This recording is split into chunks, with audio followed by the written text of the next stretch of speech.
Well, I do think that story is actually funny, and it did get us sidetracked successfully. Um, I will definitely come back to the mental health topic now. So, if you want to take part in it, you go. But yeah, I don't want to derail sort of the discussion here because we were actually, um, yeah, talking with Ellie, and I still have some messages to read about that. So, winter depression. I've been extremely tired, and after an emotional event triggering my very well handled PTSD, I got so drained and self harmed for the first time in a very long time. That really sucks. I'm really sorry for that. But that has felt like a defeat to accept. Mm.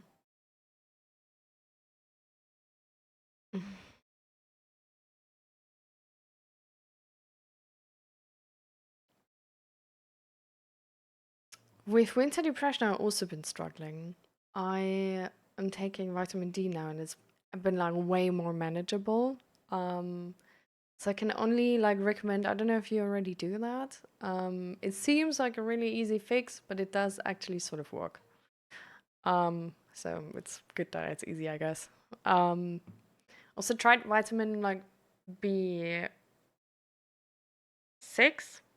and that one's going well as well. Especially with the like feeling tired, um, and sort of like exhausted.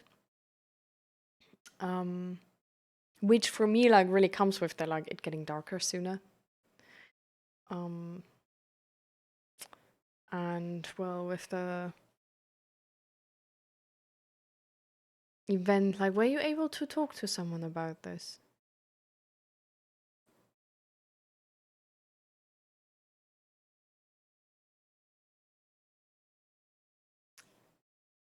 Thank you for the follow in, Trophy Cat. I don't know if I said that already. I do have it at home. I just need to start a routine of taking them. Oh, I get that. I get that. It definitely was a struggle for me too. I got one of these like medicine trays where it says like the days, and you have like a tiny thing, you know? um and because I sort of like easily lose track of the different days.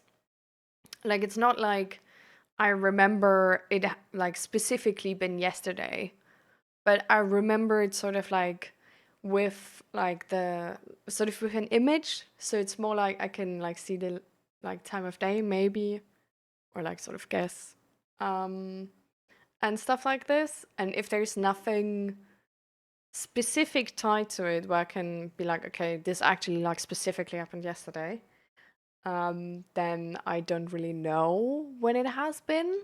Or I can sometimes just like sort of get like doubtful about that. So that's why I got these like tiny trays, because then I specifically know like, oh, I didn't take it yesterday. And this is today, so I need to take it today. And stuff like this. So maybe that helps you too. And I have them like in the kitchen, like next to the sink. So somewhere where like I'm at multiple times at that day. And the first time I go there, I just take it. Like the first time I see it, I take it. That's the routine I've built. And it works pretty fine. So I don't know. If you're one of those people, like maybe that helps you.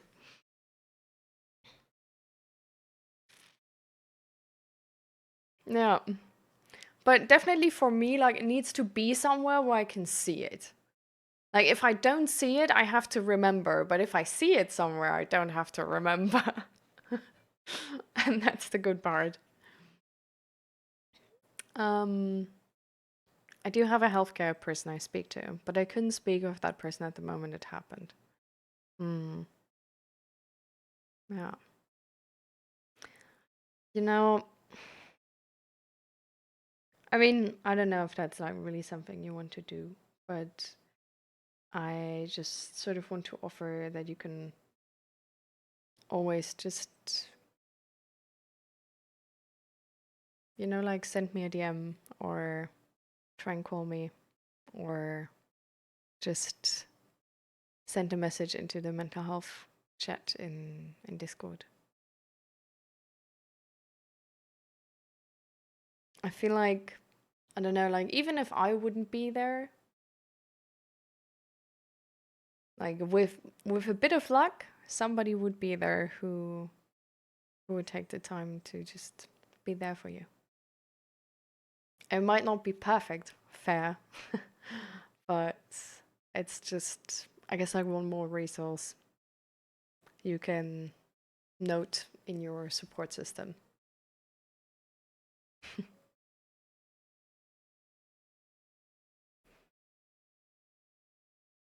But you said now it's better. So you sort of like, would you say you like got over the PTSD triggering event and sort of had like a, oh, by the way, like if you have ads, like you need to tell me, right? Because otherwise I'm talking to ads. Like this is like somebody needs to tell me, because it like technically Twitch is telling me when you guys should be having ads, but Twitch is like, there's been so many people having ads when Twitch is not telling me this, and there's so many people who have been telling me that they don't have ads if Twitch is telling me that they do have ads. So the information I get from Twitch are highly unreliable. I can't stress this enough. It's like 9 out of 10 times it's wrong.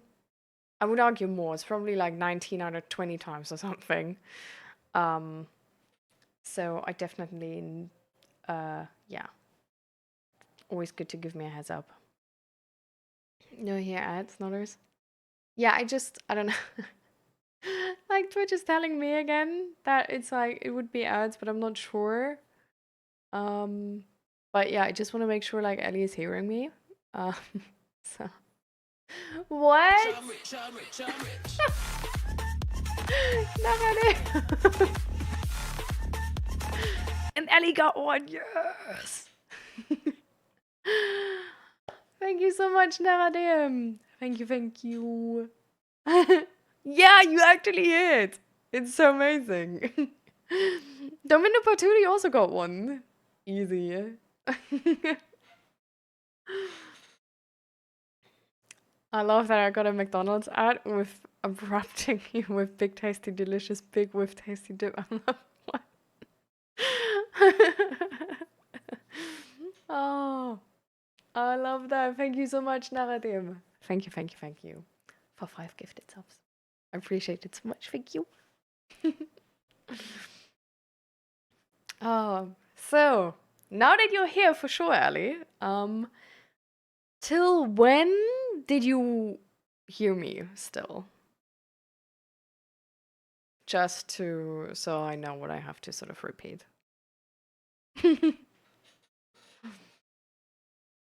Oh, I'm still really happy. Thank you so much, Naradim.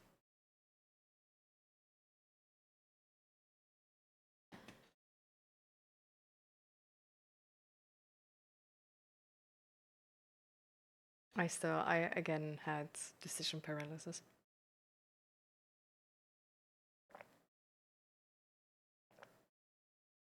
Okay. Yeah. Exactly. So you can always like also like send a message in Discord when you need some emotional support. And even if I'm not there, somebody might see it. And even if that help might not be perfect, I think you can just add that like as a mental note to your support system. As like a tiny extra resource, you know.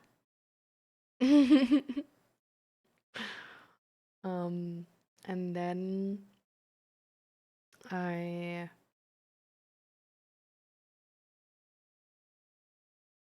and then oh my god, I completely lost it.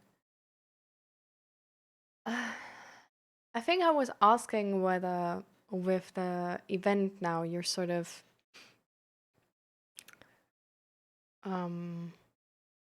entirely like done with it and like everything is fine now, or if you maybe still want to talk about it and there's still, I don't know, it's still like weighing on you. And it doesn't need to be the event itself, right? It can also just be the disappointment that your success beforehand, right? Because you said it was like really nicely managed so far. That this just sort of showed you that it's maybe not as stable as you thought. And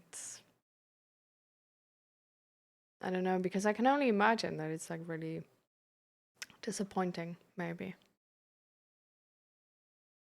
Because it's like, there's always, like, for me at least, there's always sort of like a picture you make. And there's always this hope that you're just done with a struggle. And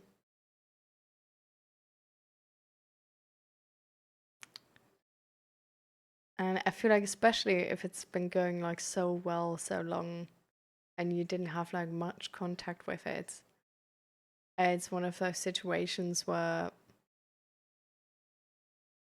even though technically we all know that we're gonna stay the same person, we're gonna have had those experiences forever, that it's still, that there's like this tiny hope that we just turn normal. And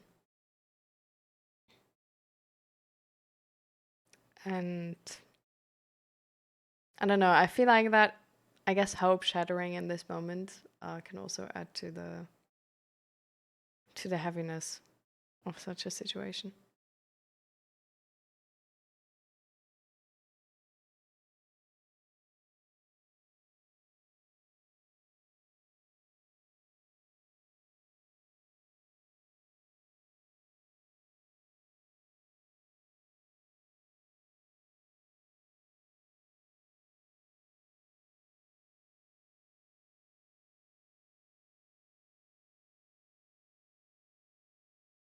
So yeah, I just sort of want to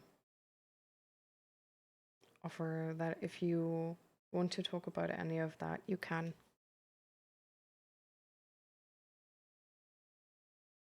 I received EMDR therapy that worked very well, but I didn't get all the sessions I needed since the healthcare boss decided it was necessary in their budget. Chill.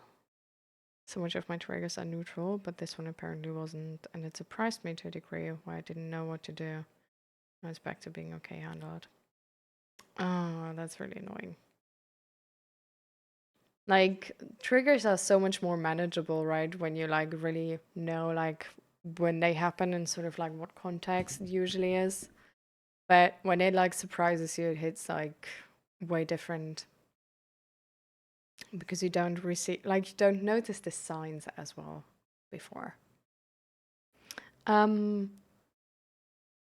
EMDR therapy is, so there's,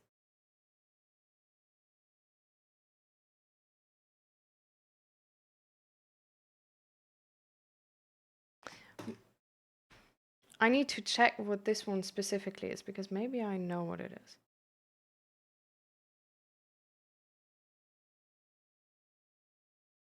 Because I always forget these are, eye movement desensitization and reprocessing. Okay. Actually, I have not done that. I only did, I wait. Anyways, I just know the long term, okay? Imaginary exposure therapy. And so imaginary exposure therapy, normal exposure therapy, and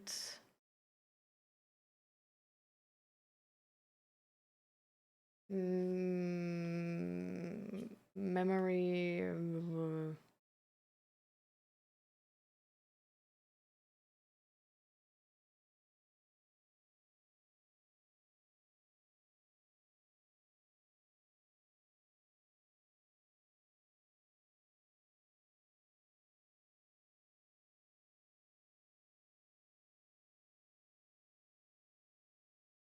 Mhm.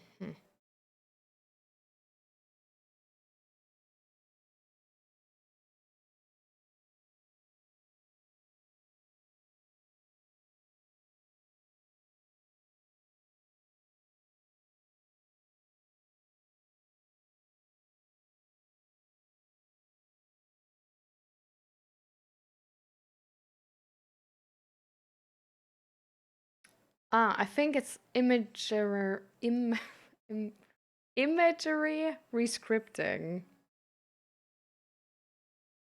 Um, yeah. So I did those,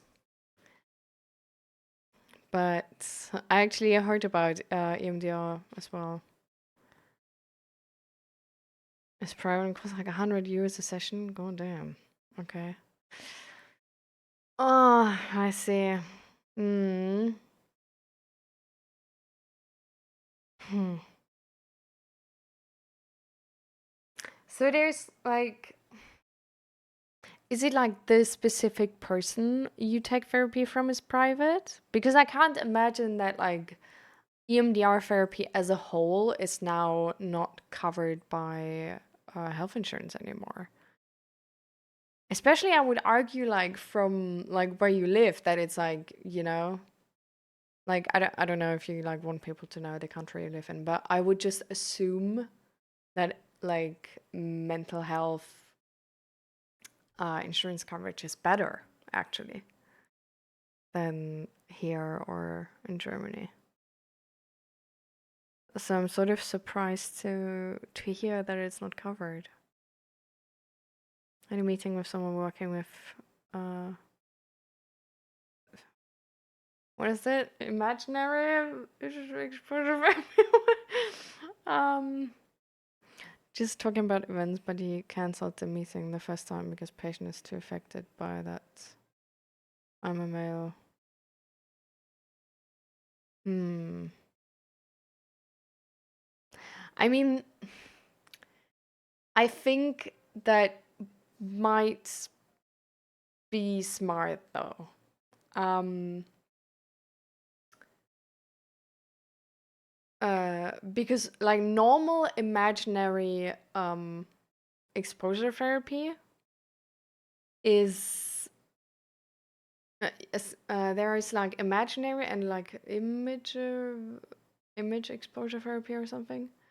But imaginary exposure therapy can be like really hard. Like any therapy, right?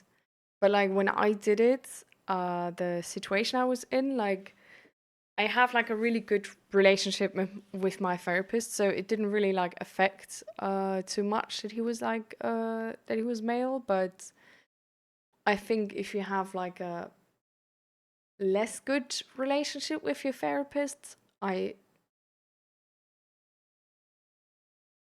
don't think it will work. Like I do believe that it's gonna affect the therapy because this type of exposure therapy is really, really uncomfortable. Um, and it doesn't have like a happy end or something, right? Because essentially you just the like how it's like supposed to work, right? Is that you go into the experience and you experience the experience, and your body learns that you didn't die and everything is fine. Um, but it's definitely not like a soft type, easy thing.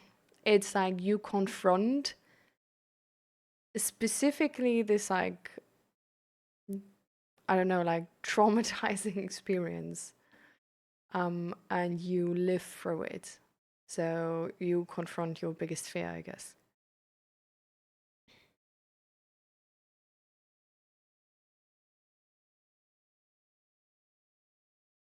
How do I describe it? I'm getting covered by the region I'm part of, and they decided that it wasn't needed prioritized anymore. Huh? So you mean the like not your personal mental health coverage, right? But they decided that this type of therapy is not needed as part of the public system, or I'm like sorry if I'm asking like stupid questions. I'm like I think I just really like low key also don't want to accept that because like it's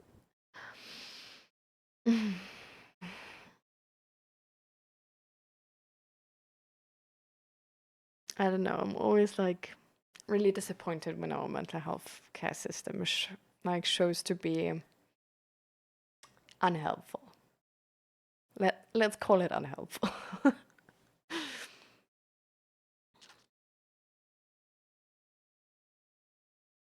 Ah, okay. So it's yeah. That's stupid. Yeah. But it's weird that it's like region per region. Like that's odd to me. Like that system that it like depends on the region. But yeah. I don't know if this therapy is like possible to do online because I do know that there is like online services for therapy and they are cheaper. Um, but yeah, I don't know if it's uh, good setting for this type of therapy. So yeah,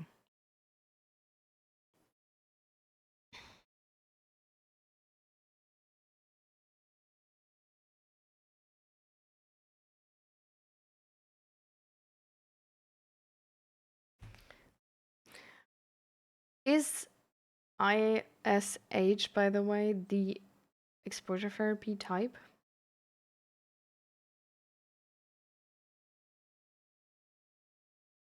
Is that also the short form for it? Oh yeah.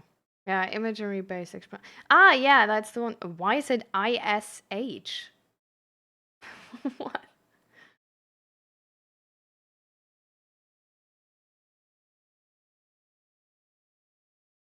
Okay, yeah, whatever.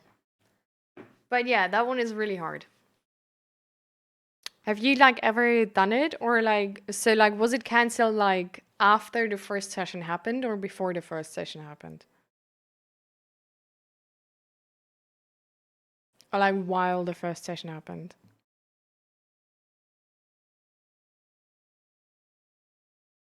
Hmm. Yeah. Oh, well.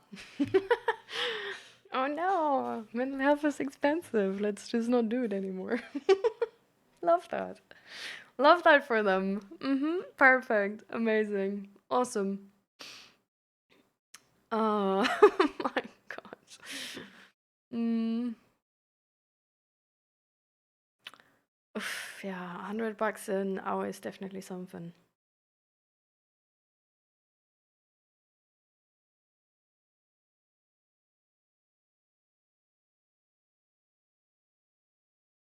Yeah. Ah, okay. Yeah.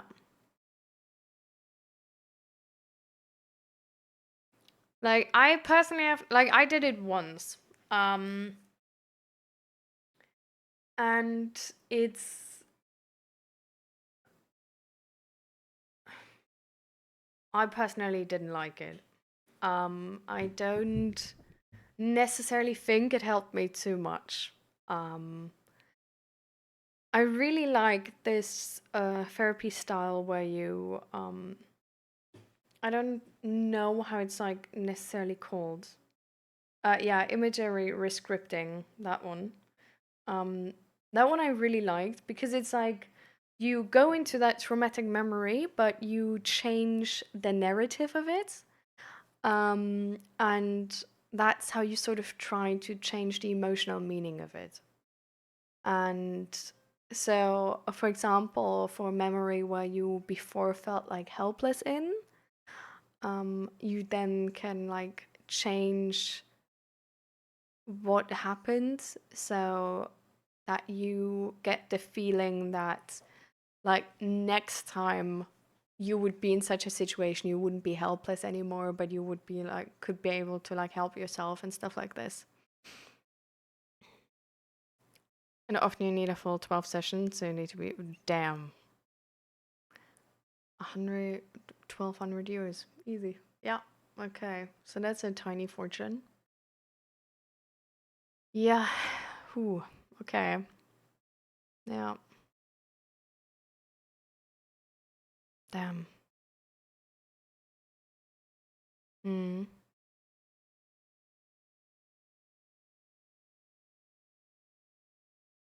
Ah, that's annoying. Mm.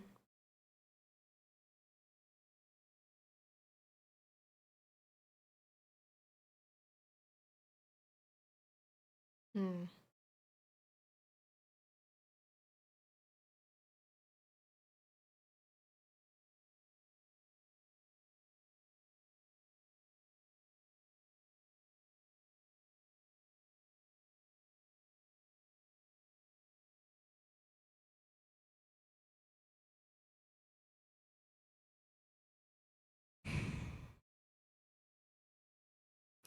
Yeah, I think the best, like, I guess the possibility there is like, see if there's like anything online for this, but I don't know if there is. Or I don't know if this is like a viable therapy to do online. Or like check out the other things, right? Like maybe they do imagery rescripting, like the thing I did, and that could help. Mm.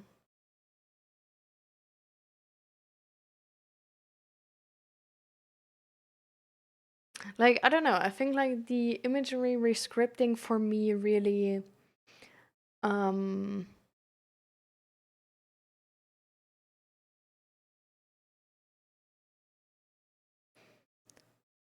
how do I describe this?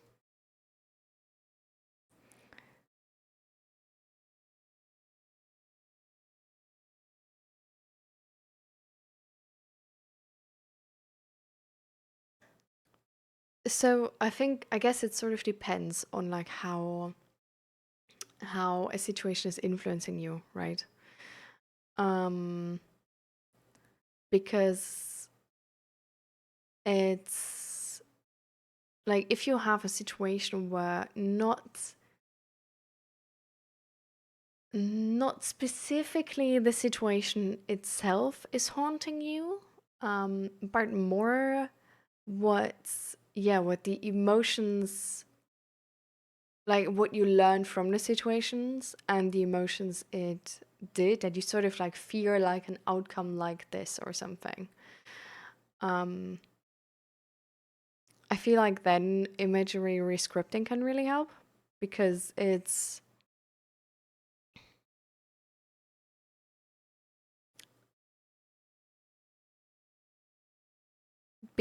essentially like showing you how that situation could go different and how you could be fine in that situation.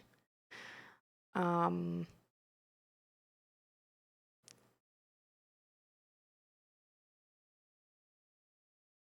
and I feel like that can give like a lot of, I guess, like safety, um and like can alleviate like a feeling of like being like a victim and being at the mercy of somebody else when you go into this like rescripting, because you can like find a like a yeah, like a solution, I guess, to this, and take control in that rescripting part.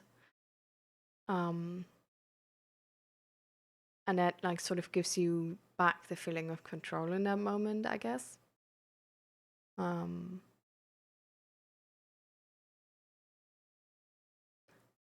I guess it can also definitely help with like if you're stuck with a situation because you think it's like so unfair, and you just like it's sort of like clashing with your worldview that something like this should like never happen to someone.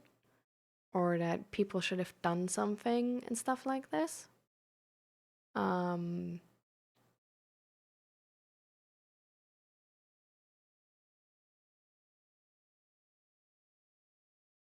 and with the imaginary exposure, I personally don't like it or didn't like it for the situation I was doing. Um,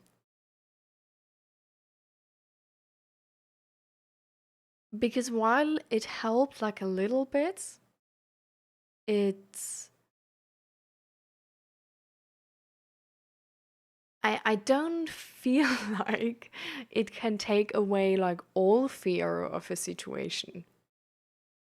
Um, because there's no happy end to that, because you just like experience it and you sort of learn like, hey, if this were to happen, like you gonna be like fine. Like it's not gonna like it's maybe gonna suck, but it's not gonna be the end of the world.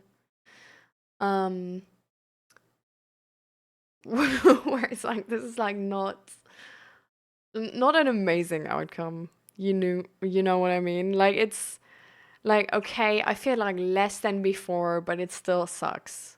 Um so I feel like with the rescripting part, it's uh I guess like just because it's giving a better outcome, I like it more. Um mm,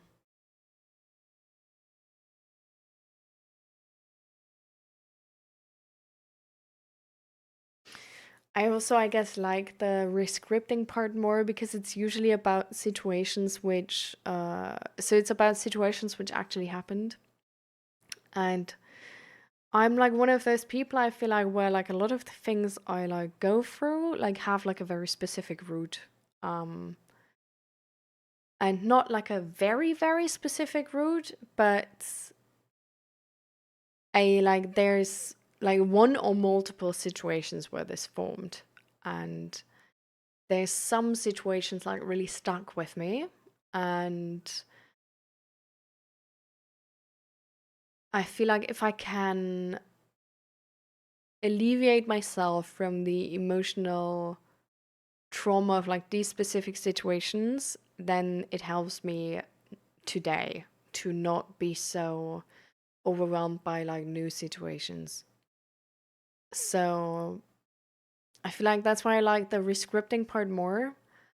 um because with the imaginary thing, it's I don't know. I feel like you have to do like a lot of times to actually sort of like, I don't know, get over it or something. And it's also like really exhausting because you're confronting your like biggest fears in that moment. And it's like you don't leave the session with like a happy end. Um, which gives you a lot of like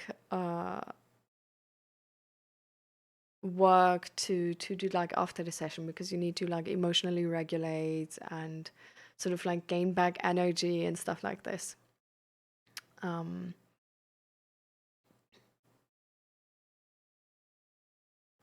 but I feel like, I don't know, I feel like imaginary exposure to me, it seems like one of those things where it's like really good when it's not, but it's, I guess it's always something like really bad.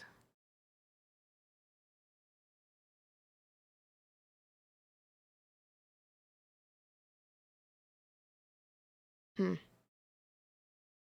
Yeah, I don't really know about that therapy. Like that exposure therapy method. Like I just don't like it from like what it does. Um I guess I'm just like not a type for that type of therapy. So I can't really imagine how that's sort of helping.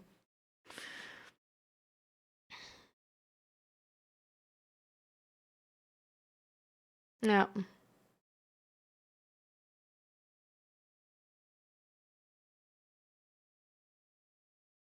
Mm.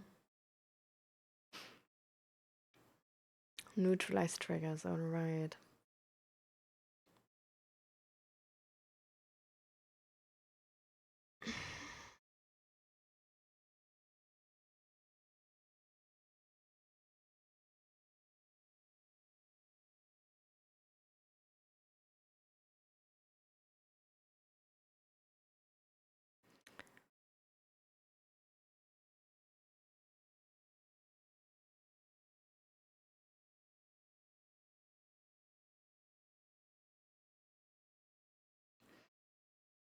So I'm definitely like, so I know what you mean. I'm just gonna sort of like share how it was for me. And I feel like maybe, I don't know, this can sort of, I don't know, I sort of hope that it might give you ideas, but that it's definitely, I don't know, just like, I guess showing you that it's not like you're not alone with this or whatever. Um, and yeah, I don't know. um, so for me, with the neutralizing triggers, it's definitely annoying. I noticed that actually a lot of the triggers for me are not from 0 to 100 instantly, but there's actually sort of like a build up situation um, where I so far, like back then, um, I just didn't address the feelings building up until it was too much to handle. So I sort of like I stayed in situations, um, even though it was already like not good for me. Um, and I sort of like I had a really, really like it's really hard for me to sort of like notice feelings sometimes. And I'm getting definitely better with this because yeah, like autism. Um, but it's definitely something which is like more like a I definitely need to learn this. Like it's not as natural as to other people maybe. Um, and therefore I was just like in these situations and my head was sort of like stuck in it and like wanting to fight and my body was getting a panic attack. And so the way I've been sort of like going about this, because I also have like, I think not like full blown PTSD, but like sort of PTSD. Um, like I don't know what the official diagnosis of me is, but I know that we like talked about me sort of having PTSD. PTSD. Um, and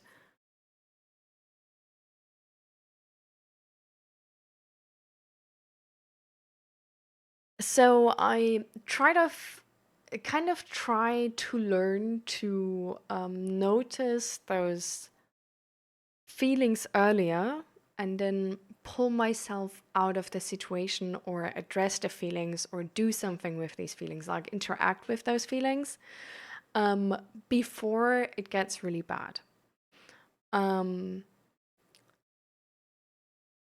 so in some situations, it's just like fear building up. In other situations, it's that I already have sort of like I guess like mistrust or like a feeling of like not being safe. But I don't address it because I don't feel like I have like an official cause or whatever for it. Um, and I don't know, I just put it away with like, oh well, I just like I can't know this right now. Like maybe I'm just being paranoid. Like this is like unfair of me to think or whatever. But the thing is, like these feelings are there, right? And they are influencing me, whether I like it or not, sort of. So it's not really a question of like if this is okay of me to think or whatever, but it is there, and I do think that, and it really helped me to sort of like notice this and be like, okay, actually, like, why? Like, what if, like, what in that situation or what in this behavior of the other person, like, is making me feel unsafe, is making me feel like I need to, like, be strong and, like, I don't know, like, have this, like, huge shield up and whatever. Um, and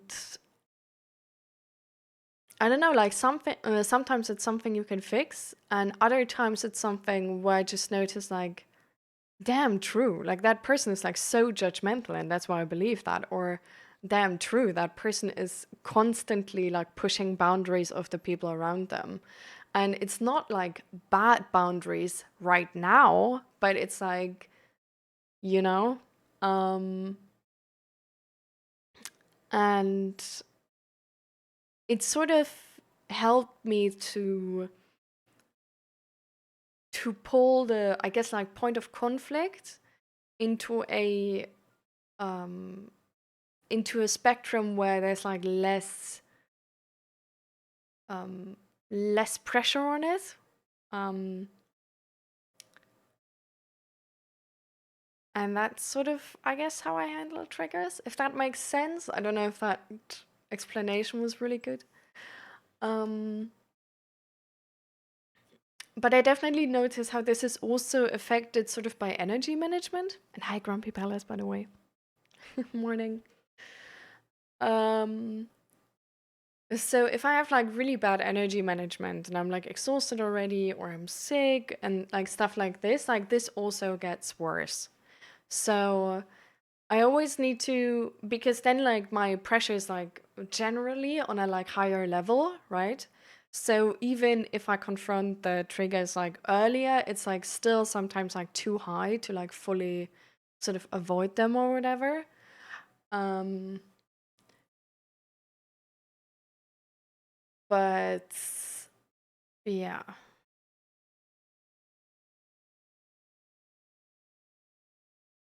yeah. But the thing is, it's like, it's your feelings are yeah, your feelings are always valid. Like I know this is a thing we throw around the entire time and like to everybody and everywhere. And so it doesn't like it feels like it doesn't really mean anything and it's like duh. But your feelings are there. And if you suppress them, they they are still there. Like they're suppressed and you don't like maybe talk about them and you don't think about them, but they're still there. Like fully suppressing feelings you just can't. um so if you can, um to me it really changed when I got curious about them. um and when I on one hand actually like in some situations it's like once you think about them, it's like actually I can't really know if I know. Like I'm not even like I don't think like maybe this is actually not really what's going on. And then you can like sort of confront it and can actually ask that person and um sort of like in like a I guess like deep like the question is still like it's more it's not like oh like are you are you a murderer but it's um more like uh I don't know, like the way you say this right now like made me think like you're like hiding something. Like is there something up where I like should know or like um hey like sorry like you the way you just acted makes me feel like there's like something in the bush and you like might resent me. Like did I say something wrong? And sort of like from that point you can sort of engage with the other person about this and get more information. And this doesn't work with everyone, right? For sure, but it works with some people. So that's how you can sort of like challenge it. But you don't always need to challenge yourself. I feel like in other cases, it's just like really good to be aware of this. And then if that person, for example, like then comes to you and like with the example from before and is like trying to push your boundaries, it's like you can instantly say like, I said no, no. Like even if it's just about, can I have a slice of cheese? I said no before, still no. And I think that can, I don't know, I think that really helped me because it made me challenge those feelings. Which in a lot of cases it actually works out like really well. Um, and on the other hand, it made me prepare for situations where I notice those feelings and I sort of like I tried talking to them and there was like negative feedback on that or like more ambiguous answers and like more, like just like an answer where you're like, okay, so that person, like now I'm not more paranoid than before. And then you can sort of like already like adjust yourself instead of getting, because there's a lot of knowledge in your body, right? Like I feel like sometimes we're like, especially as women, and I don't know, maybe as men too, but I don't live that experience, so I have no clue. But I feel like to me it's like I've seen this in so many women where it's like that we sometimes really like don't trust our gut feelings, especially about men, because there's this narrative going around in society that you like, oh, you can't judge a book by its cover, and like all of these excuses why you can't judge them and why you shouldn't be like mean to someone or like impolite or whatever. And I feel like a lot of the times our gut feeling is right. And it doesn't need to be right in a sense that, oh, he's a murderer. And like, then he's a murderer, right? But it's usually our gut feeling is more like a feeling which is connected to certain things, like, oh, he's pushing boundaries. And then it's connecting that to the experience we had before. So if the only person we experienced who pushed boundaries was a murderer, we're gonna be like, oh, he's a murderer. What we actually mean is this person is pushing boundaries. So not everybody who's pushing boundaries is a murderer, but that person like is still pushing boundaries. Like there's not nothing. Like we're not we're not making things up, you know? Like there's something which is triggering these emotions or thoughts or feelings. And I feel like it's really useful to find out what it is. That's amazing that you started that. I asked the person straight up if he was a sociopath once. He took it really well and told me he actually thinks he is. Well, okay. Which made my feelings about this person valid. Then it went into more important question about how he sees other people, friendships, and relationships. Damn. Just. Are you a sociopath? Like, no. Are you sure, though? Oh, I love that.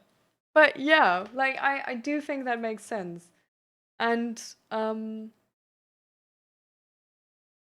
so I feel like, so that's what I learned. I learned that my gut feeling is like actually mostly right, but that the judgment based on my gut feeling is sometimes just like really dependent on the experiences I lived through and not leaving open that spot for this person could be pushing boundaries.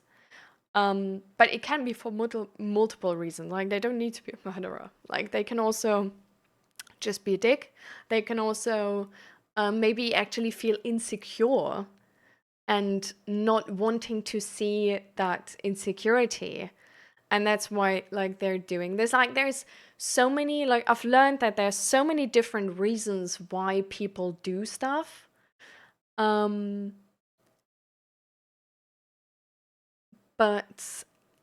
that this like initial gut feeling is definitely always telling you something. And it's like sometimes hard to find out, to like go from, oh, I feel like that person is a murderer, and then like find out actually what I mean is that this person is pushing boundaries and that's unsafe. Um, but yeah, like this initial thing is usually like always right. And I feel like, I don't know, like for me, it's, I don't know why, but I was really, um, with a part of therapy, I got really insecure because I noticed all of the things which happened, and I learned that not the entire world is bad. And I got really doubtful about my own judgment. Um, because I had to go from I believe they're a murderer to I believe they push boundaries. Or like I like have seen them push boundaries sort of. And I think that step is sometimes like sort of like harder. Um, and in that step it can seem like, oh, like I just make up like the feeling that they're a murderer, and then like, but like I can't do this, blah blah blah. And that's like so unfair to them, which like it sort of is, but it has like a, like there's something in there which makes you go into that direction. And I think it's really important to also not ignore that, because otherwise I have found myself in situations where I was like, oh no, like this is like unfair to think, like I have to be like I noticed like a biased thought, and instead of like trying to figure out like where that's coming from and what is actually the reason for it and what is like the like the thing of truth in there, I was just like, oh no, I need to suppress it. Like I don't want to be a bad person, like I can't be judgmental about other people. But then these people specifically, which have like made like a red warning sign in my head already, right, where I was like, no, I can't see this, I didn't see other warnings too. Because it's like I have been getting warnings about this person, and the next warning just looks like the one before, and like I'm suppressing warnings, right? So sometimes, exactly with those people, it's like I then went like until the point where it actually turned out bad. Where it's like I knew right from the start that there's something I don't like. But because I've ignored that, I also ignored like other red flags. And then I found myself in that like shitty situation being like, man, I knew it. And then next time, this like this feeling of like, oh, I know they're a murderer, it becomes, first of all, it becomes more justified, right? Because you had another experience where it turned out trash and you should have believed in your anxiety. Um and it's like it's not, yeah, it's just really like not the way to go. It's like you need to be like curious about those emotions instead of just like pushing them away and being like, no, I can't have them or they're bad or whatever. Like they come from somewhere and they tell you something. And a lot of the time, it's like really not as obvious as you think. And a lot of the time, there's like some adjustment to like get to the bottom of it. But oh my lord, like these situations where you like ignore something negative because you think it's judgmental, and then the other person ends up being exactly that. Is uh, they are the hardest to overcome. Like they're not like omega often or whatever, but they are so annoying to overcome and actually like get past, because it feels like you knew. Um But yeah. Do you know the Muffin Man? No, I've no idea. But how are you managing the symptoms, Ali? So, what is your like? What is working so far?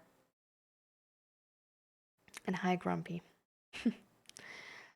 Um, I'm okay today. I'm not amazing.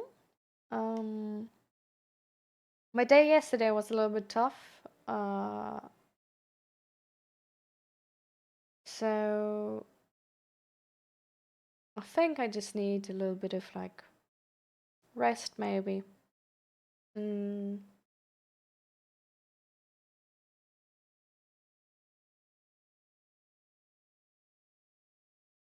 and yeah, I've been doing a little bit too much the last days. I made this huge list of all the things I want to do, and because I made an actual list, I didn't only remember things when I had the time to and when I wanted to do them, but I could remember them the entire time because I was like, I could check that list, right? And I don't know, I just started like way too many things and forgot the things which I actually wanted to do. So, yeah. So I wanted to read yesterday. And what I did instead is I wrote a sort of like one-shot scenario for like D&D. Then I was a little bit on social media, and then I I washed laundry, and then I put some other laundry away, and then I tried to put other laundry away, but that was really stinky. I don't know why, so it went back into the laundry. Um, and then I 3D printed stuff, and I don't know, I ate super late only because I was completely forgetting about it because I was so doing so many of these things. Um, and then I don't know what else did I do.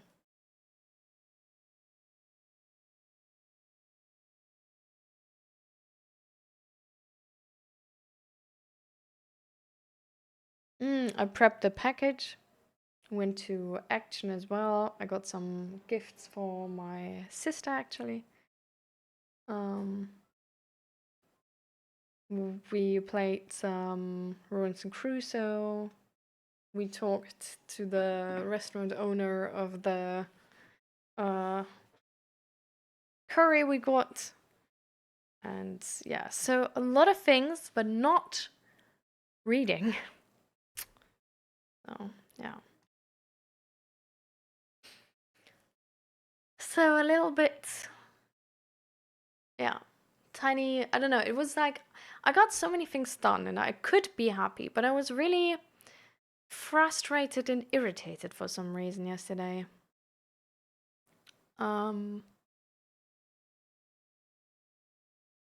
yeah, not sure why.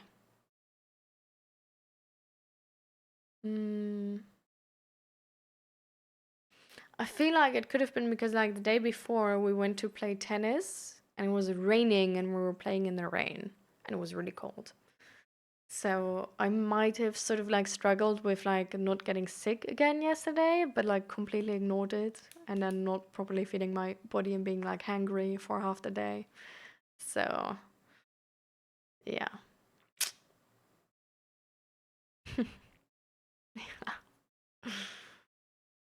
mm, I so the plan for today is that I'm just gonna stream, and after the stream I'm just gonna chill. So I'll see if I have energy to read still because that takes also a bit of energy. Um, but I feel like I might just I don't know, like polish some dice, paint some numbers on dice, like do something easy, like something where I don't have to think a lot and stuff like this. Um, oh, that was yesterday too. Yesterday I sent out the birthday invitations. Like I don't know if you remember, but on Monday I was saying on how I've been avoiding it, right? So yesterday I actually did it. Um, but it was really, I still had so much resistance. Like I feel like I was scared of like, I'm scared of the social situations and like people saying like, oh, I can't, and then being like disappointed or something. Um, I think I'm also a bit scared that I might not enjoy that type of party because I'm like inviting more than ever before. Um, and I think I might be scared that it's gonna be like exhausting. Um, but at the same time, like half the people I invite probably can't come, so it's like I don't know how many will actually be there. So yeah, I'm not entirely sure why that was, but I think that also sort of like maybe irritated me. And then, oh my God, with the bookmark alley.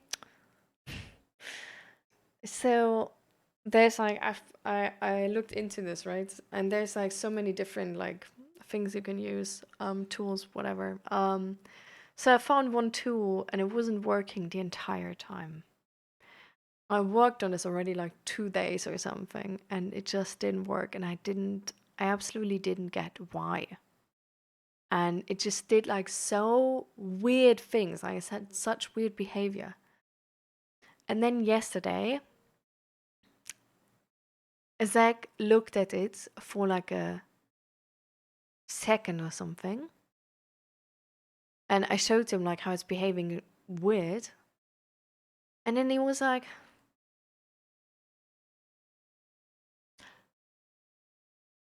have you tried turning off Brave shields? And I was looking at him like, how would that do this? Like, I know what it can do. Like, usually websites don't work, or they work, or you're stuck and they freeze because there's a cookie sign which isn't showing, whatever. But, like, how would it do that? How would it make algorithms not work? Or, like, work weirdly? I was like, okay, I give it a try, but, like, I don't think this will work. And I did it, and it worked.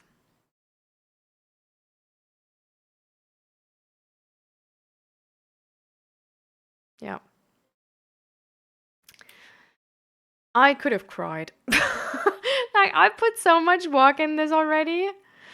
And it was all for nothing because essentially I was trying to fix the bug, which was, yeah, done by Brave Shields. So, yeah. But now it works, I guess. But that was really frustrating. So, a lot of things yesterday, a lot of frustrating things.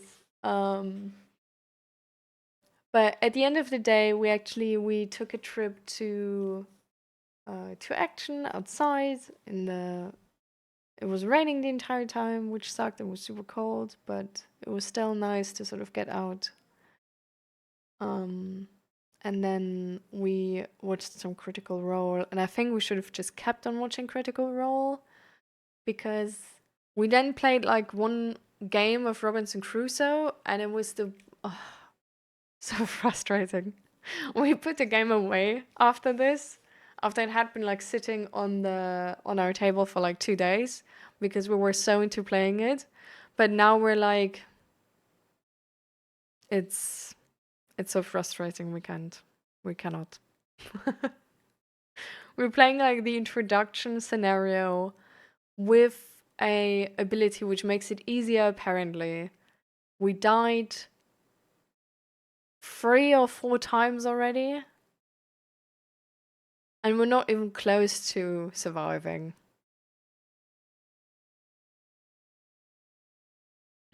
Oh. Yeah. So, but you know what? I'm gonna use that opportunity to show you the sign. So I did some like picture editing to get both your cats properly on it. And you do need to know it's only black and white. So I want to like adjust some expectations here, okay? But this is it.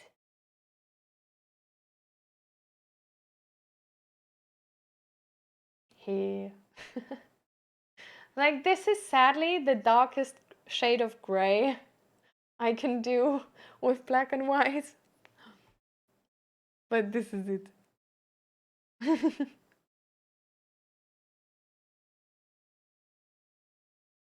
And I think it worked like really well actually. And it's like, I don't know if you can see, but it's like free, like 3D. I don't know.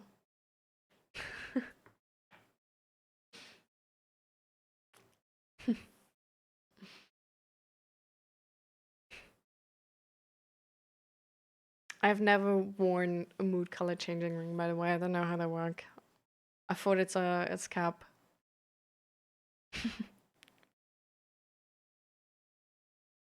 Yeah, it's like it's super nice, right? So yeah, I don't know if like the details.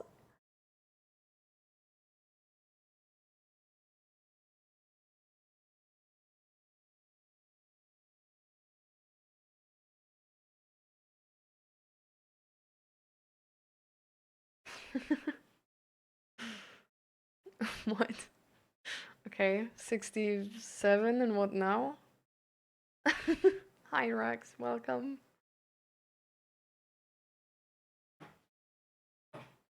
Why am I being tested on maths in my mental health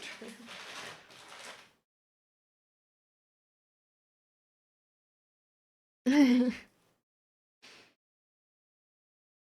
Yeah.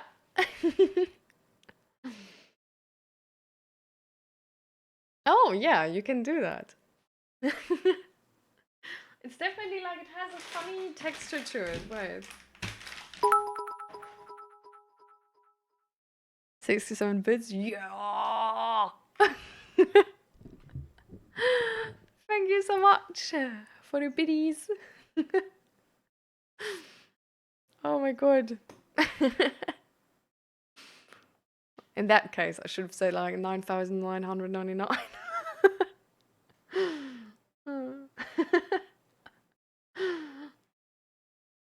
It's like, I don't know, we have the most random things today. Wait, I wanted to show something about the sign. What did I want to show? Ah, no, I wanted to just touch it. Yeah, definitely. It has structure. Sometimes it's like a little bit pokey, and sometimes it's more like flat and just like a little texture. But yeah, it definitely has texture, like for sure.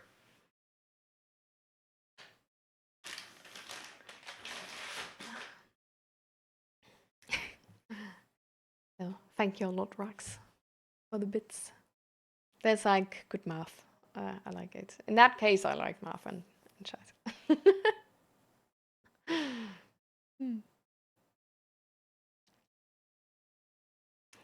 I was moving it and I almost stepped on a cat, so I dropped the printer. Oh my god. No, but the printer didn't like drop on the cat or something, right? Because like that would be worse. I feel like than stepping on the cat. Oh, but yeah, I love that. Like the cat of my mom's, they also really don't move. Like it's, I don't know why, but it's just they, yeah, they just don't want to. They like see the foot coming and they're like, well, I don't really give a fuck. So like, you know, like why would I do something really?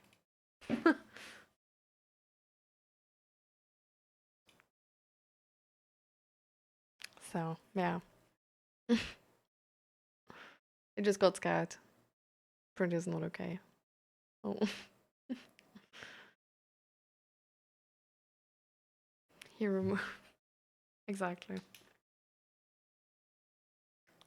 So, how are you doing, Fluffy?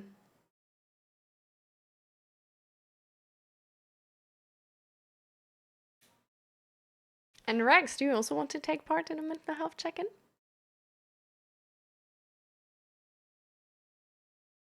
Can't hurt, no?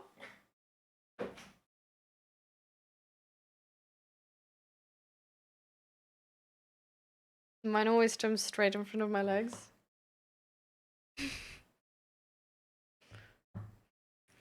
Mine definitely wouldn't do that because mine would eat shit really quick. Because in school I had to be so careful. Oh my god. I don't know why, but when I was in like 12th grade, the new 5th graders, for whatever reason, were so small. Like I was, I don't know, like 140 or something. 120, 140 with 14? I have no idea. But I like for sure wasn't that small, okay? Like let's get that straight. Um I bumped into kids cutting corners so often because I really sometimes just didn't see them. Because I was looking here. And like if you look there, you see like till here, but like everything like I don't know, like here is sort of like space you don't see, like with a car, you know? And well, I'm sorry. I'm really sorry. I said sorry every time, but you can't do this if you're that small. Like it's I just I literally like I trained myself after this happened like twice or something. I trained myself to actually like look further down. So I like see like look for adults, look for tiny kids, sort of that motion. Because it's like I don't know, like this can be like dangerous. Because right, if they're like that small, they also like if you hit them with your knee, it's like way higher for them, right? So this is but it has like actually was a useful skill to learn because like in supermarkets and just like wherever like tiny kids run around. Because in school at least there's no like tiny kids, right? There's only like 5th graders. These are like the smallest. But if you run around like in a supermarket and there's like a mom with her like I don't know like when can kids like run but are tiny? 7? No idea. Um anyways, like they don't look. So it's a useful skill to have because that would lead to very awkward social situations.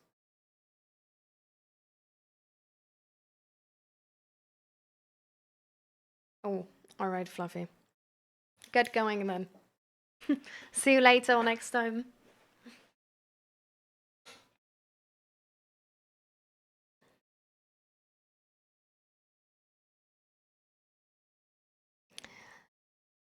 So,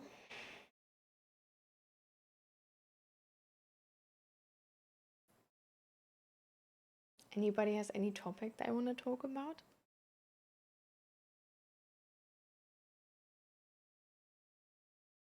Before I like just come up with something?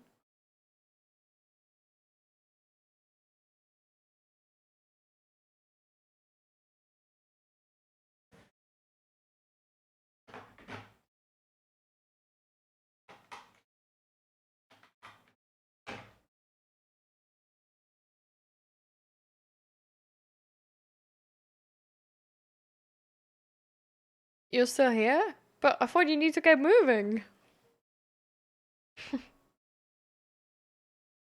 Like, don't get in more stress.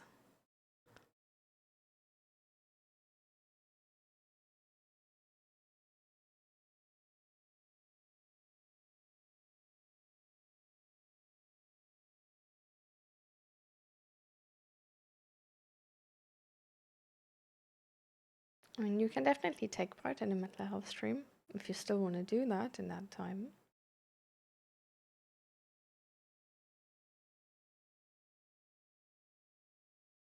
Getting energy in 10 minutes.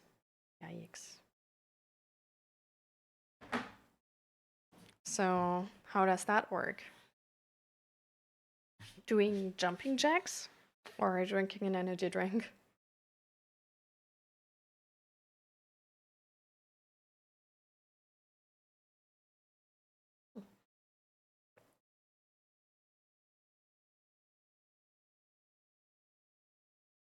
The stream label doesn't fit anymore.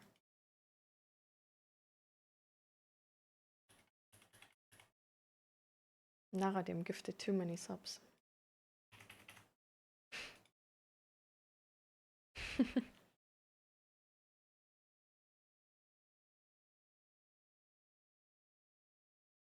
Aww. Swimming sounds amazing with the big window to outside.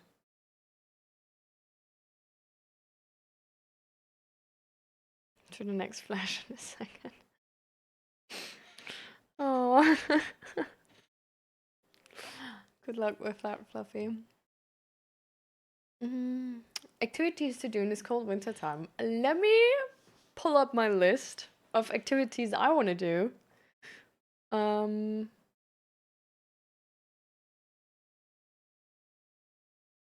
So I need to make some pictures of the for my shop of the t-shirt. I need to update my shop and do some like better website building where it's like I sort of link like all my resources there, so it's like sort of like an all-in-one solution. So like, for example, there's like resource list with like free and good resources. I want to link there too. I want to link to like my Etsy shop as well. I also want to put my old Power emotes on my Etsy shop. I want to put my animated backgrounds I made on the Etsy shop, and also the self-made like Streamlabs scenes I made, and also the like 3D model for the like 3D printer I made. I want to make another podcast episode because I already have topics, but I don't do it. I'm gonna do some more resin dyes, and I'm actually with the money from you now, Ellie, I'm gonna buy like a better pressure pot, so I can actually make multiple dyes at the same time, because the pressure pot situation we have right now is absolute garbage. It's like the most self-made DIY sketchy shit you have ever seen, okay? So yeah, I'm gonna buy a pressure pot. Those things are expensive, so they cost around like 100 euros or something. So yeah, and then I have to buy more resin as well. And then I need to buy, like, actually, I think we still have silicone, but we need to make a new mold. And for that mold, I have to 3D print the mold thing. Then I want to make more merch designs. I want to make like pride pins and like more science statistics t-shirt designs. Oh, I need to shorten the curtains. I like there's these like floor borders which are missing in our entire apartment, so I want to do them someday. I want to actually make like a Daggerheart vintage character sheet, because I already made like the vintage character sheet, right? So I would just need to like adjust it for Daggerheart. And then I also want to adjust it for D&D as well. And if I did that, then I want to do like like a new version of the character sheet for like all of them. Then I want to update my Twitch bio and want to make new Twitch panels. But the style I made my old panels in, I just haven't found the original file I made them with, which is really annoying because they were actually kind of good. And I hoped I could just sort of like change the picture, but if I can't find the original file, I actually have to redo them, which is hella annoying. Then I want to find like an open source book, psychology book, but something having to do with the stream I can read with you guys. Um, then I want to make a YouTube video, or I'm sort of in the process of making a YouTube video on like 3D print profiles. I showed you the like minis before, like for miniatures specifically. Um, then I want to make a TikTok on like the best low effort cake because I'm trying like out different cakes, right? Um, then I want to make or print a card deck with like spells D&D, for D&D. Then I want to make a 3D model of like a really cool dice set and then 3D print it and then color it with contrast paint because I've seen something like this done by somebody and I feel like it's really, really cool. I just have to make that. And then I want to do like a ethyl acetate test because apparently you can smooth PLA with ethyl acetate. I also used something else already that didn't work, and all of that I want to put in like a YouTube video as well on like the different things I tried. Oh, then I need to buy like another jeans. Like I would really love like actually Ali, if you have anything like, is there like any secret tech from where you live on like thermo jeans? Like, is there jeans which have you know, you're like a filling, not filling, but like a, you know what I mean, which makes them like really fluffy on the inside and really thick and warm, like sort of like a Russian winter jeans. Like that's what I would like. Like I'm freezing always, every day, all the time. I need that.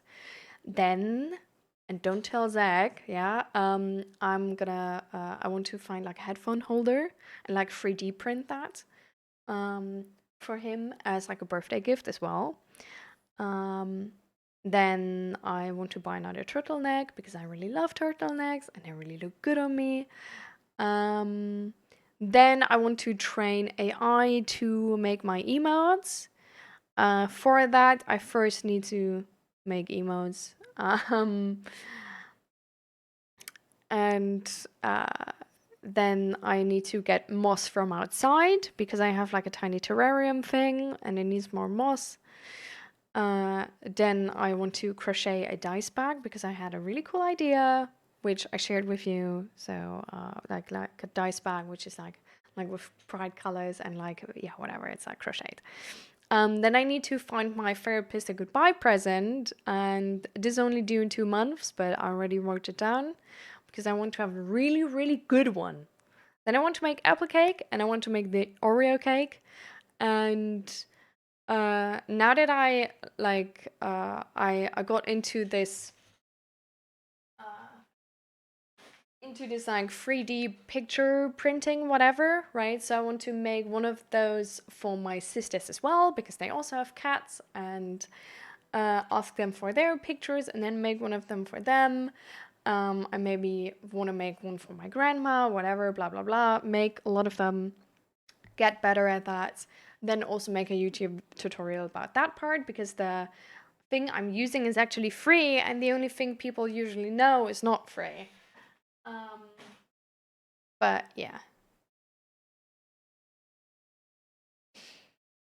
Headphone holder would be best to buy. I really want to make one like just 3D print one, actually.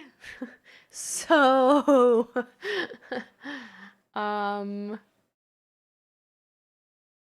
because it's like it's no big deal, right?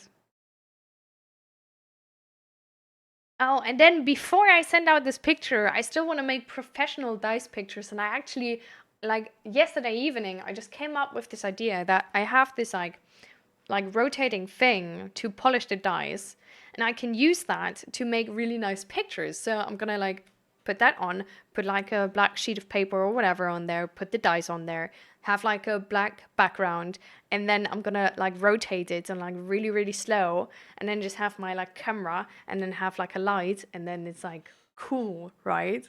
So yeah. Can I share a link here? Yeah, sure. I mean, it's gonna be deleted maybe. Actually, you're a sub now? I'm not sure. But anyway, I can see it.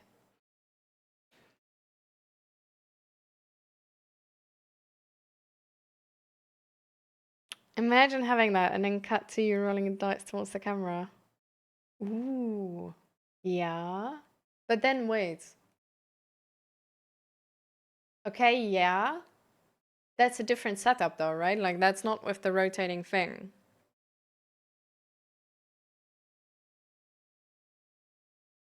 Uh, yeah, I know. Like this is exactly like it's essentially. Um, yeah. So that's what I have to do. Actually, I'm not. I haven't like checked much on like Thingiverse. I usually look on like Maker's World or printables. But yeah, this is specifically what I have to get through. So, yep.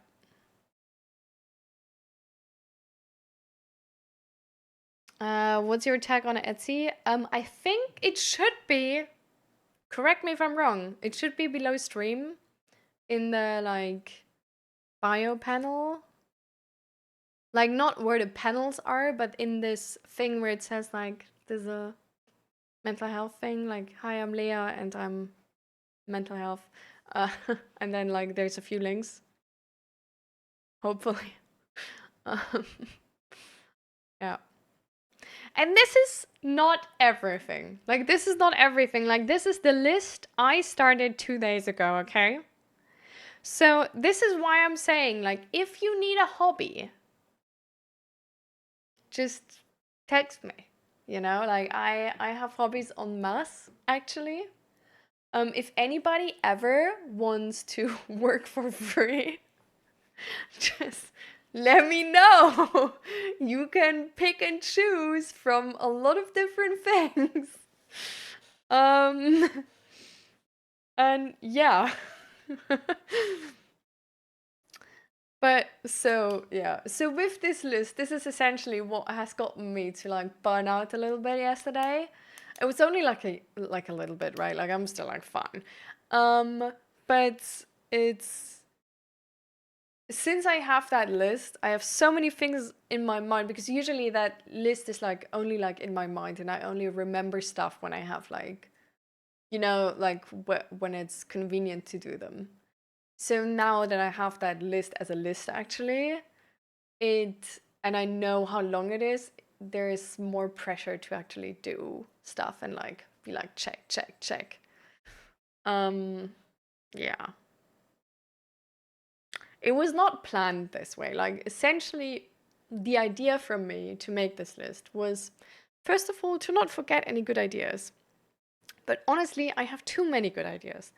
But second of all, to be like, every time I have free time, to have something I can choose from for like the specific, like, I color coded them in terms of like physical work and then like digital art and like admin work and stuff like this. And I definitely notice how I push admin work to like furthest. Um, but yeah, that's how it was planned. But yeah.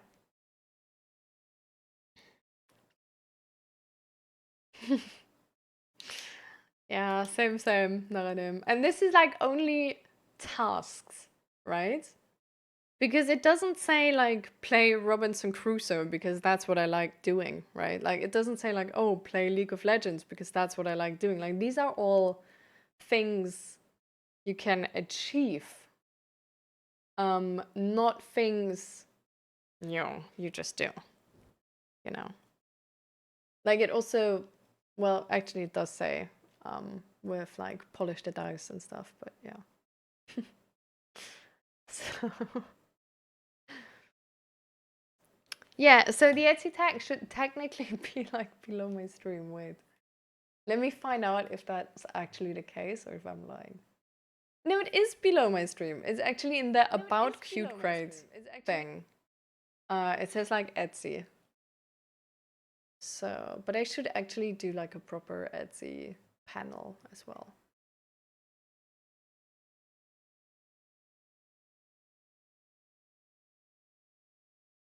I just copied the tag, so.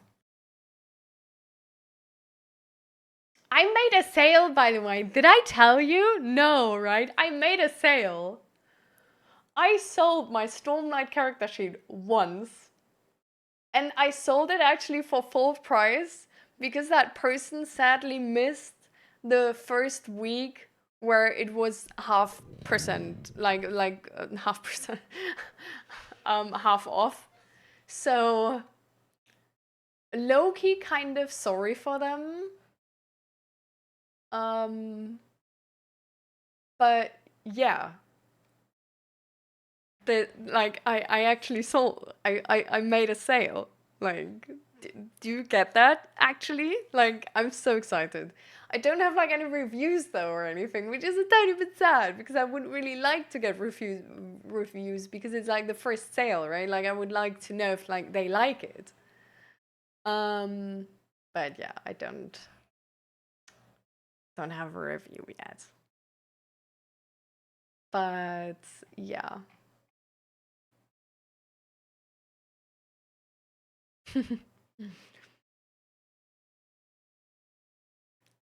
So that's fun. So yeah, a lot of things, a lot of ideas.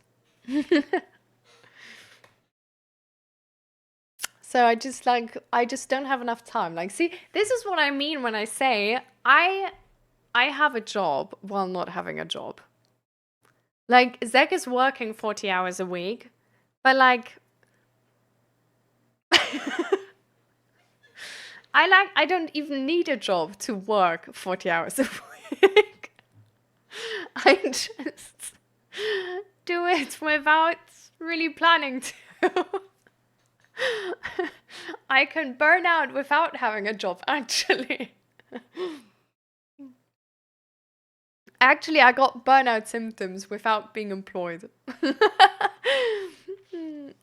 So, like, this is me, actually. Like, I'm creative to the point where, like, I don't know, like a year ago or whatever, like before therapy, I got burnout symptoms without having a job. This is me. This is, I think, also how people know me. Yeah, this is me. Hmm. I have another fun story from work. Well, it has nothing to do with work per se. A coworker is trying to hook me up with a friend of hers, and I'm not down for that. Is there ever enough time on a day? Well, I mean, just talk to the coworker and be like, "Hey, I know you see a single man and you think like, oh no, male loneliness epidemic, and you think I'm a great guy and that's why you want to hook me up, but I am actually single by choice. I am not part of the male loneliness epidemic. I could be not lonely. I am, in fact, actually not lonely. But I also don't want to be in a relationship right now. I will let you know whenever that changes, though.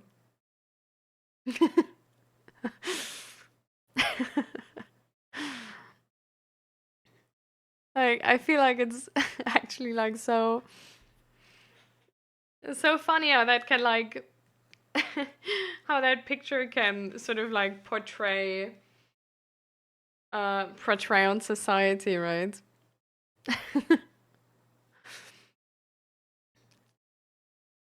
A very healthy mindset. Oh, which mindset? The I was just sort of like coming up with a fun skit about how Naradim could reply to his co-worker. Your list is bigger than my like half a year list, I swear. Well, the thing is, my like if I would have a to-do list since the beginning of time, I could definitely employ half the planet for sure. No questions asked. Because I always had like so many hobbies and ideas. And honestly, I like really should get to know the right people. Like if I would be a billionaire, let me tell you, you wouldn't hear in the news about like abolish the billionaires about me. Because in fact, I wouldn't be a billionaire anymore. Because I would do I would pay people to do all of these hobbies, and I have so many. You never need to question if I would reinvest in society. There wouldn't be a doubt in anybody's head on this planet that I reinvest a lot. Because I mean, it would be the most amazing thing. Like, I don't know. And then I could make like all of these like cool things, like this like cool dice and like, I don't know.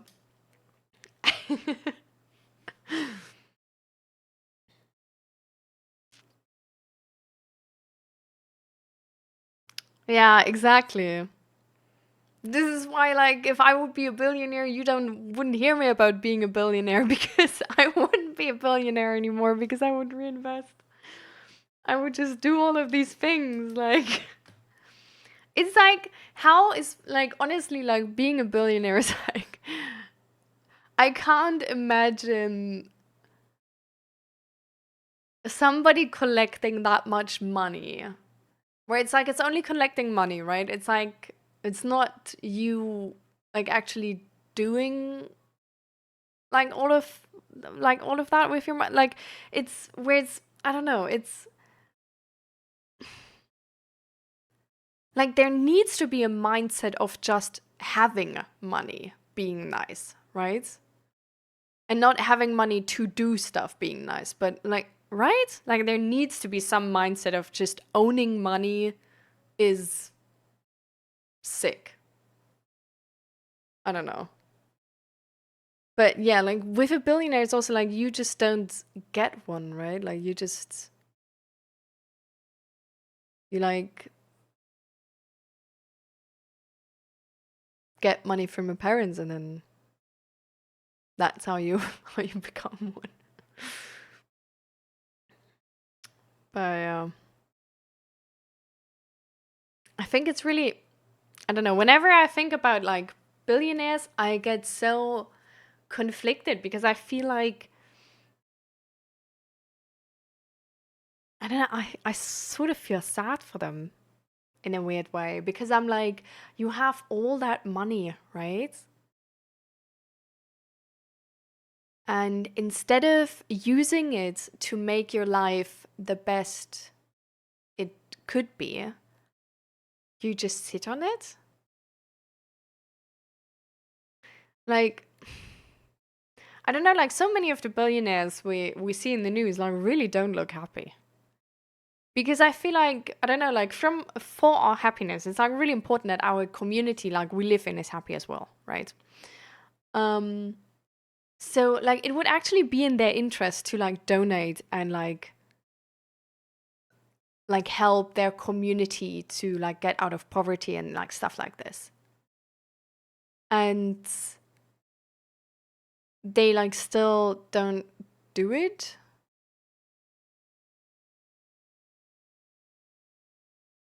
I don't know. Like, there's people who can be like, I like my life is like tough, but like I did the best I can, and can die with that, like knowing that part. I feel like that's a really hard concept if you're a billionaire and die a billionaire. Like, I feel like there this pressure to I don't know. It's like tough to have excuses there, like which sort of like put the responsibility away from you. Um, yeah. I feel like, I don't know, it could be like really beneficial actually and healthy for them to also not be billionaires anymore. Because it would sort of like, I guess, like forcefully end their obsession with money. Because this is definitely like sort of like an obsession, right? Like, this can't, like, can this not be an obsession at this point? Tough. But yeah. But how are you doing, Corduroy? Welcome, welcome. Um, her angle on this was more of, I talked with her the other day about you and hyped you up. So if you want to have her number, and I was like, okay, I understand, and I don't want to be rude, but she's not my type. Yes, I know people will be like, "Why do you have to get to know her?" Yada yada. But here comes my buts. I would have no problems with getting to know her on a platonic level, but not on any other level. I mean, it's entirely fine if you just don't like. You don't really need to have like a proper like thought out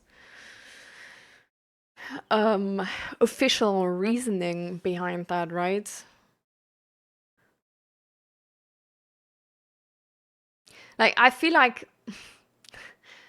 in a weird way, I think people deserve people who are excited about getting to know them. And I feel like if there is a person which like let's take this to the extreme, right? Like if there is a person who's like getting to know them, like they have like they were orange on their profile picture, like ooh, and then you need to convince yourself, but well, I need to get to know them first. I don't think you should get to know them. Like, I think it's better if you don't get to know them, actually, if you stay out of their business. And then if you, like, at some point or with some person get over that, then like, get to know them. And that's amazing. But, yeah. I feel like we shouldn't... I don't know. I feel like everyone deserves to be chosen. Um, and I feel like it's a tough situation to believe that somebody had to convince themselves to like you or want to get to know you and stuff.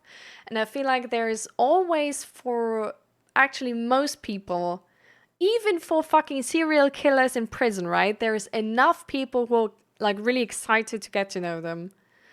Um, and so I don't think we need to worry about that there's like no person we're excited to get to know, or that there's no person who's excited to get to know us. Um, so I think we shouldn't convince ourselves at all in that regard. I feel like we should just go with our emotions. And if we get to know somebody and we're like, oh my God, I'm like so excited to meet them and stuff, then we follow that urge. And it's going to lead us to a person where we probably have like enough of a connection to, and a strong enough of a connection to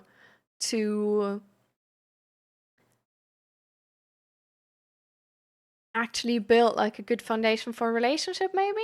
I don't know. Like I don't feel like we should, I'm not convinced that we should need convincing, if that makes sense.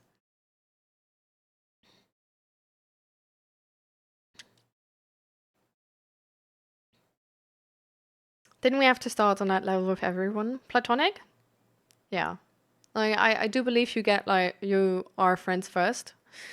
Um but yeah, again, like even like to I feel like we should also be like excited to like get to know a friend. I also think we shouldn't have to convince ourselves to get to know someone, even as a friend.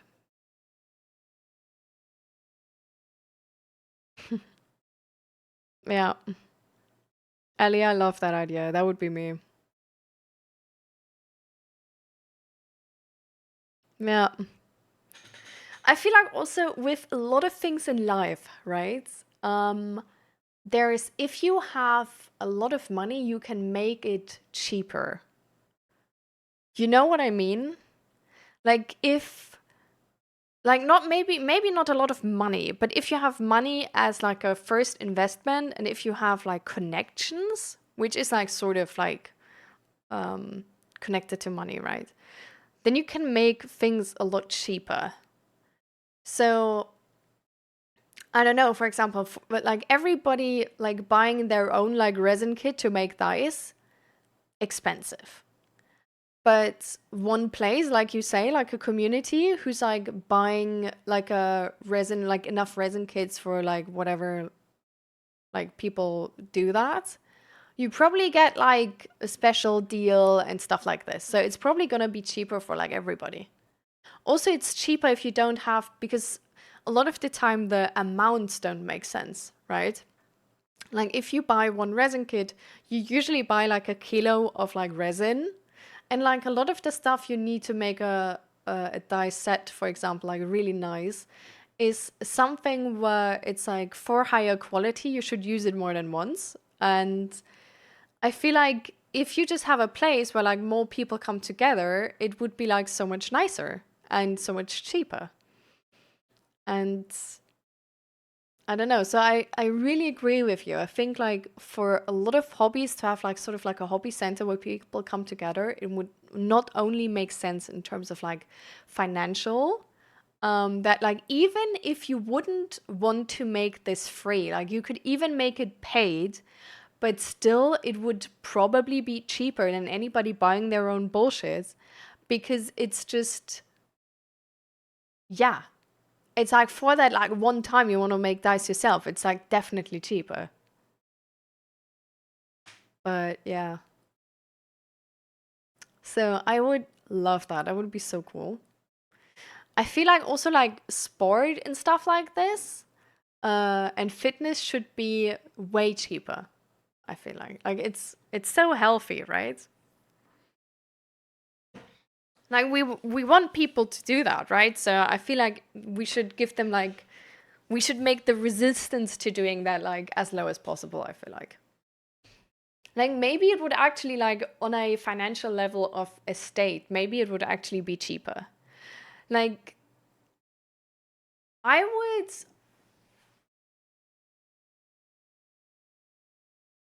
I would love statistics on if you make a gym per city, or like two gyms or whatever, like a gym per like that many people, whatever, per city, cheap, like not cheap, but like actually free. Um, would that lower the mental, like the health insurance costs that much that you're actually like are on like net zero or even positive? You know what I mean? Like you could also like if that's like too much of an investment for the beginning, right? For the start. You could also make it not free, but you could be like that like every doctor who's like, you know, like doing like going a little bit to the gym could help you. And it's like the sort of like the easiest thing they can do. Like they themselves, like they don't need to make any justification or whatever. They can just be like, okay, like this could help you, so you now get like fitness for free.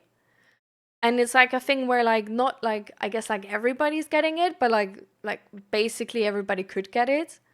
Um it's, you know, I don't know, I feel like that could maybe be like really really good.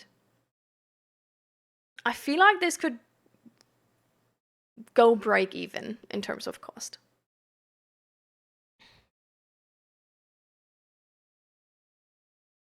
Let me get this out of a perspective of a man, because that is always fun when you try to be like mature and say, look, I don't have any romantically attraction to you. First thing you always get in your face is say you are a misogynist because you don't like this and that. Really?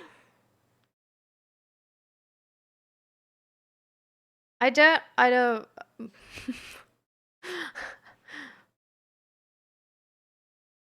I'm sitting here and saying, yes, I do have a preference for a romantic relationship, but that doesn't mean I have to hate anybody on a platonic level, and that is what makes relationships for me complicated. Hmm. I feel like that really depends on the social circle you're in and how you phrase things. Um,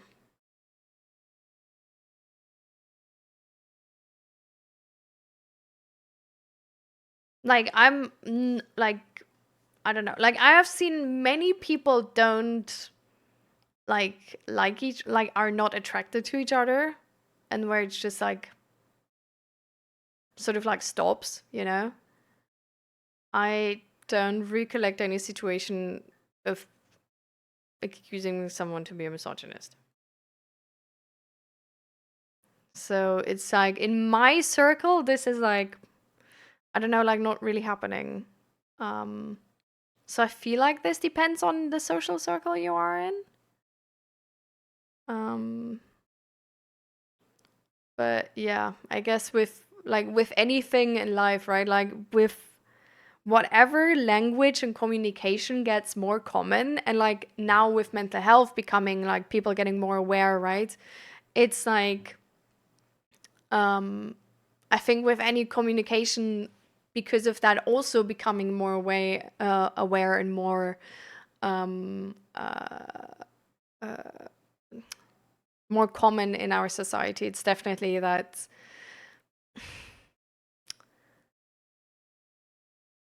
people just abuse those words. It's, I don't know, like before you would have maybe just like been a dick or been gay, like now you're misogynist. Like it's like if there's people who sort of try to use these official reasons to cope with their feelings about something, it's like the language changes which the like with the time you're in, but it's sort of like always the same.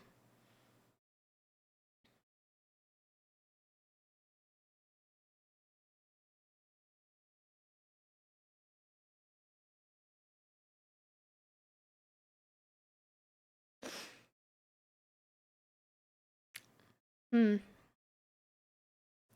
Let me read from the top. Maybe they just pay for what they use and like just a tiny amount for wear and tear on the machines that has around. Yeah, exactly. Prescription activity. Nice. Yeah, that seems amazing. Women are cruel if they get shut down. Well, men rape.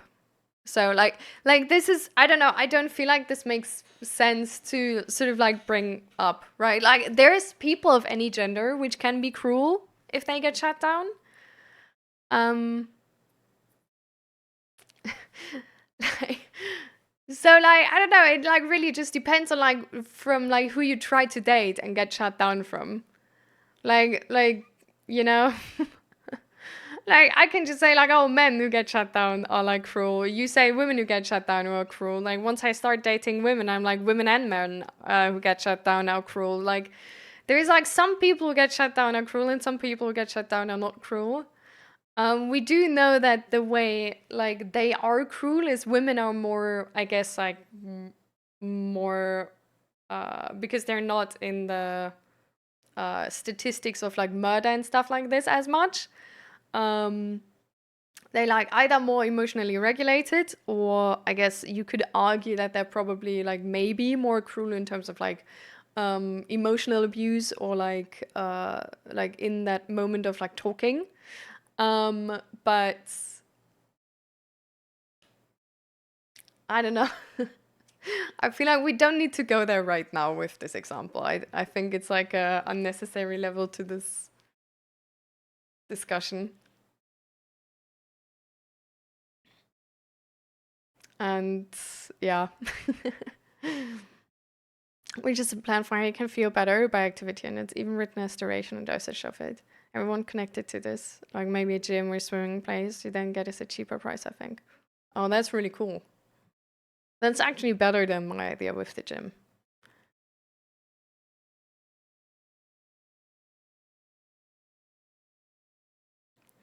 Probably part of it. I had a few situations where people tried to hook me up, and when I said, well, the person they tried to hook me up is not my type, it got sour really fast. Even when I tried to explain that I have nothing against that person, I personally have other factors for me that need to present for a healthy relationship start.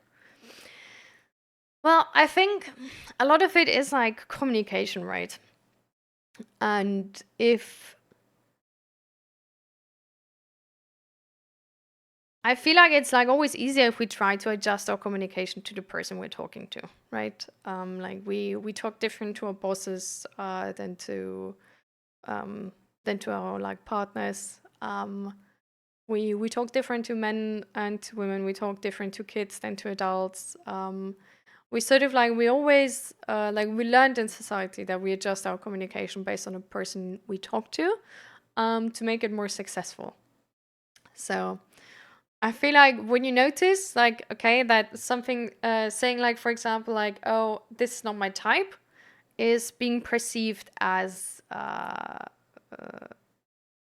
yeah, well, like, I don't know, as sexist or misogynistic, then it's maybe because the, like a lot of things in communication is about the first thing you sort of say and like throw into the table, right?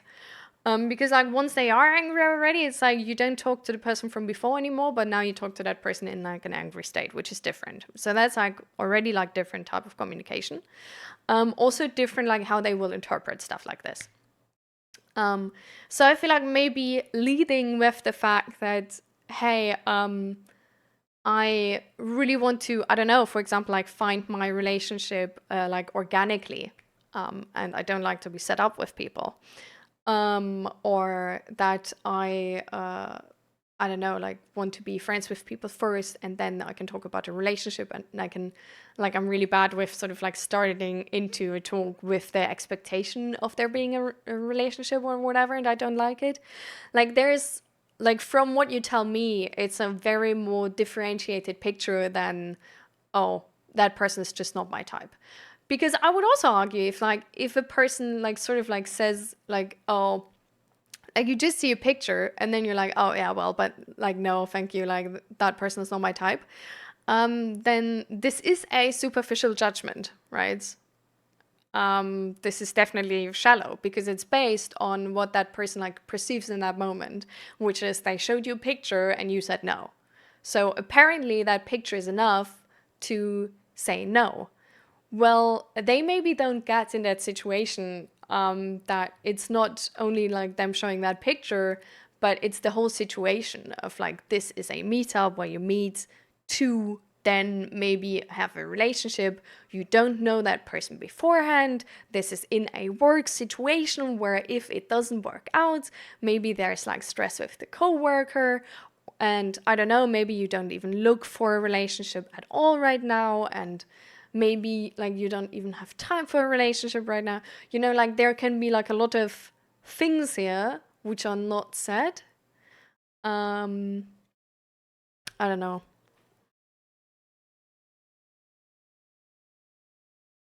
I mean, I can say for my part that I try because I can understand that someone is like mad when you badmouth someone they like in a protective sense. I wouldn't pass this past me. I wouldn't personally. So I try to be as neutral as possible when I say something like that in person. The not my type thing is just a phrase that I used here to kind of explain it in a fast way. Yeah. I get it's like, I don't know. I feel like sometimes we just sort of like need to understand where the other person is coming from, right? Um, so I don't know. I feel like if it's,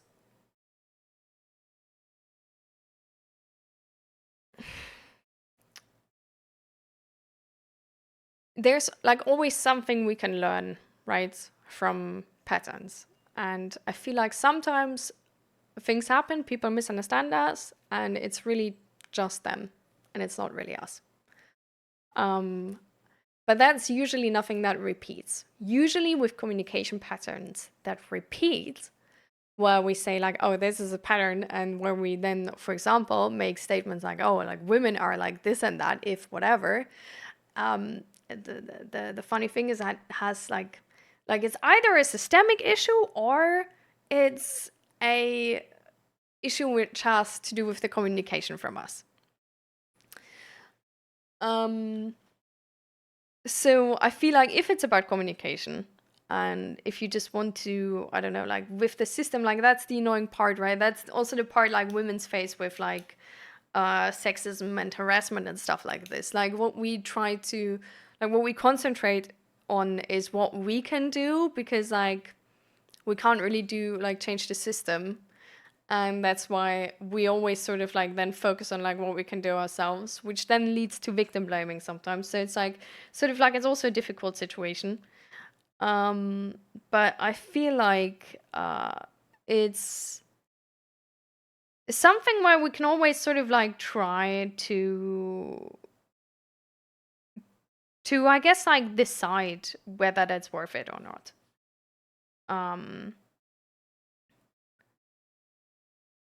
So I don't know, like if it would just take me to like not dress up nicely and not show skin to like never be under the threat of like harassment, I would probably on most days absolutely do it. Absolutely 100%. The annoying part is that's not really the case, right? So like we know this nothing really has to do with each other and this is not really helping you. So I guess with like some type of harassment it's helping you, but with other harassment it's not helping you.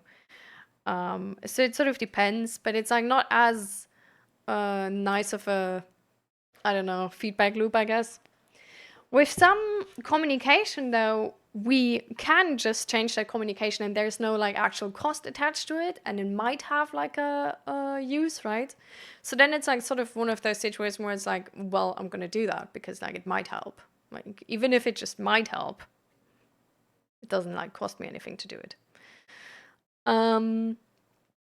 So I feel like with like communication like this, it might help. And I'm not saying that like it will or anything, but it might help to knowing how this can come across, try to adjust and optimize the phrasing in a way where you can, where you take these doubts out of the other's calculation. Where it's like, I don't know, like maybe you start with, oh, like she looks really nice. And this is like, I see that this is a nice gesture, but I don't really look for any relationship right now. Or because it's like, it sort of depends on like what you want in that situation, right? If you just want your coworkers to not like piss you off anymore with like hooking you up with somebody because you really just don't want a relationship right now, it doesn't really matter with who they come across with, like with who they come to you, right? So then it's like, oh yeah, nice gesture, she seems really nice, but no, I'm not looking for a relationship right now. Or like, I don't have time for a relationship right now or whatever. If it's really like about that person, but you don't like the situation of it or whatever, it's like, oh, like she seems really nice and I do get your gesture here, but it's, I just don't like when you're like set up for a date by someone you know or someone from work, because then I feel like so much pressure on that situation. If it's, yeah, if it's just like how that person looks and you're like, no, nope, sorry, not interested, not my type. It's, well, I guess then you sort of like have to handle when that person then comes back with, oh, you're like superficial.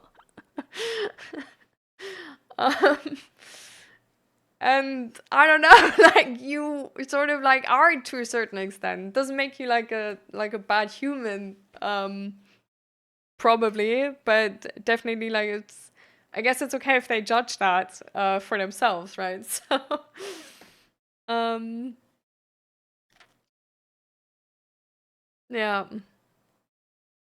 So I feel like I don't know, like I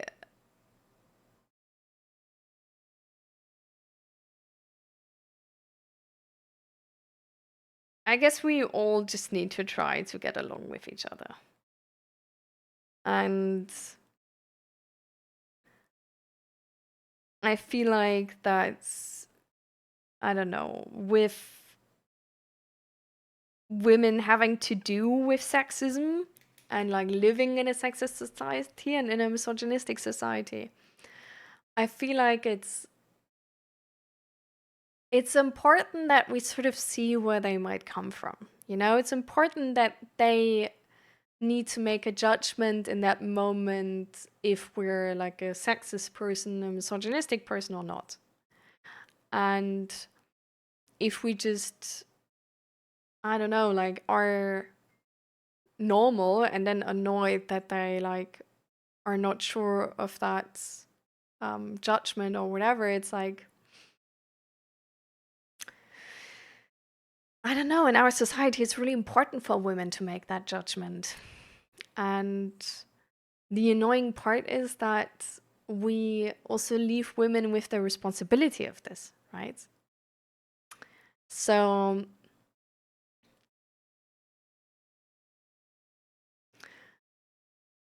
I don't know. And then, especially in the last couple of years now, with the whole topic of um, women's rights being like taken away, and there being like a lot of like influencers and now presidents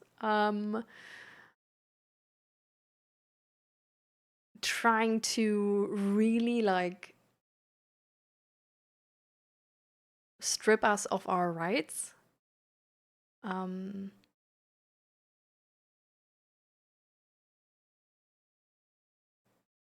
I feel like we do good if we have sort of like, like compassion and understanding for how they might be on edge towards this topic and how this topic might be touchy. Because it is a very emotional topic.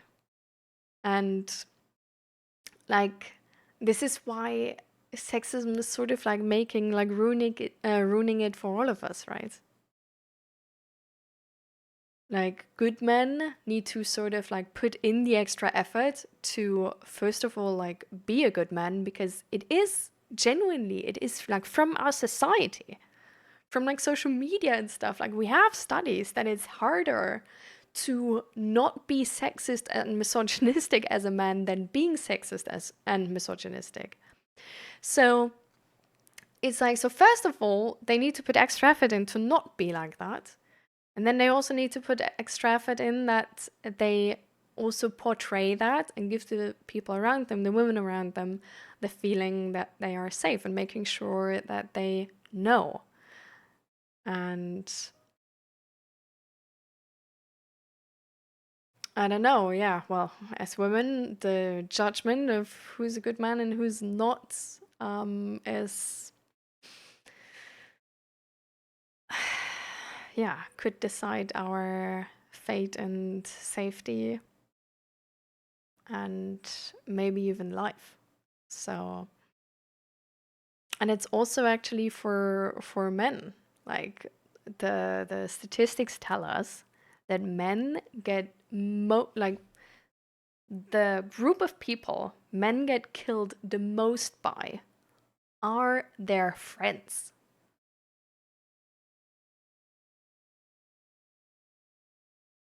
Like, their friends and acquaintances. But I don't know, like, this is tough. But yeah, like, the people women are most killed by are their partners or ex-partners. And then family, because easy. Yeah.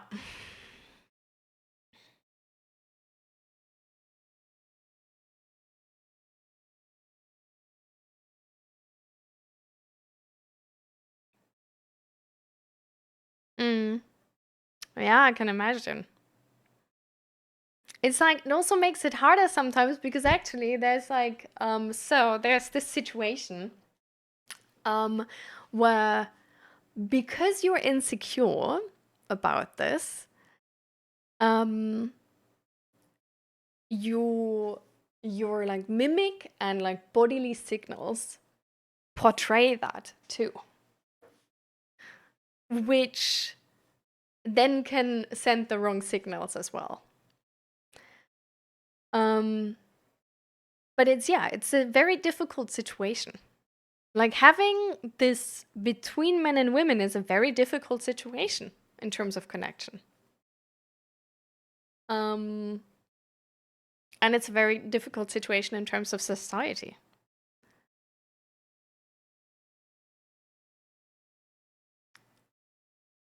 And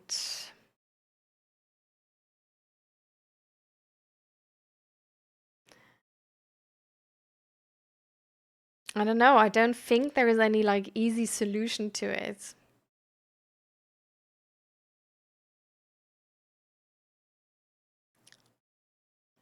I feel like it can be like easier if you um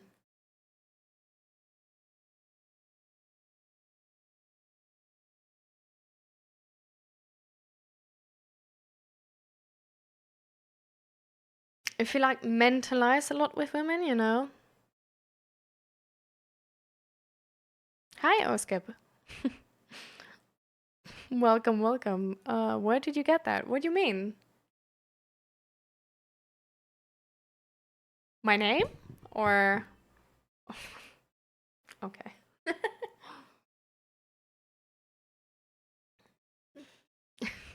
Guys. This is I'm flattered. But we're getting to an amount today where I'm already getting like slightly uncomfortable because I'm like, as if it's that good today. Like, I don't know, I don't believe you. Like I wasn't ready to get so much attention for the way I look today.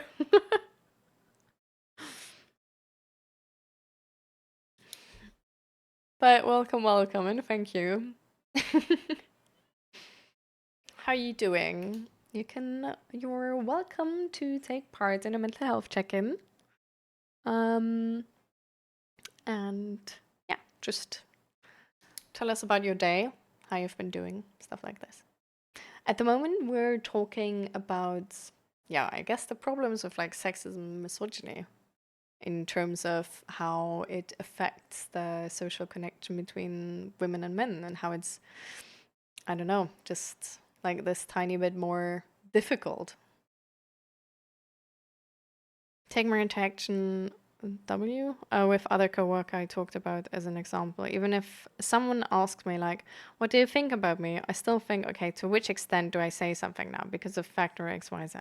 Because even if I say something, I still have to think about what or how I'm saying something.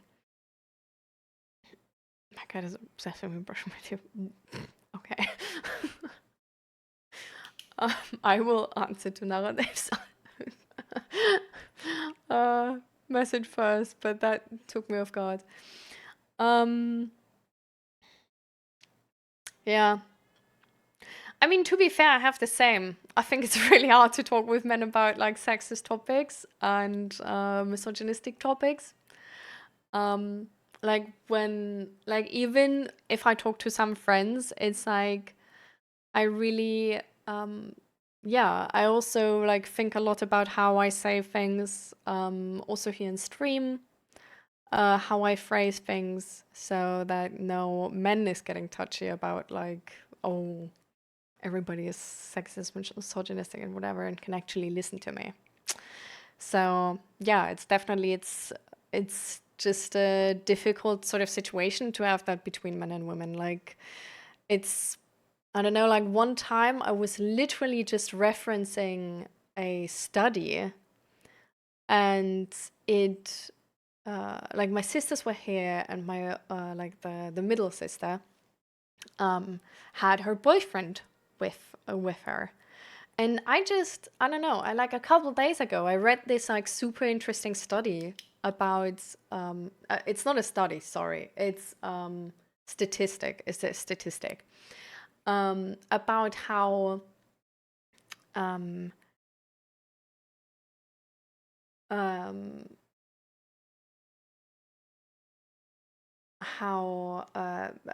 the one I referenced before about like the Netherlands, like 2016 till now, I think, and about how many women were killed, how many men were killed, how many women were killed by who, how many men were killed by who, and then like how that is changing with age as well, and like all of these different things. And so I was referencing that study and being like, damn, like I just read that, not study, Jesus Christ, statistic.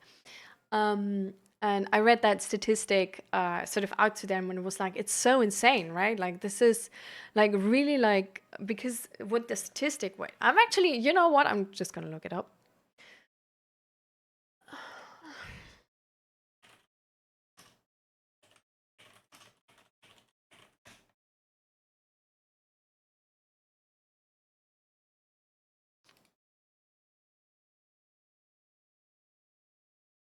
Yeah, yeah. Okay, so it's okay. I think mine was from earlier, but this is like probably still the same and doesn't really change too much, I believe. But this one is from 2020 to 2023, actually 2024, and it says that 52% were murdered by their partner or ex-partner from like women. So from women murdered, 52% were murdered by their partner or ex-partner, which is half, right? Like, that's honestly insane. But it gets worse. It gets so much worse. Among women aged between 20 and 60, this was 65%. 65%. Can we like 65%? This is so much. Like, it's really, it's like a, I don't understand how we can fault women for having troubles choosing their partners and being really careful with that. Because 65%, bro, we're making the decision if we die or if we live right there. And it's honestly, it's so hard to grasp these numbers really by heart, because 65% is a bigger number than most statistics or studies can actually give us. Like I don't know, like, it doesn't even matter the topic, but 65% is an insane amount for like a lot of statistics. Like, it's a really big amount. It's like, oh damn, like, this is really kind of sure. And it's just insane, I think. I don't know. It's like really, like, I feel like we have to sort of like see that when women choose their partner, and we need to respect that this is the choice they make. While men, for example, they were killed 4.8% by their partner or ex-partner. This is the second smallest group for men. So essentially, men are nearly the safest with their family and with their partner. Women are the unsafest with their partner, and the second unsafest with their acquaintances. Men are the unsafest with their acquaintances. They are killed 31.7%. Like, the men that were killed here were killed by their acquaintances. And 15.2% by people with like no connection. Where it's like men need to be scared of friends and strangers. Women need to be scared of partners, ex-partners, or friends. And this is really, I think, like, this is honestly a really tough truth. Like, I feel like if you think about how this impacts life, right? On how where women can feel safe, and where like you should feel safe with your partner and with your friends, and these are the people which kill women most. And with men, they can feel safe with their partners and with their family, and they can't feel safe with their friends, or shouldn't maybe. Like, this is really insane to me. And then, to be fair, we have another thing here, right? Because women fear a lot of things worse, like, well, I don't know, worse than death, but of like being kidnapped and stuff like this, which is a chance where like it's less for men, right? So there could be, in terms of like being kidnapped and stuff like this, the chance is going up for like strangers. Maybe. We don't know. I'm just saying this is not part of the statistics. And this is also something where we sort of need to acknowledge that the life worth of a woman is sadly something.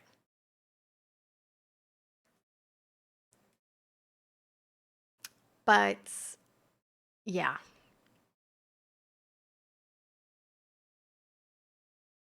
Really insane.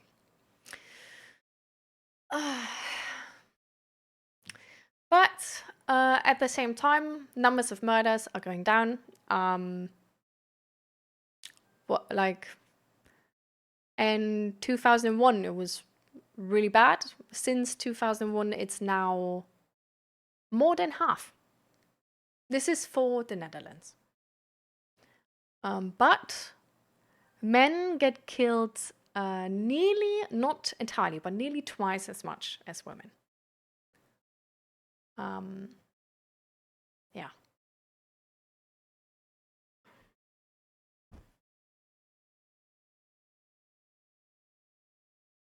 Yeah. It's really important that men speak up about sexism. It's actually also really important because what the statistics low-key showing us is that men need to be scared of their friends. They need to be scared of friends which are scary to women.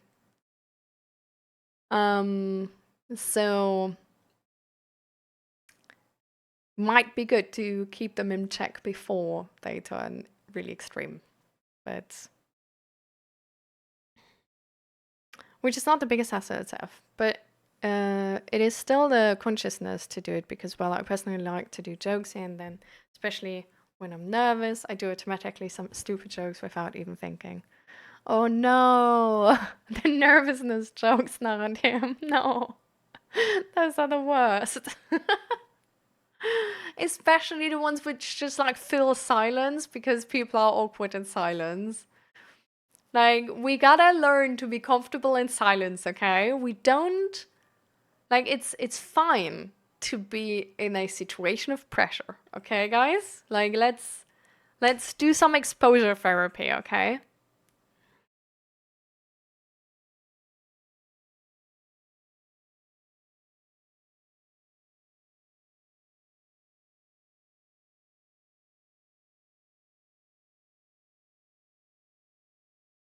Yeah. I hate that so much when people don't say something, but then if that man left, are like, I'm so sorry, actually. That was so wrong. It's like some some men, I'm not saying all of them, but some men actually say that only to then get the sort of like the, oh, I'm a feminist, but not actually being a feminist.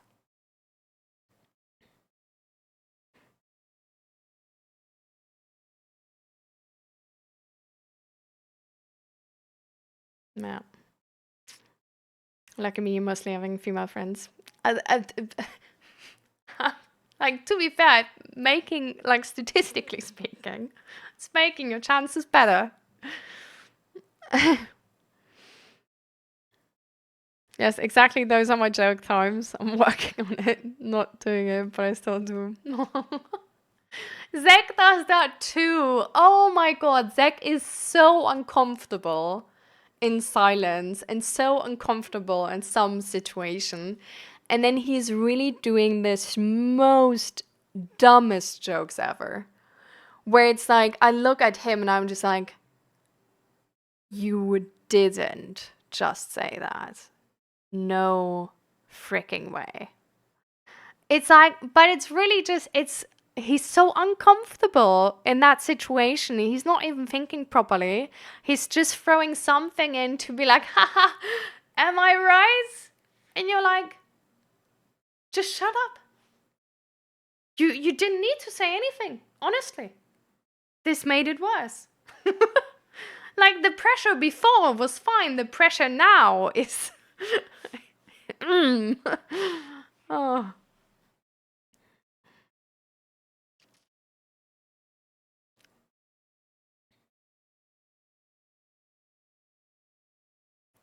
But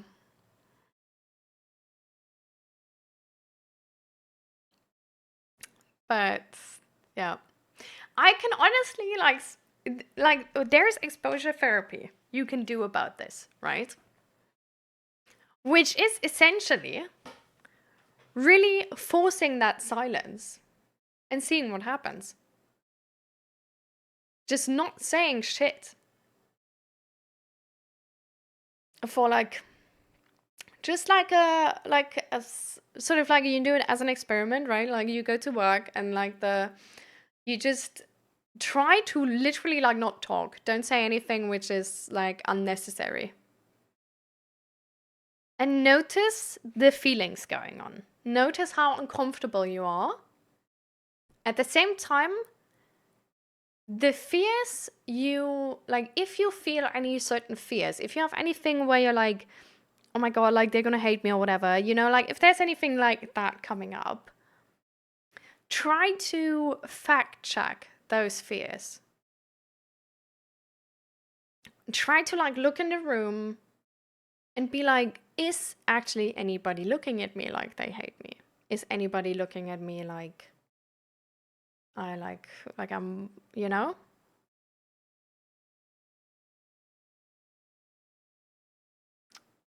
Probably not. Maybe out of concern and being like, why are you so quiet all of a sudden? You always talk.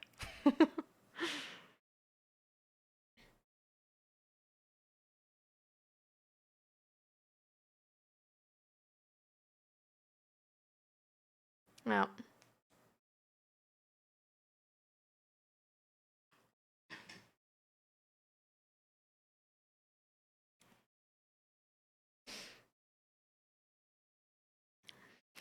But yeah.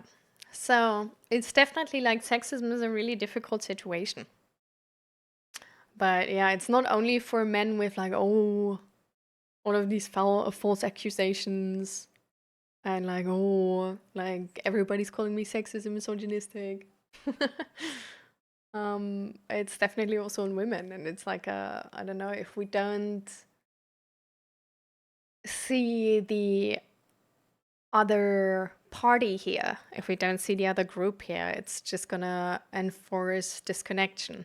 And disconnection is the best breeding ground for sexism and violence.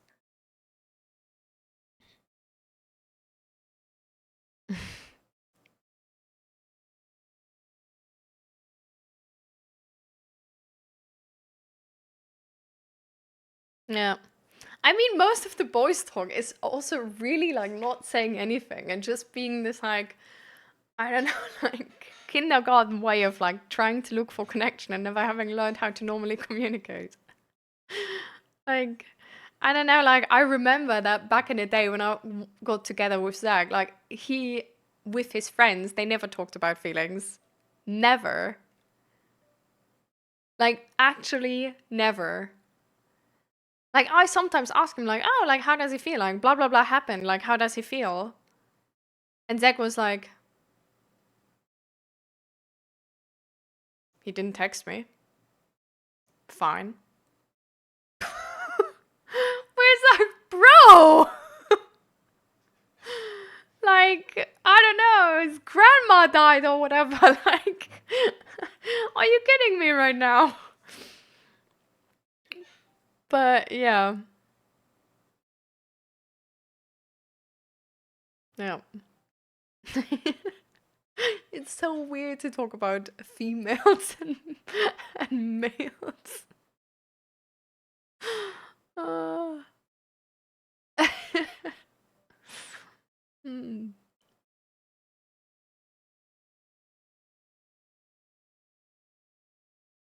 Yeah.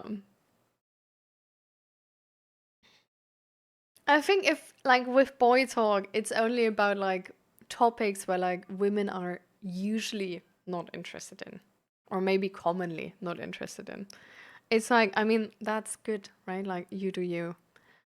If But the thing I see, like I would sort of like describe as boys talk, because that like the other thing for me is just like, well, you talk about hobbies. Like not everybody has the same hobbies. Yikes, whatever. But what I would describe as boys talk specifically is like emotionally inept, um, sexist objectifications, stupid jokes. Also, actually, I connect with it stupid jokes which fill silence, because both of them are really uncomfortable in silence. Both of them don't properly know how to connect.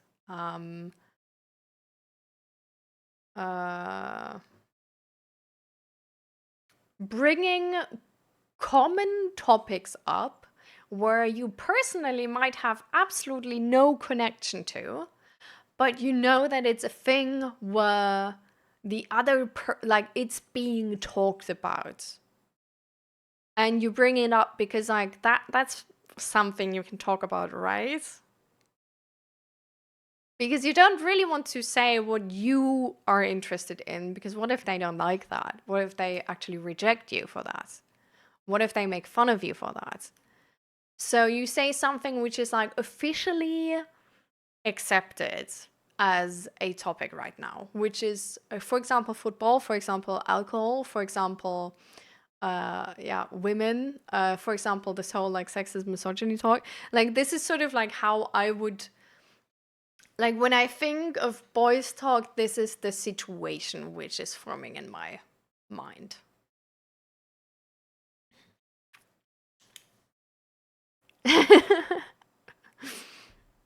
Yeah. That's why I just talk about waffle irons. I love that though. Oh. And Kyrioko. How are you doing? Can't wait. What that changes from autumn to winter. From the overlay? Gonna miss those acorns. They look cute. That's true. I haven't made an overlay for winter yet. You just reminded me of something more to put on my to-do list.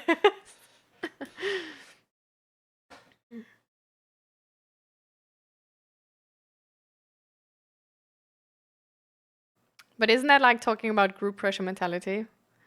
Yeah, like that's like when I talk about like when I think about the word boys talk, that's sort of like the picture which forms in my head. It's definitely a more like it's not a it's not something where I feel like, oh, mature adult men. No, it's definitely something where I'm like, yeah, school boys talk. Maybe you didn't grow up and you're not in school anymore, but it's still that. But yeah. But it's definitely this like group pressure thing, being like afraid of social rejection, because there's such like because everybody's making comments and like, oh, that's are you a woman?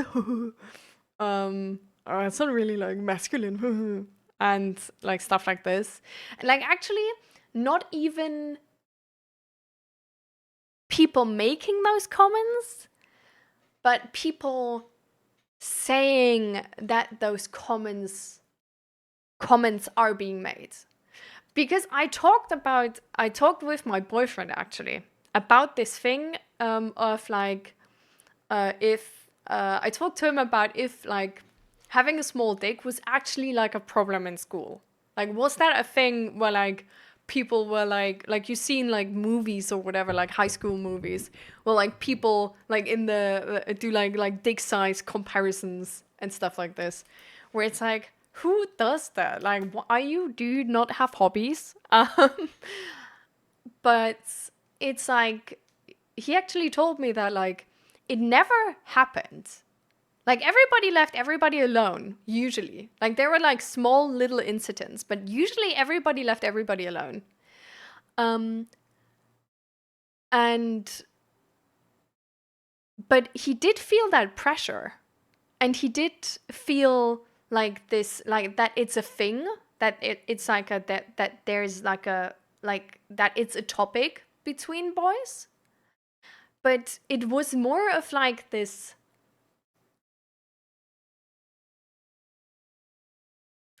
It was more of like, it was like jokes were being made about a ha small dick, and it was being said about everybody.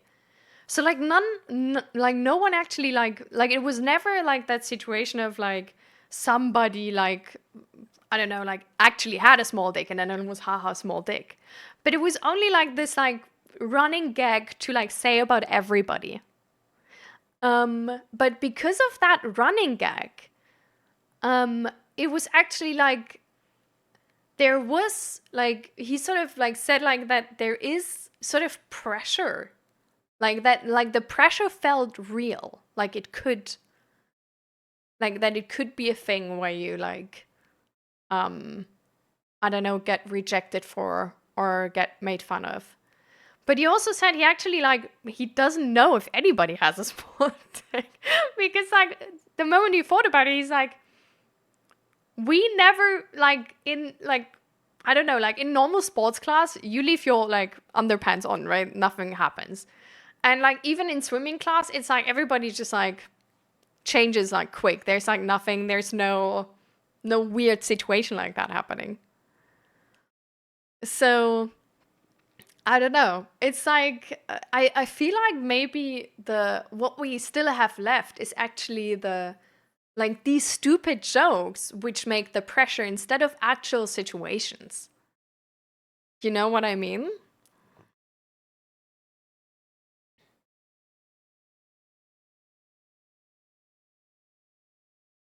It's pretty humiliating for the person who they are bullying or made those claims. Yeah, like he said like it was just said like a joke about like everybody. So it was never like that person actually has a small dick, but it's like I don't know, you do whatever and then haha small dick. I don't know. Well, I don't know, right? Like I just know from like his description. One of the reasons I probably never liked these school groups, I'm not into sports, started gaming pretty early, and I'm also not into cars, so I was the weird one. So I just sat there and I was like, meh. Yeah. I've never written something on this. It's been to reassure men. So now every time I write small, the word D comes up. And that gets you ranks up in the social stature if you join in that fray. You did to others because you didn't want to happen to you. Yeah. But it's like so the thing which remains actually in society is not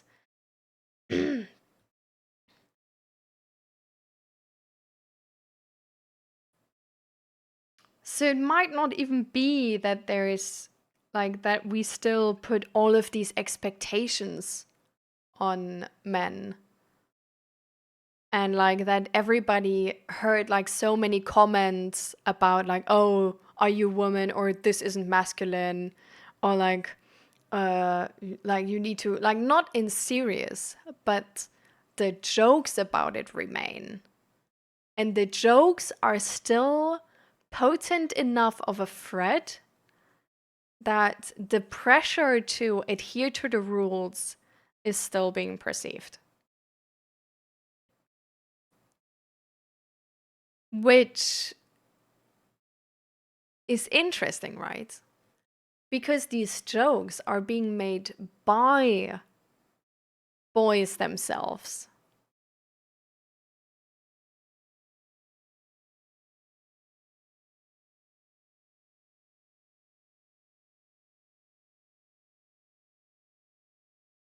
So it's a weird situation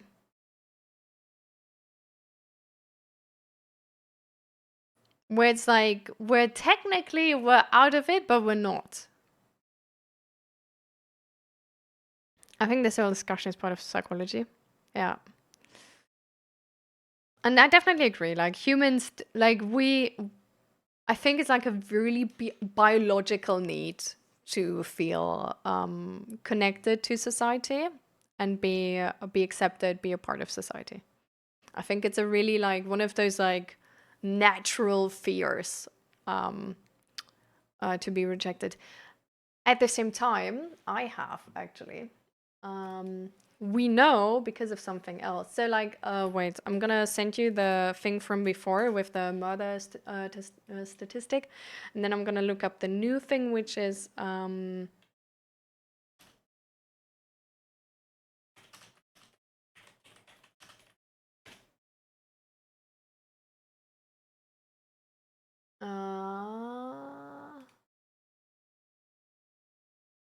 which is this one. And here we actually, they point out that there are studies being made, and one of them already has shown that if you feel physical pain, like there's like some certain like pain centers in the brain lighting up, right? But if you feel social pain, like for example, like being rejected, or being like the odd one out or whatever, you actually have the same, like some of the same pain centers in the brain light up. And they also on that did like a follow-up experiment where they gave people just pain meds against social pain. Because they were like, okay, so like if pain meds help against physical pain, and it's the same pain regions in the brain, then like it must also help against like the pain from like a broken heart or like social rejection, right? And they did that, and it helps. So just pain meds, just paracetamol or ibuprofen, helps against social rejection. With knowing that, it makes a lot of sense why we biologically don't want to be the odd one out, because social rejection is physical pain, right? And we try to avoid physical pain. Like physical pain is bad, like pain bad. So we try to avoid to hurt ourselves, and we also try to avoid to be socially rejected. I feel like that's maybe also why these, I guess, more discriminating extreme groups are so enticing to join, actually, because they discriminate everybody who's not in that group, right? So once you join them, you avoid that pain. The second part is, though, if they don't have anybody to discriminate, they discriminate you. That pushes you to become a very active member and look for new victims. Because once the victims run out, you actually turn a victim. And I feel like that part is also really interesting, because the way it's gonna motivate you to avoid that pain is join that group and always find new victims. So they can be the target instead of you becoming the target because victims run out. And at the same time, it's a very unstable attachment, which makes you more not only restless, but also more reckless, and more vicious as well, because you lack empathy and compassion if you feel really like stressed or like in survival mode. So this also adds to the whole calculation, basically. So I think that's why they maybe are so enticing, but I don't know.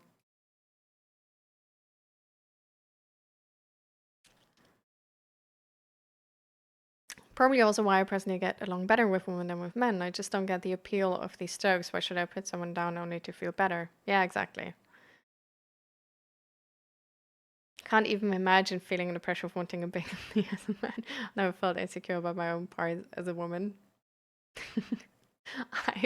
I felt insecure sometimes.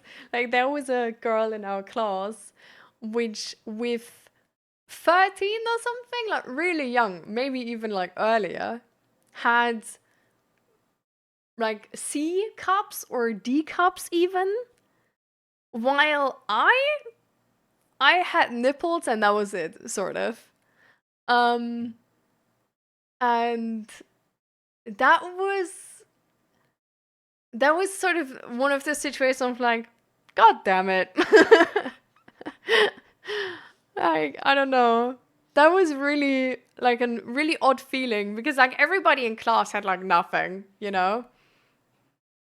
And she just already looks like a I don't know, tiny woman or whatever. So that was like a weird situation. But I'm at the same time, like now that I'm older, and I'm sort of like aware, like more aware of like sexism and stuff like this, I think I'm actually glad that there was not much to objectify me for.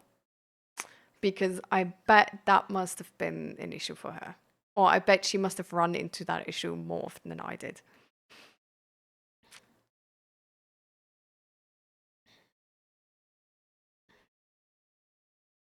Unless you get a cool eye injury, which makes it look like staying from Metal Gear Solid. Well, yeah, I guess. But then you also have to own that style too, because it's not only the eye injuries. Oh, that was me, sorry. But it's fine.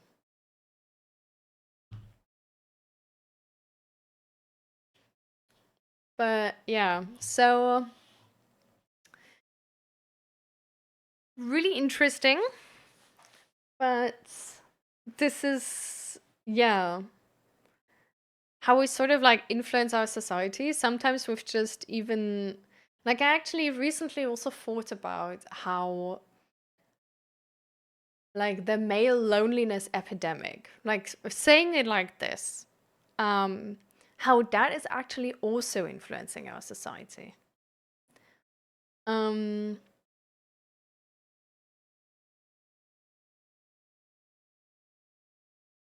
And not only that, also being like this whole thing of like, oh yeah, like sexism is like so bad nowadays, whatever, and like there's so many like sexist men and blah blah blah. How that's actually also influencing our society.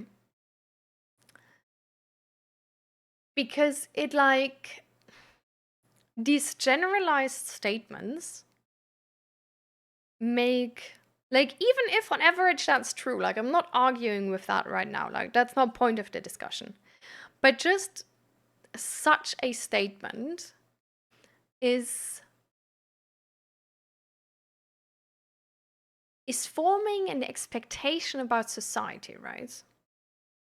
And if we are all afraid to be rejected, I think it's harder, or it makes it harder to do the right thing if you expect society to be worse. Because you expect more backlash. Like, if you expect society to be woke, being woke yourself, doing something like really good, like taking care of your mental health, being open about your mental health seems easy because it doesn't seem like something to be rejected for. Like if you expect your friends and coworkers and boss and all of them to be woke, it's really easy to talk about all of that stuff.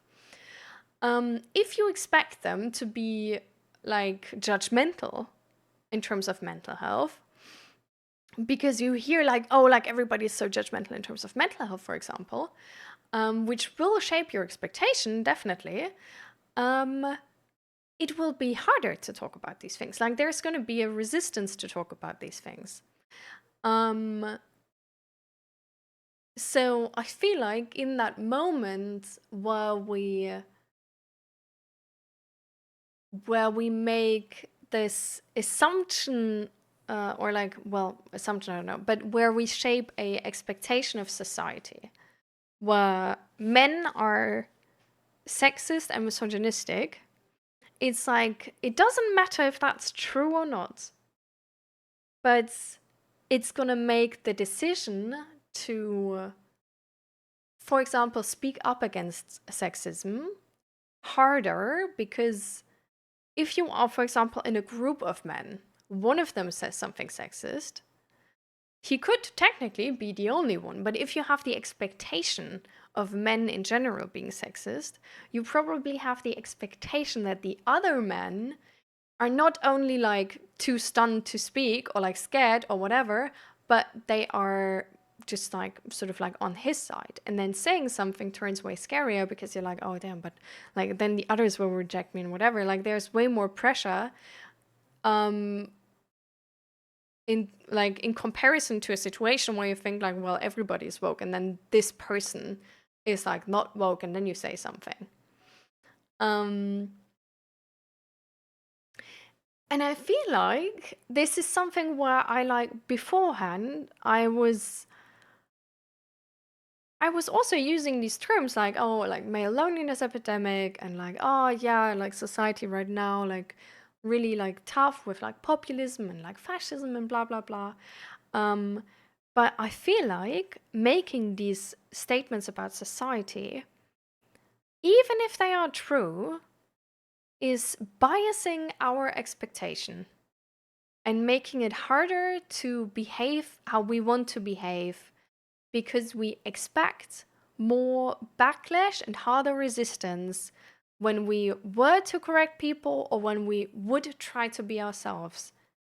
And so I feel like even if that is the case, it's maybe better to believe and think positively and optimistically about society, because even if you might get the same amount of backlash, you like still behave more like yourself, like you have less resistance to, in spite of that, still behave like yourself.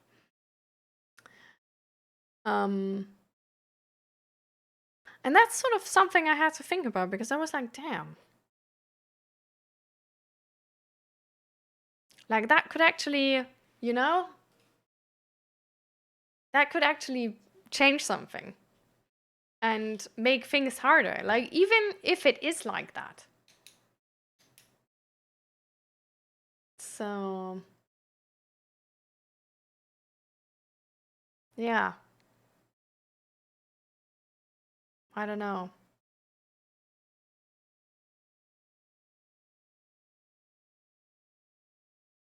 What do you guys think about that part?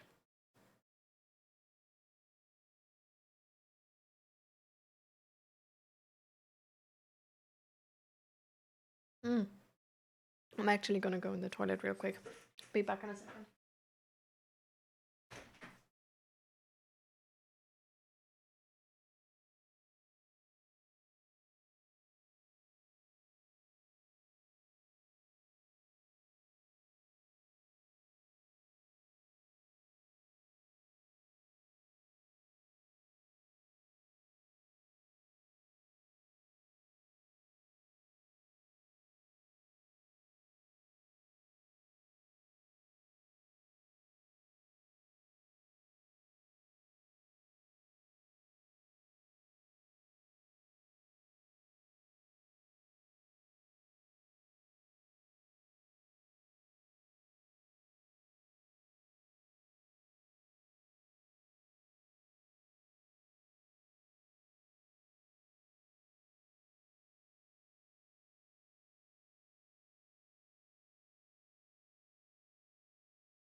I am back.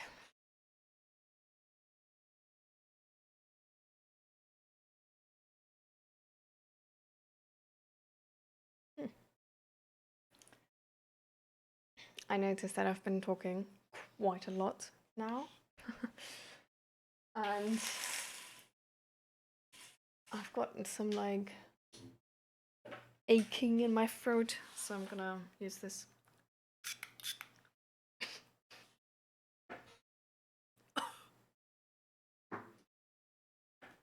Oh.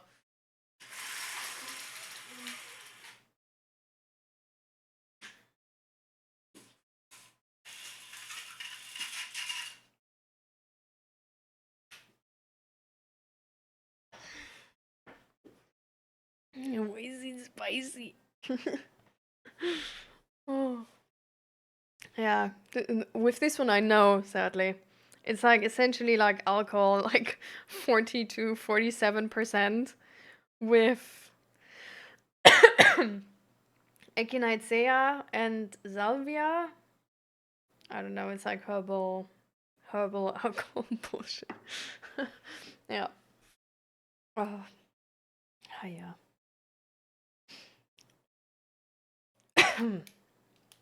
Mm, yeah. Anyways. The for sore throat? Yeah, exactly.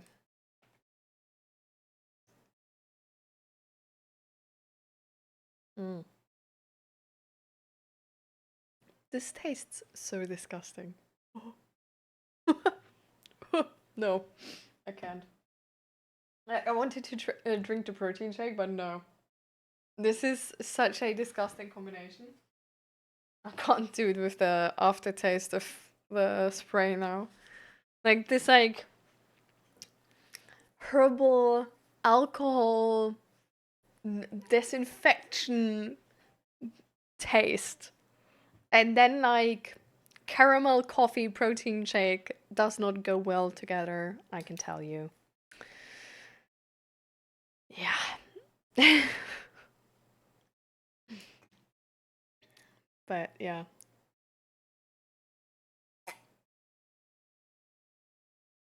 Mm.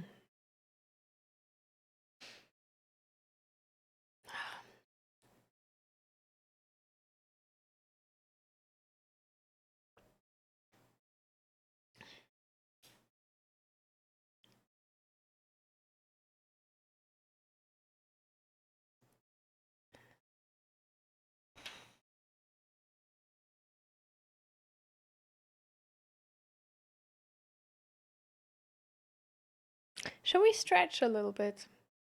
I feel like stretching.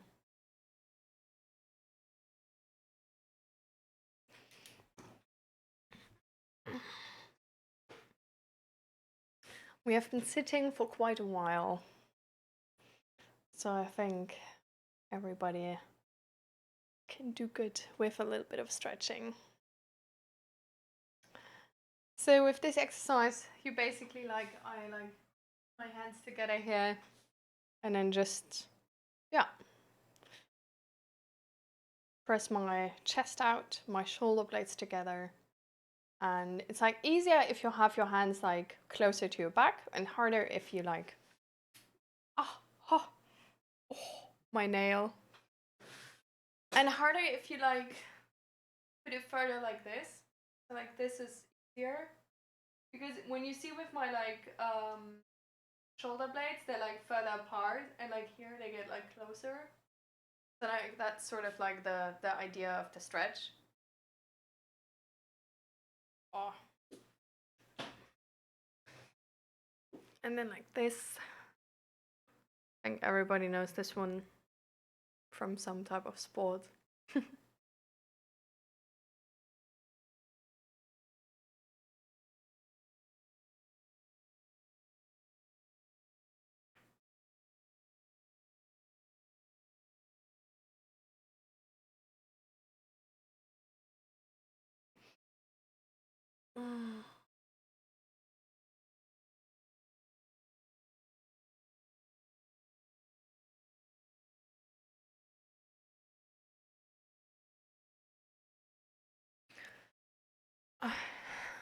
Kiviyuko, you want to take part in a mental health check-in, by the way. It's essentially just something where we share how we've been doing in the recent time, maybe like the past week. Usually we do like since the last stream, but since it's your first time here, like since the past week. And how we have been feeling, and if there's, I don't know, like get like emotional support or just advice.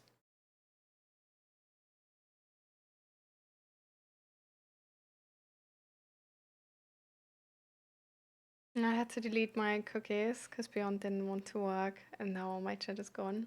Aww. But it's fine, you didn't miss much.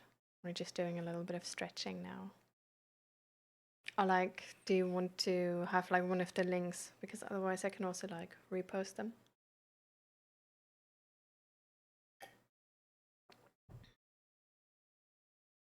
And then one of my not favorite exercises, but most done ones, because my chiropractor says it's good. It's like you sit on the edge of your chair, and then you just have your arms like hanging, and then you sort of go with your arms in the direction of the floor, and just to a point where like you can you don't necessarily actually feel a stretch. Um, like either you feel a stretch here, but you can also just feel sort of like it being like exhausting. Um, but what this does essentially is when we sit, and I say this like every time, so if you all know, you know. But for everybody who's new, maybe, what this does is when you sit, your like lower back gets like compressed, and with this one, you decompress your lower back. So by sort of like tilting to the left and the right, the like lower vertebrae get like a little bit of mobility back. And you can actually like see this for yourself or sort of like test this for yourself. If you like haven't done this and like have been sitting for quite a while, trying to like touch your feet and like see how far you can go. And then do this exercise a couple times. And by the way, you don't want to like push and pull. Like at the first sign of it being like, oh, this like hurts a little bit or is uncomfortable or I don't know, exhausting, you just sort of stop, hold it there for a second, sort of, and then just go back. Like this is not supposed to be something where you need to push yourself or whatever. This is just something you do. Um, and yeah, and then you do this, and then you touch your feet again, and usually, or like the idea is that you get lower and like can touch your feet better because your vertebrae have more like space and your mobility has increased.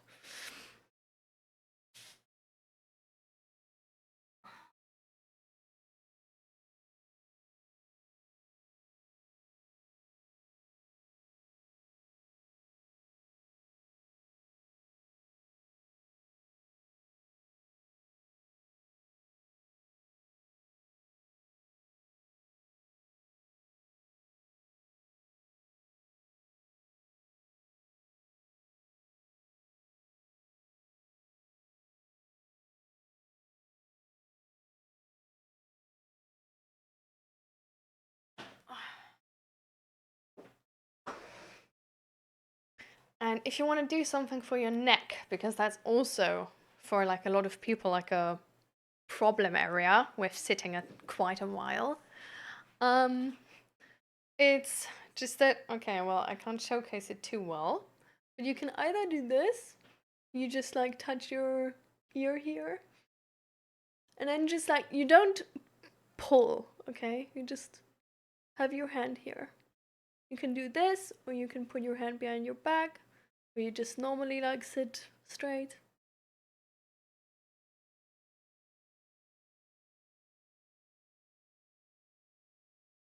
But that should, like, only the weight of your hand should be enough. Pressure to get like a good stretch here.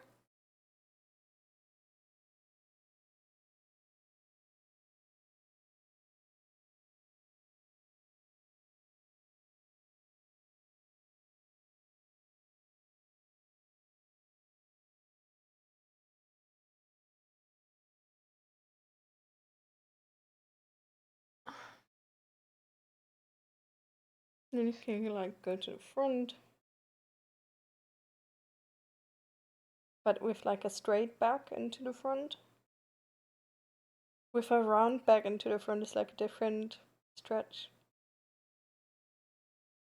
What you can also do is like go like to the like 45 degrees, 45, and then yeah, like right where where that is, you like put your hand, and then you do like this sort of, but like the hand should be here, and that's stretching like that part. You can also go like to the front and then like tilt your head. That's also stretching that part.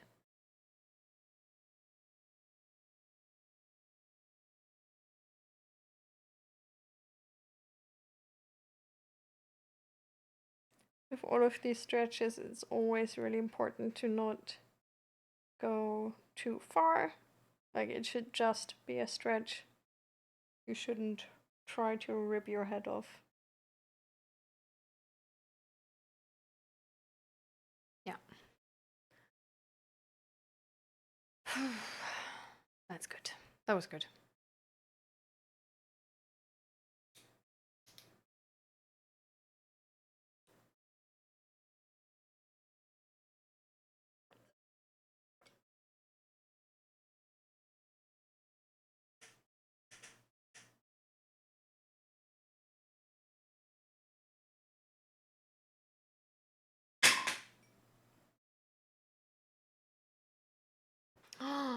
Have you, by the way, have you seen these videos? Well, I've probably talked to you guys about it already, but I just had to think about it again with the loud noise.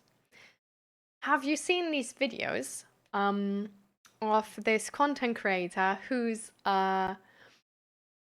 essentially like so there's a lot of people who have like a lot of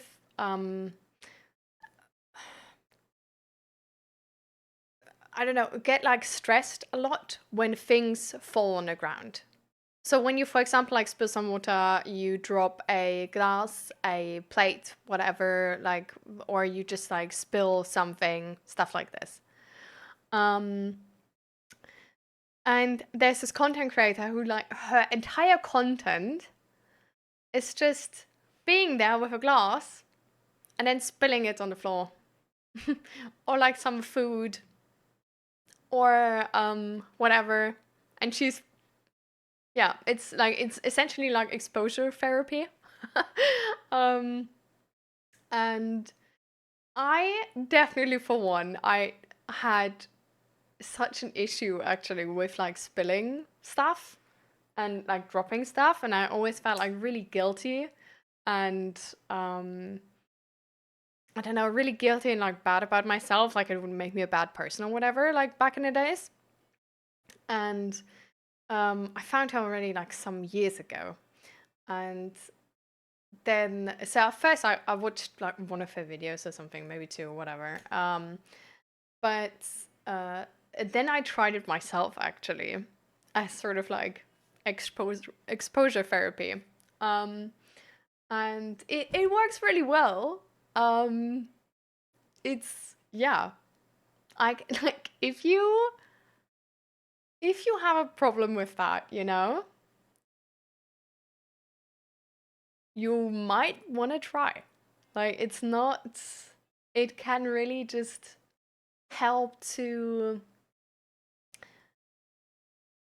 realize, like, if you've come from this like very like classic sort of like background of well, I guess like with this the classical situation is that I don't know, like your mom or your dad like screamed at you if you dropped something. Then this can be like really, really amazing exposure therapy actually, because it's one of the easiest, I think, with the biggest impact, because the first time you do it, you instantly just like, so you spill it, and then you essentially just like look at the situation. Like you're first gonna be like maybe a bit in shock, and you just look at the situation, and you're gonna realize like nobody is screaming, like nothing is happening. Like you're safe, and you can now just clean it up, and like no one will ever know. They also don't need to know.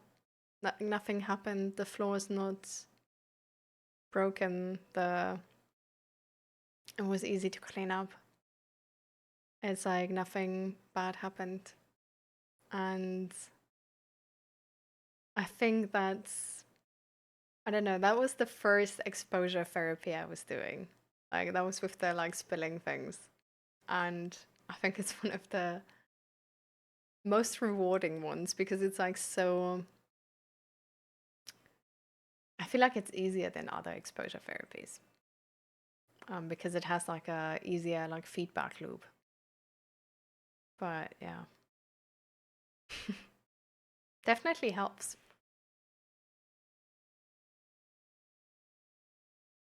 You gonna cook some food? Oh, you will listen. Okay. I'm glad. I hope whatever you cook is like really nice and tastes really nice. Um, and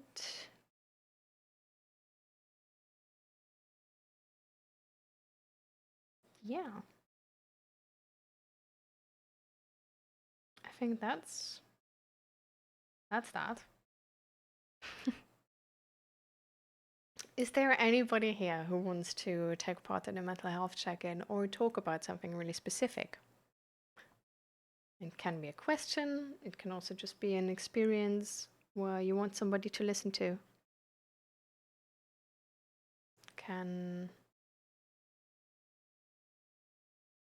I don't know, like whatever you need emotional support with.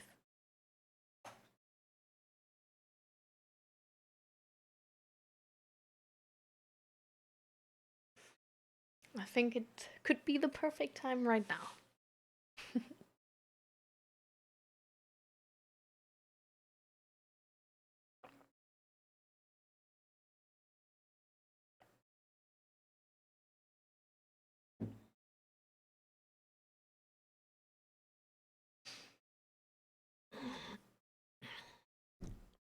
Whoops.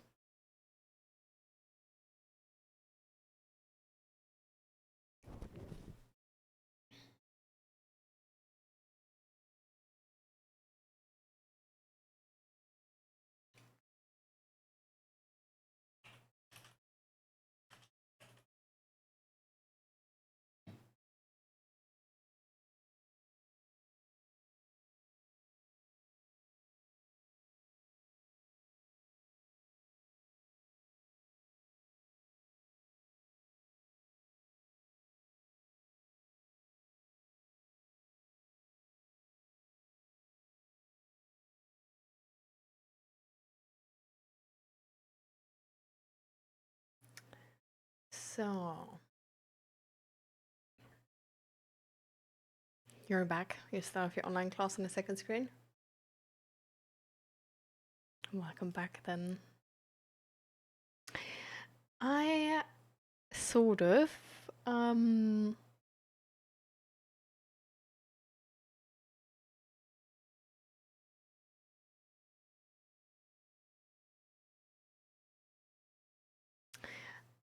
I thought we might want to look into the public domain books and try to find out what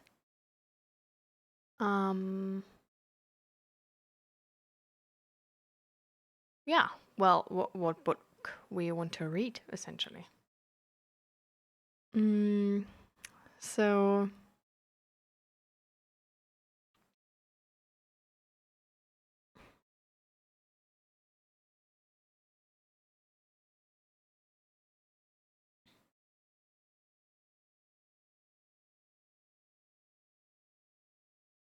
the only thing I'm sort of struggling with is this is only a list and there's a lot of books here. So, how do we find the book which is actually like, like has like a good, how do I say it? Like makes a lot of sense for our stream here and has to do with the with psychology.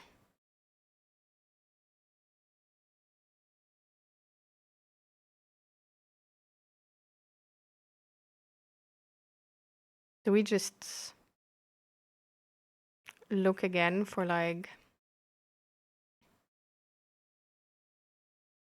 I don't know, public domain books psychology? I mean,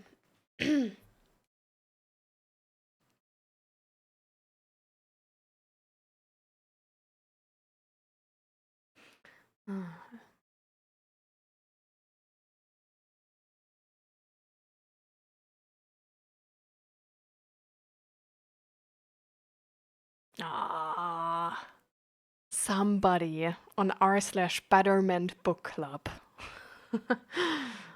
Oh.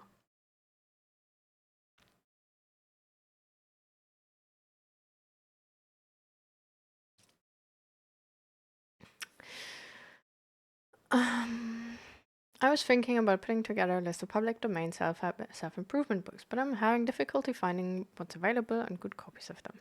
Database is a list of public domain books. I'll add to the list as others I mentioned. Anything else come to mind?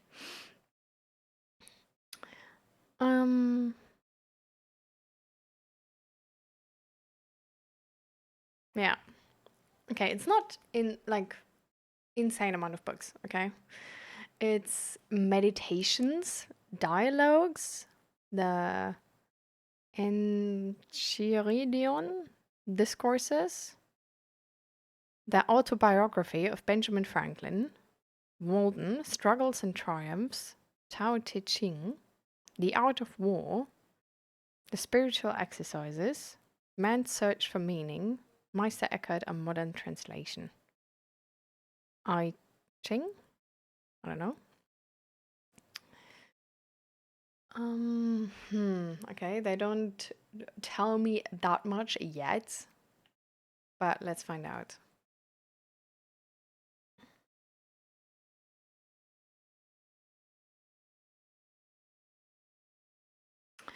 Roman Emperor Marcus Aurelius Antonius Augustus was the model of what we call a philosopher king.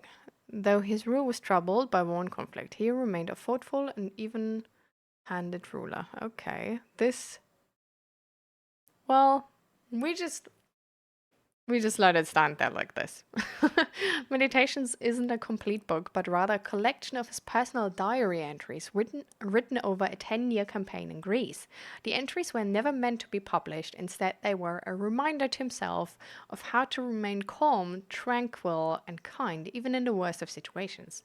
And then we see the emperor working out how to deal with the everyday problems all of us face. Annoying coworkers, difficult family members, the expectations of others, unrealized goals and achievements, and ultimately happiness. The episodic nature of meditations makes it hard to follow at times, but in exchange we get a deeply personal window into the life of one of Rome's most unique emperors, and more importantly, a handbook of thoughtful advice on how to live a tranquil, satisfied, and productive life. This actually doesn't seem too bad. Low-key could be definitely interesting. So then oh wait, no, wait. No, okay, it's fine. Can I, yeah, thank you. So then we have, okay, so that was the book Meditations, okay? Let me know if you find any of those interesting, by the way. And if you would be like, yeah, like I would like to actually like read that on stream. Well, like you would like me to read, to have, Jesus Christ, to have me read that on stream. Then let me know right now already, like sort of like what do you think?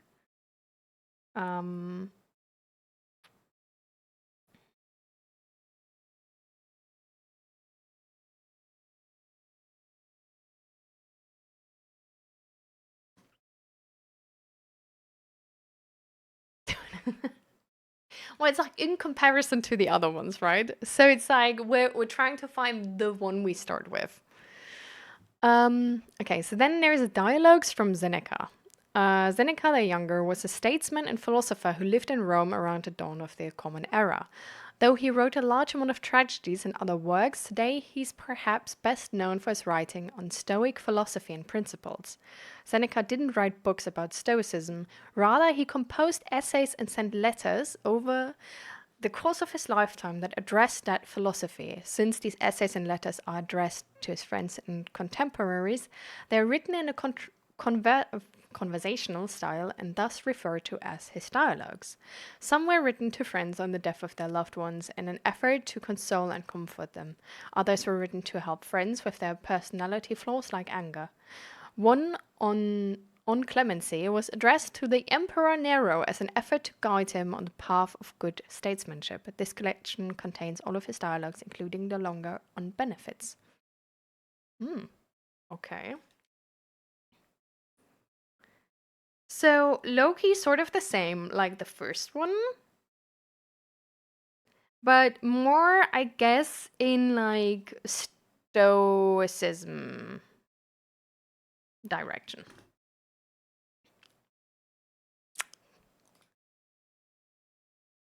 Short works Epictetus. Um, Born enslaved and lamed by his master, Epictetus,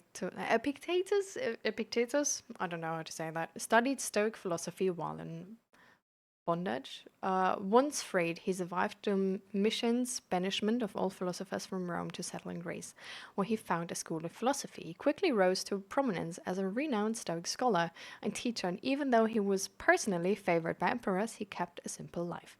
While most of Epictetus' writings were compiled in the Discourses by his student Arian of Nicomedia, his writings were also summarized in a short manual called the so this is one.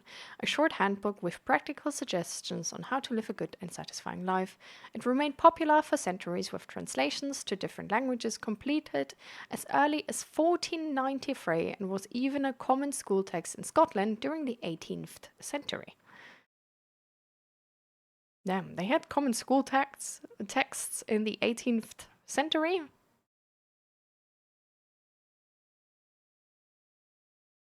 Okay. So,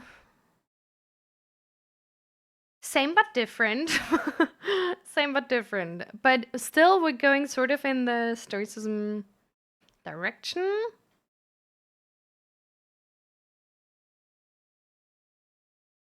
Mm. And then it's another book by him. And then it's the autobiography of Benjamin Franklin. Welcome back, Fluffy. We're actually going through some books right now and sort of like trying to figure out what we want to read. I found like a post on Reddit where they sort of recommend some books. Um, One of them is Meditations by the Roman Emperor Augustus. One is Dialogues by Seneca. One is Short Works by Epictetus, and there's a lot of other ones by Epictetus. And now we're at the autobiography of Benjamin Franklin. Yeah. So if you feel like you want to read any of those with like three, or you want me to read any of those, then let me know. Because I feel like we might just do like one extra stream day where we just like read through that. And sort of discuss that book. Benjamin Franklin is a man who needs little introduction. He wore many hats over the course of his fascinating life, from that of a printer to an inventor to a scientist to a politician, a founding father and statesman, and even a postmaster general. He was famous for all of these things in his day, but he was also famed for his keen insight into people and human nature and his sparkling talent as a conversationalist. Despite his accomplishments, Franklin seemed to keep a down-to-earth demeanor, favoring homespun sayings and simple, direct, honest prose, the kind of prose that shines in this autobiography. The autobiography itself has a long, complex publication history. Franklin composed it in fits and spurts between 1771 and 1790 and never had a chance to complete it, let alone publish it, in his lifetime. It was first published as a poor French translation of an unrevised edition of the manuscript, and then as a heavily editorialized and inaccurate English edition by Franklin's son. Oh, there's some shade being thrown here. In 1868, John Bigelow purchased the original copy of the autobiography and published the first accurate edition, which is what subsequent publications, including this one, are based on. Though incomplete, this autobiography is a highly readable and fascinating insight into the legendary life of the man some call the first American. I don't know too much about Benjamin Franklin, but how is he involved with slaves? Like, as the first American, I sort of like bet he's a problematic person.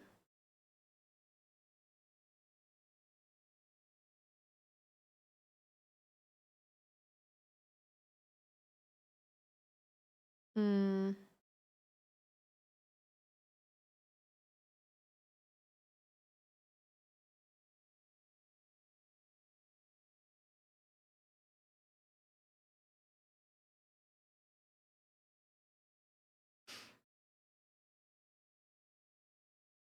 Yeah.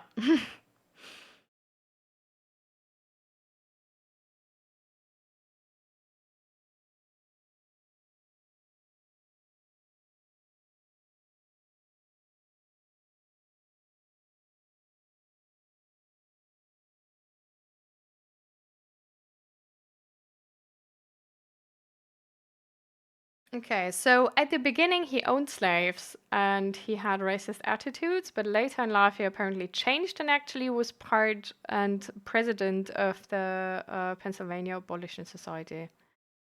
Um,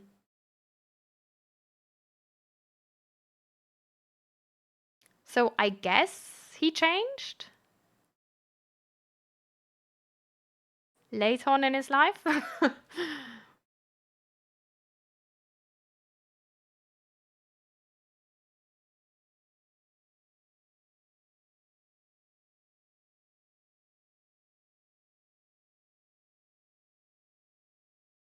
We're talking. No, no, no.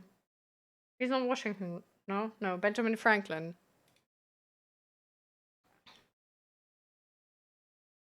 I mean, people that get shut down are cruel.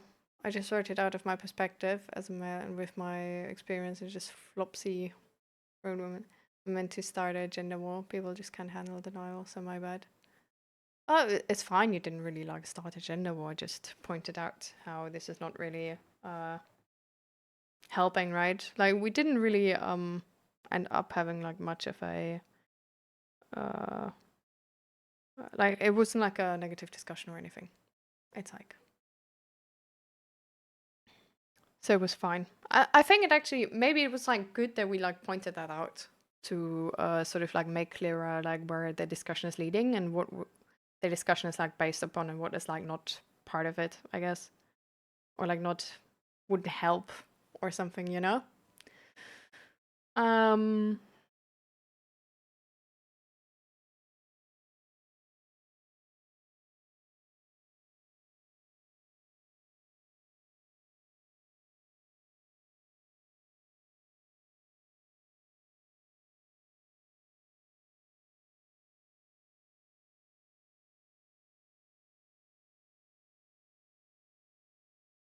Okay.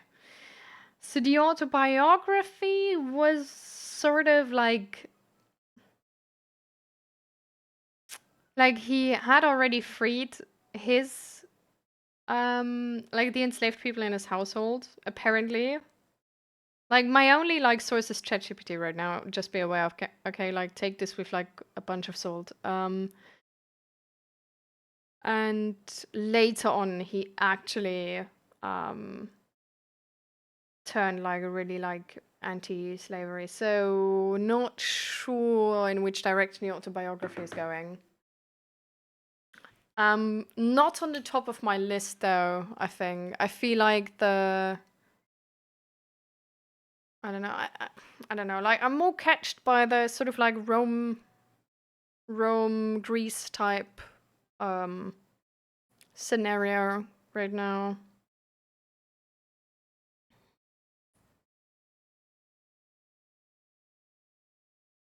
Mm,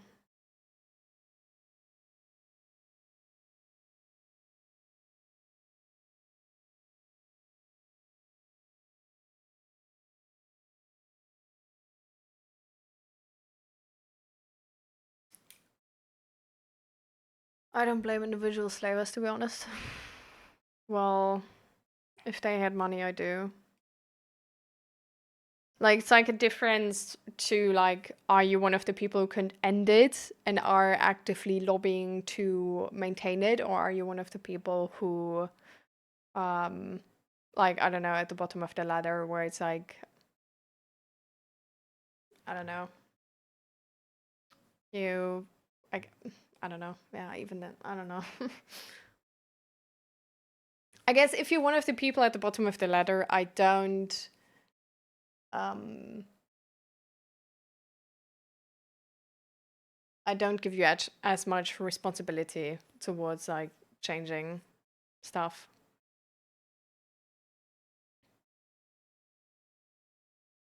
We're talking about books right now because I want to read a book with stream. Um, and we, of course, can only read public domain books. And I definitely want to read a book which is sort of connected to the mental health or psychology topic. So we're currently about going through some suggestions from a Reddit post. And we'll see which one we like, I guess. So that's why I'm like reading all the summaries to you guys. Yeah.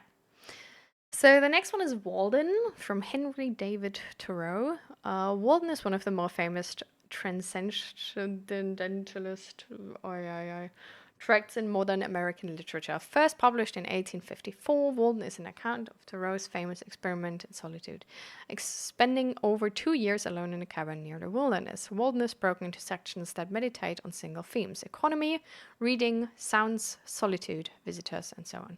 The style is complex, weaving back and forth between simple, homespun prose and complex allegory, metaphor, and delusion.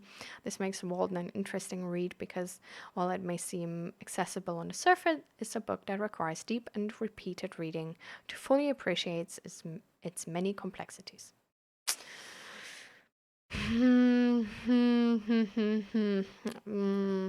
Doesn't catch me too much right now because I feel like we are actually in, like, I guess, yeah, I don't know. um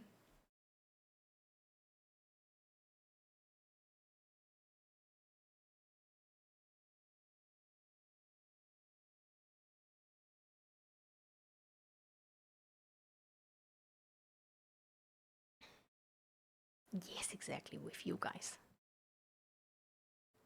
Struggles and Triumphs from P.T. Barnum. Struggles and Triumphs is the autobiography of P.T. Barnum. I have no idea who that is. The celebrated American showman, okay. Though subtitled 40 Years Recollections and covers a period of over 60 years from his birthday in 1810 to the later years of his career in the 1870s. Barnum has an engaging style, and his autobiography is crammed with many amusing and interesting incidents as he tells how he learned to make money entertaining the public through circuses, freak shows. Okay. Um, Theatrical presentations, concert tours, and the like. On the way, he builds up an impressive fortune only to lose it all through fraudulent speculation perpetrated on him. Then he starts again, pays off his debts, and builds up another greater fortune. Though often labeled as a humbug or a mere charlatan, it's clear that the majority of his contemporary Americans held him in affectionate regard. However, modern readers may be upset by Barnum's rather cavalier treatment of the animals under his care in the various menageries and aquariums he created, and be distressed by the details of how they were lost in the several fires which destroyed Barnum's museums. Also of great interest are Barnum's philanthropic endeavors, lecturing on teetotal- teetotalism, teetotalism, supporting Negro equality and funding civic developments. Okay.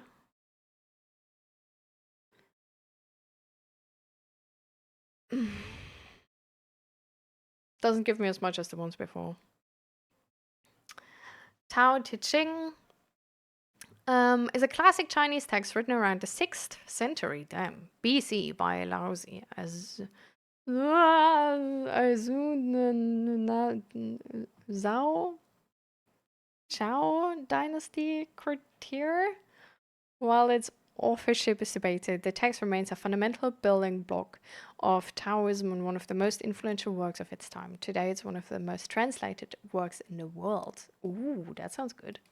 The work itself is a series of 81 short poetic sections, each one written in a fluid, ambiguous style, leaving them open to wide interpretation. The subjects range from advice to those in power, to advice to regular people and adages for daily living.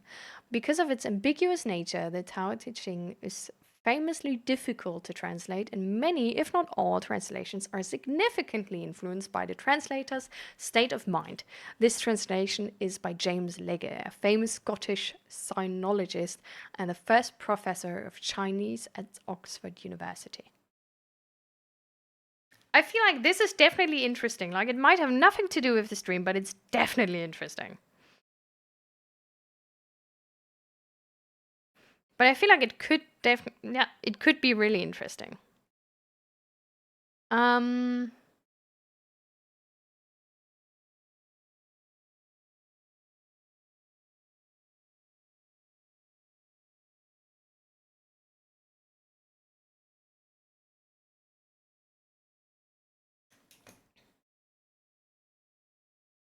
Okay, The Art of War. I feel like I've heard about that one, but not in a good way. I'm not sure. The Art of War by Sun Tzu is a treatise.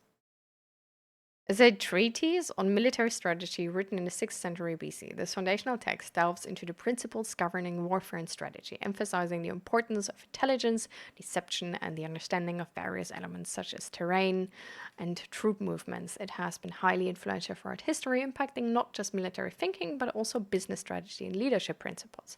The content of The Art of War is structured into 13 chapters, each focusing on different aspects of warfare, including planning, tactics, and the use of spies.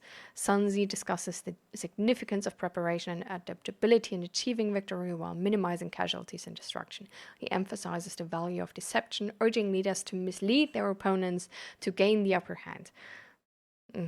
The work also highlights the importance of logistics, confrontations on different types of terrain, and the morale of troops, illustrating that a deep understanding of both the enemy and oneself is crucial in warfare. Through these principles, Sun Tzu asserts that the most effective victories are achieved without direct conflict. Hmm. hmm. And this is self-improvement books? Okay.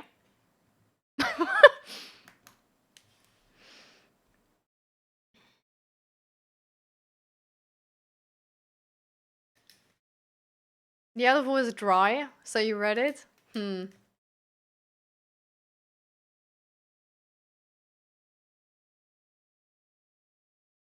I don't know specifically how it should tell us about, like, a lot. I think that was okay. You both have read it? Well, then we don't need to read it. One of the books here can't be found anymore.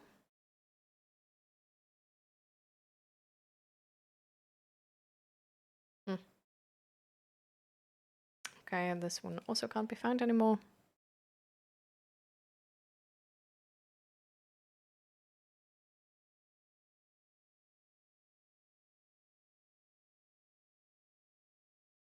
This one doesn't load. Okay, so the other books can't really be found anymore.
Okay.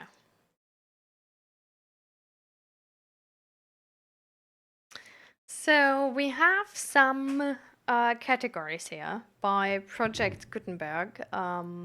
The website, they have like categories, so that's pretty nice. In the category psychiatry and psychology are the first like 25 books by popularity are The Anatomy of Melancholy. Interesting. Okay, Studies in the Psychology of Sex. We might not read that one. Not first, at least.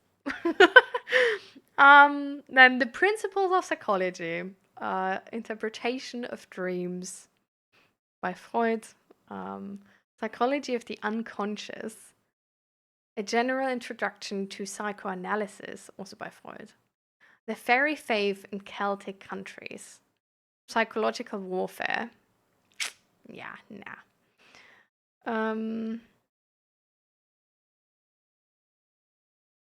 I have no idea what that one means, but something about sex again. The expression of the emotions in man and animals. Charles Darwin. I think he actually mentions like in man like humans. Sorry. Degeneration. The verities of religious experience is studying human nature. Totem and taboo, resemblances between the psychic lives of savages and neurotics. This is also by Freud. Hidden symbolism of alchemy and the occult arts. Again, on sex. A practical guide to self-hypnosis. No. Criminal Psychology, a manual for judges, practitioners, and students. Ooh. Human Nature and Conduct, an introduction to social psychology. It was only about a man, actually. Introductory lectures on psychoanalysis, a course of 28 lectures delivered at the University of Vienna. Sigmund Freud. The Analysis of Mind, the Crowd, a study of the popular mind. Okay. Okay, how to analyze people on site through the science of human analysis, the 5 human types. Okay. All right. So these, I think the anatomy of melancholy sounds sort of interesting.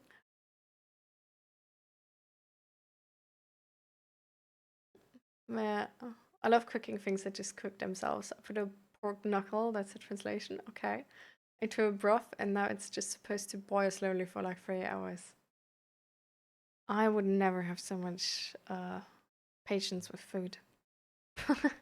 So the Anatomy of Melancholy by Rupert Burton is a philosophical work written in the early 17th century, presented as a comprehensive treatise. It examines the nature of melancholy, its various types, causes, symptoms, prognostics, and remedies, blending both medical and philosophical insights. The author, who adopts the pseudonym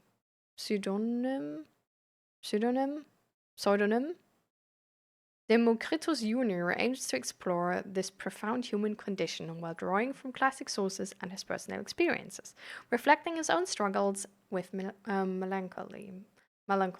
Jesus Christ. The opening of the text establishes the background and context for Burton's exploration. It begins with an introduction to the significance and historical reception of the work, noting its wide appeal and the multitude of editions it has undergone since its first publication. Burton shares insights into his life as a scholar in Oxford and explains his intent to articulate the nature of melancholy, both for personal relief and to aid others. His humorously reflects on the challenges of writing about such a complex subject while addressing potential criticisms of his style and method. This initial portion sets the tone for a rich and deeply contemplative examination of one of humanity's most enduring afflictions. Okay.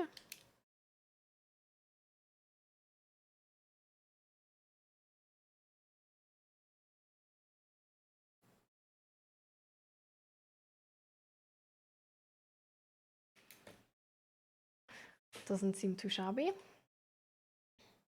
So now we're at sociology, because I thought that could be interesting too. Okay. So the first book is called The Souls of Black Folk.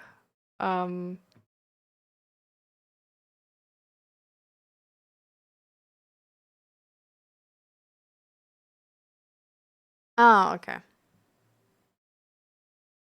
So it is about racism and inequity. It's not racist, probably.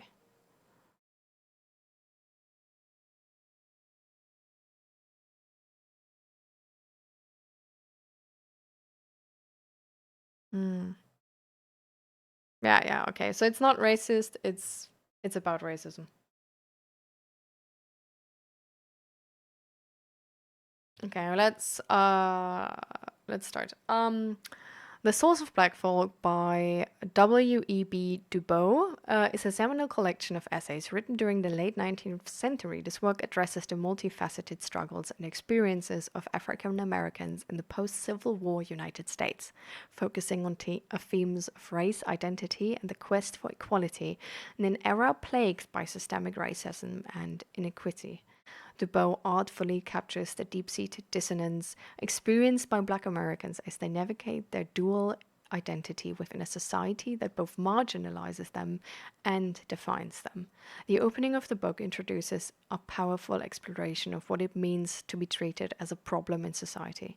Du Bois reflects on his own experiences of growing up Black in America, discussing the profound sense of double consciousness, the internal conflict of being both Black and American. He delves into the historic context of emancipation and ensuing disappointments faced by the Black community, attributing these sentiments to the failure of the American societal structure to fully acknowledge their humanity and potential.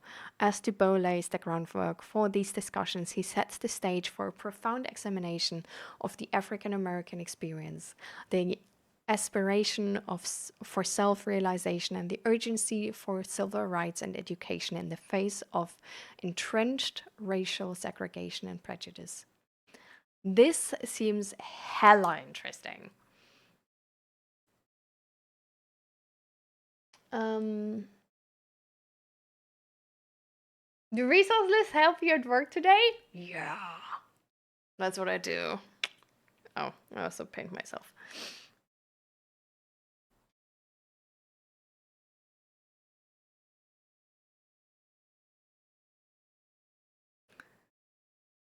So this seems hella interesting. Hmm.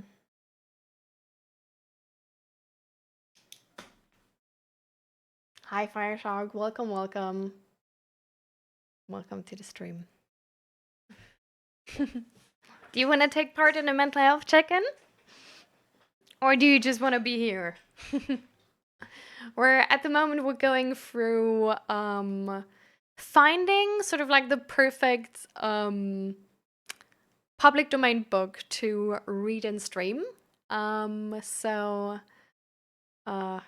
So we're going through a list of books right now, sort of like always reading the summary, and then deciding whether or not like how interesting it seems, and like hopefully find one where we're like really excited to start with.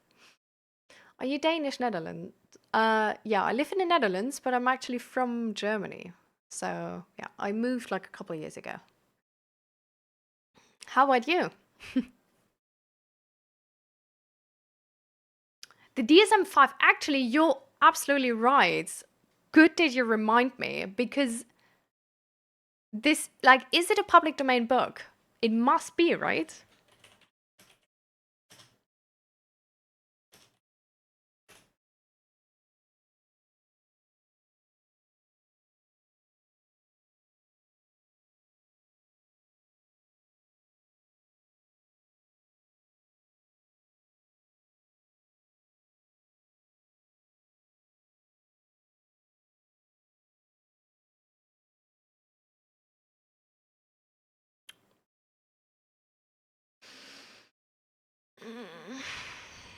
How do I search in the document again? How does that work?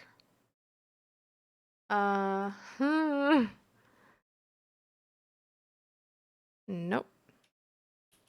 Nope. Nope. Oh, Jesus Christ. Thought it's like something Q. No.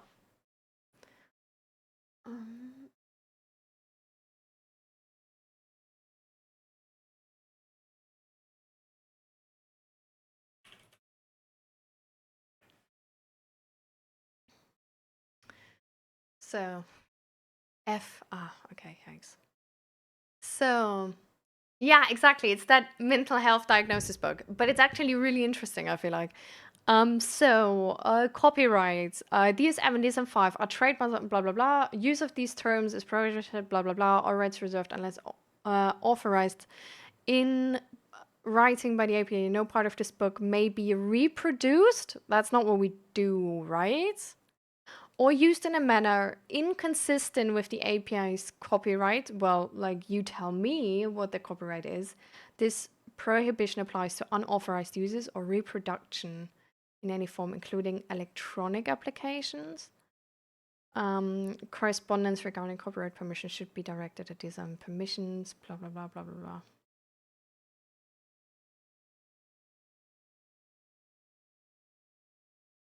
Hmm.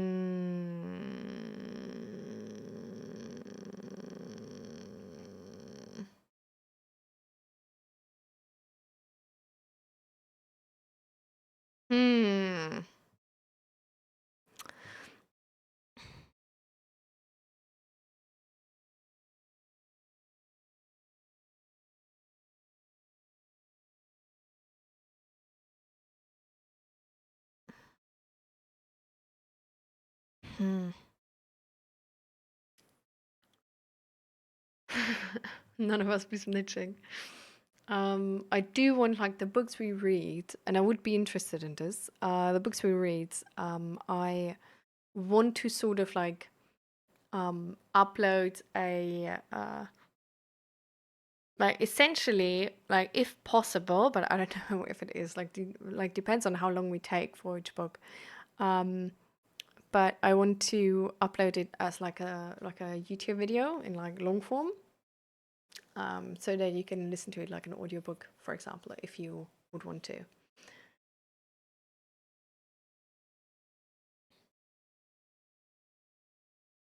And welcome back.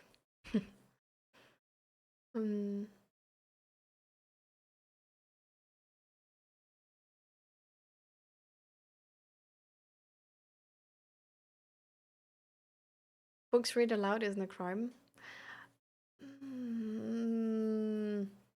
I think you're not allowed to read books in full on stream.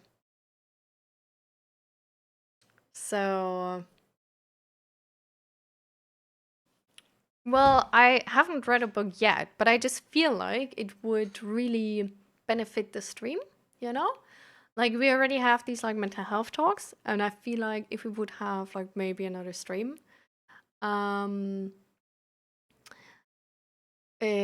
where we like read a book which has to do with the topic, I don't know. I feel like this could benefit. Yeah. So.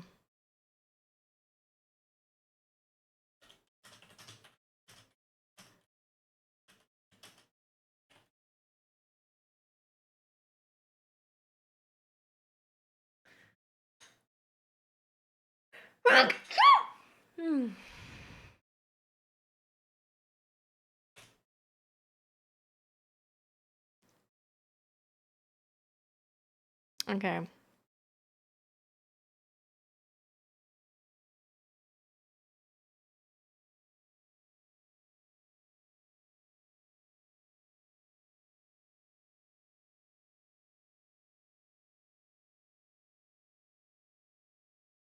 Hmm.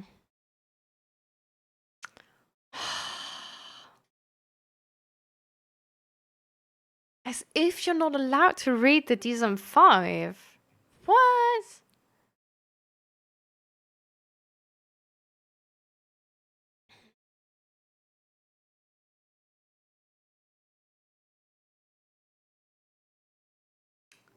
So, where are you from, Fire Shark?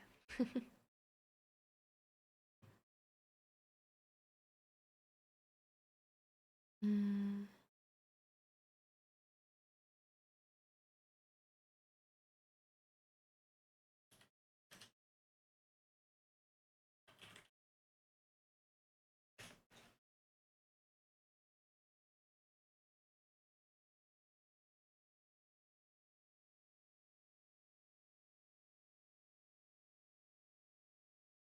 I mean, I guess I could like send them an email. I don't know if like anybody's gonna write me back, but like,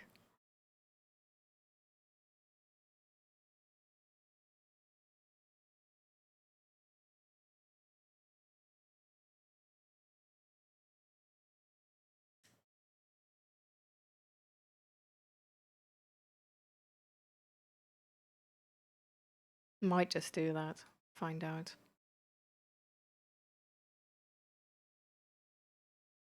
You're from Norway. Ooh. Do you already have snow? Because we only have rain. Yeah. But how are you two doing? Kiviyoko and Fire Shark. Are you doing well? How's your day so far? Or your week so far?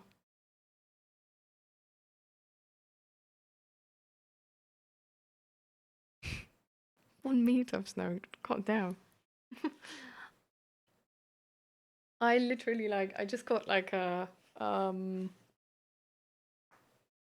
you say that? When you're like it's like you get this like goosebumps all of a sudden because you feel cold. Yeah.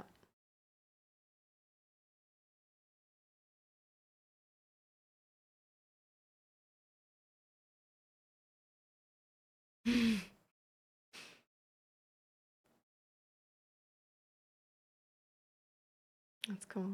You're very sick. Oh, what do you have? -16 degrees. Oof. I mean, here it's cold, but like not that cold. But I think it's cold enough already. It's 2 degrees right now. It's also cold, but it's not -16, so that's good. Like, holy crap. And hello, Crypty Drake. Welcome, welcome. How are you doing? How's your week been?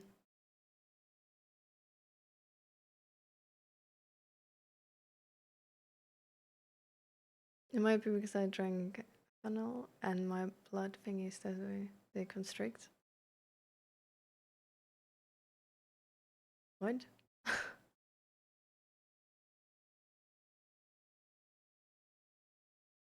Rough.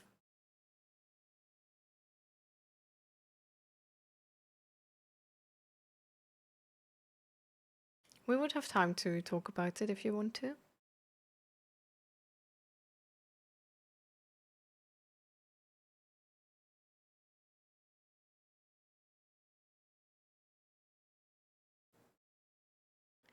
No, no, I get it, Kyrioko, but like, I thought like Fire Shark is sick. Are you also sick?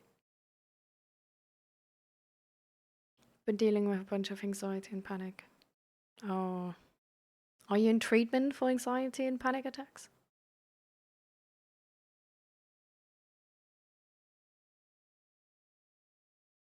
Svalbard.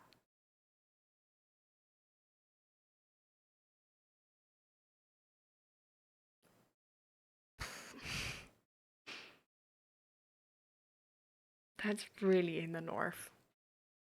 Holy crap.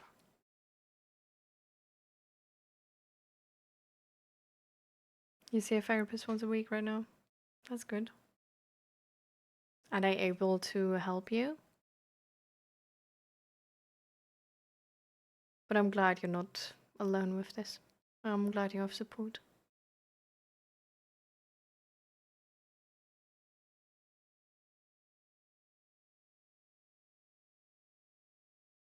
We don't have sun for 6 months and then we have 3 months where the sun doesn't go down. Oh my god, I think I've seen a documentary about this actually. Hmm. How is life with that? How do you manage productivity um with like sunlight and no sunlight? I know that like for me it's actually like it's really influencing me when the sun is going down earlier. So,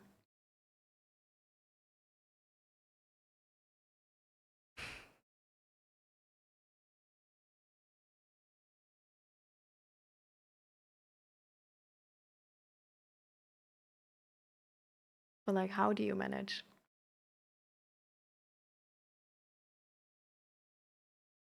They help a bit. Today has been the worst so far. We've been awake for 3 hours and already had 3 panic attacks. Oh, shit. I'm sorry, buddy. That must be really exhausting. Is there anything you can like do today for that? Like, do you have any like medicine or do you have any sort of like anything you like do for yourself in these moments? Makes it pretty difficult to work. Oh yeah, I bet. I mean, working with this is definitely really hard. How does it work with work? Like, can you like, do you still have to show up, or like, are you sort of like, do you have like protection that you can tell them like today is too hard, I can't work, and then it's fine, or how does that sort of work?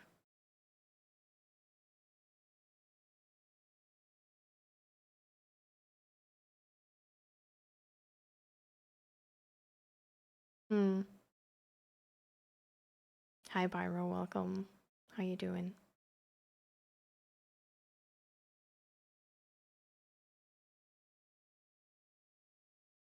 Hmm.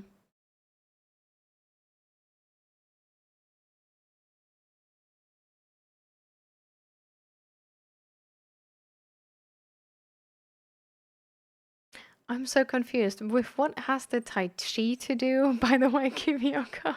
Like I'm so confused sometimes. Like, are you like living close to Fire Shark? Or like because like sometimes I ask Fire Shark something and then you answer and then I'm like I'm so confused.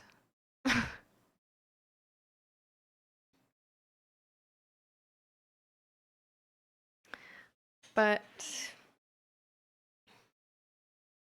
I'm glad that you have like these exercises and techniques already sort of like ready for you and that it can help you, crypto or crypty drag. Maybe you can like, I don't know, give yourself something to look forward to today. Maybe if it's only, I don't know, like nice dinner or something. You can reward yourself with for having a tough day.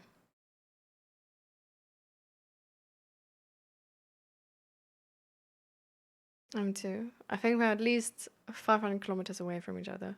Wouldn't want to be eaten by sharky roonies. What? I'm so confused. It's like you don't like I don't like you don't need to shut up or anything. I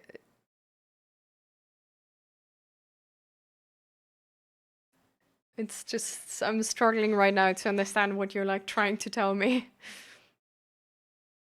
They're creating DSM-6 and histrionic personality disorder is getting removed.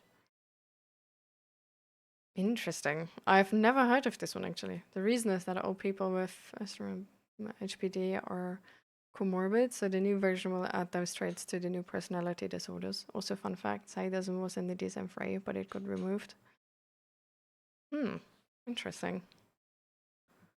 You know quite a lot about these right? Do you have like, are you working in that field, Fireshark?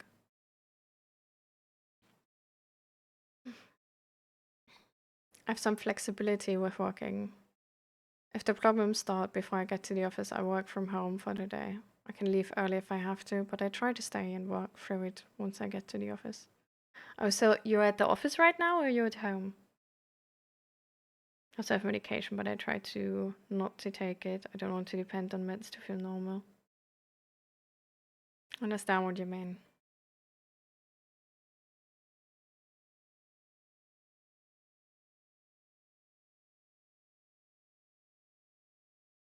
That's why I always say leave it to professionals.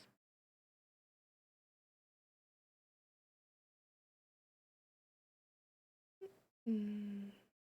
Leave what to professionals? And hi, never me alone. Welcome, welcome. How are you doing? um, I'm doing actually quite well. Yesterday was a bit just exhausting day. I did a lot of things. So today I'm gonna rest a bit, take it slow. But apart from that, quite good. How would you? I used to study to become a psychologist, but now I'm studying for engineering. Oh, what a change. But that's so cool. Why did you stop, if I might ask? Because I know some, um, I think I know two psychology students. Like one of them I know personally, and the other one is like her friend. And she told me that her friend, she finished, they both finished studying psychology, but she herself actually went into working for like businesses instead of clinical psychology because she just, I don't know, she felt like she couldn't take clinical psychology. And the other one actually started with clinical psychology, but then burned out. So it seems to be sort of like a rough, yeah, a rough job.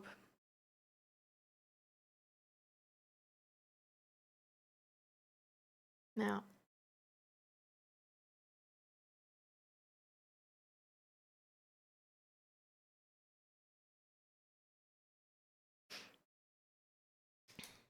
But engineering is cool.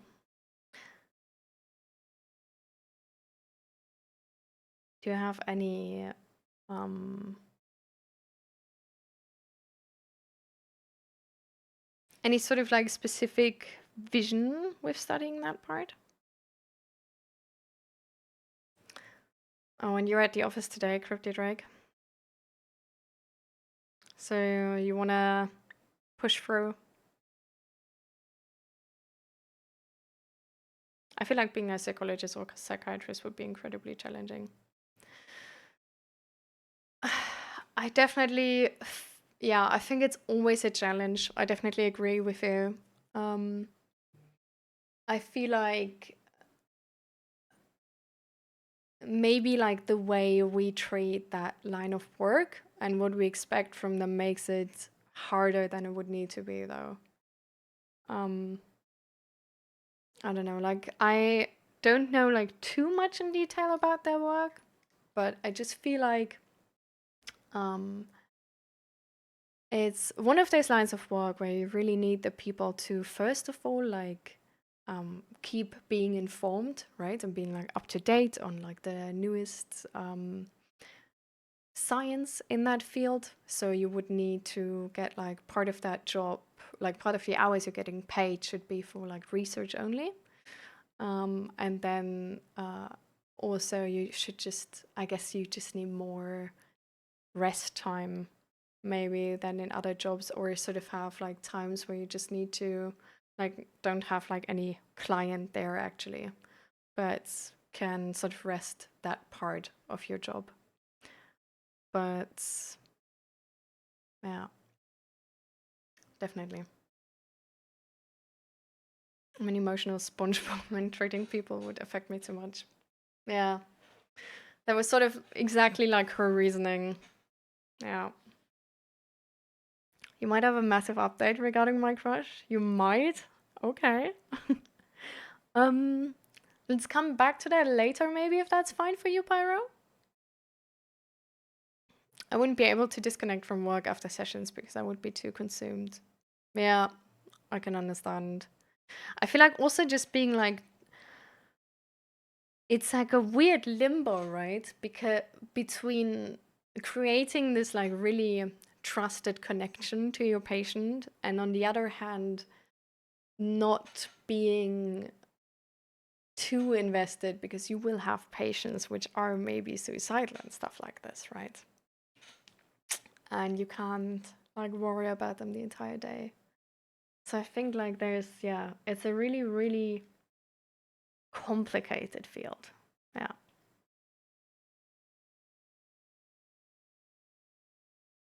Trying to separate your own mental health from your patients, dealing with such a wide range of issues, and how to treat every patient properly. Yeah. I think also just how to, I feel like to me, the most, because that itself is like, it's like tough, but like you can do it. But I think the weirdest part for me is how they have so many sessions after each other. You know, like they just sort of work like a normal 8 hour day with having like session after session with like entirely different people and stuff like this. Where it's like, how, like, this is a lot. Like, it's a lot of different things and a lot of different people and a lot of input. And that seems really difficult and exhausting to sort of like switch between the patients and like really give your all for every patient and stuff like this and not be burnt out by this. Yeah. And I think even like 30 minutes are like not too much, right? So, yeah. Cute crate with a voice soft as dawn. She brightens the room just by being on. I love the gem warm light and grace sound that can soften and cool the space. You're cute. Mm. Absolutely. You're just gonna warn you it's best to wait till after I get home because random disappearing wouldn't be too good now. Yeah. Okay. So see you then, Pyro. Or I don't know, I just assumed you have to go now. I don't know if that's actually true. To disassociate from the previous patient. Yeah, I don't know if that's like the thing you should do, right? Like I feel like the only thing which is like really, really like a necessity, I feel like, for being like a good therapist, um, at least from like my sort of like perspective, I think is being really like emotionally stable and mentally healthy yourself. So I feel like it's one of those situations where with normal doctors, we have this thing of like they should take care of themselves and they should be at their best health, like physical health. Because otherwise, like seeing sick people all day will make you sick the entire time, right? So you need to be you need to care for your body and watch your body that you stay healthy, that you can like take with all of these like germs flying around and stuff like this. And I think sort of the same it is with like psychologists or psychiatrists. It's like you really need to focus on your mental health, that you're stable, that you can take whatever sort of is thrown at you and you're gonna bounce back and you're gonna be able to manage. Because that's sort of like the thing which is worst, right? Like if like you I don't know, it feels like one of these things where like you don't want to fail. Like if a patient is telling you something, no matter how heavy it is, you need to manage and be able to manage in a way where you can be there for the patient and see the patient. So my sub ran out of time, no emails for me anymore. Wait, but didn't you still have a sub like a second ago or something? Or like earlier today? Did it like run out today? Or was I just yeah? Oh my god. I literally like and ads. Oh yikes. When a bus and I won't disappear when it's at my stop because it's too cold out. Yeah. Okay.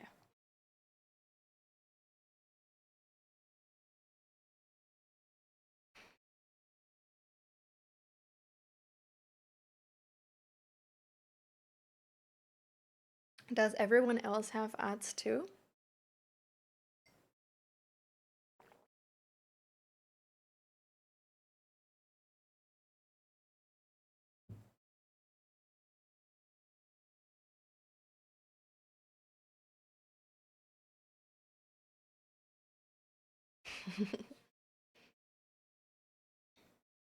Okay, welcome back. Okay, so everybody's back now?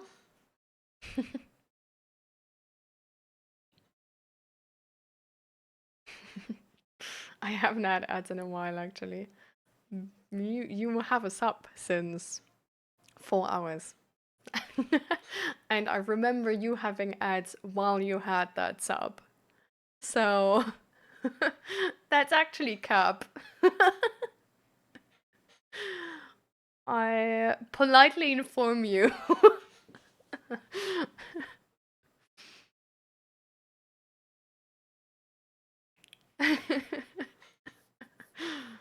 Hmm.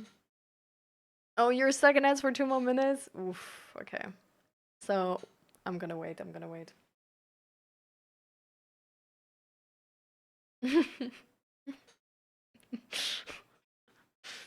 Hmm. I love how Ellie just didn't think about that anymore. It was like, damn, true. I didn't have ads in a while. And everybody else just doesn't even know that she only got this up like 4 hours ago. Just looks at her like, you have a sub. Shut up.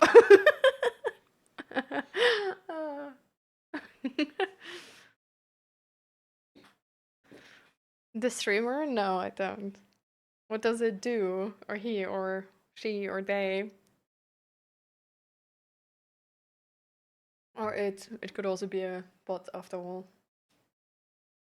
Grandma on the internet. I might actually just go and warm my tea up. But I guess we'll see, maybe.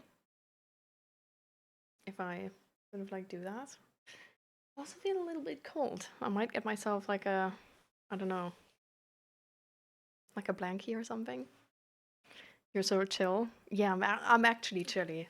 Like, actually, literally. Uh, he has like an overlay, ads in progress, and he just stops for that time so nobody misses something.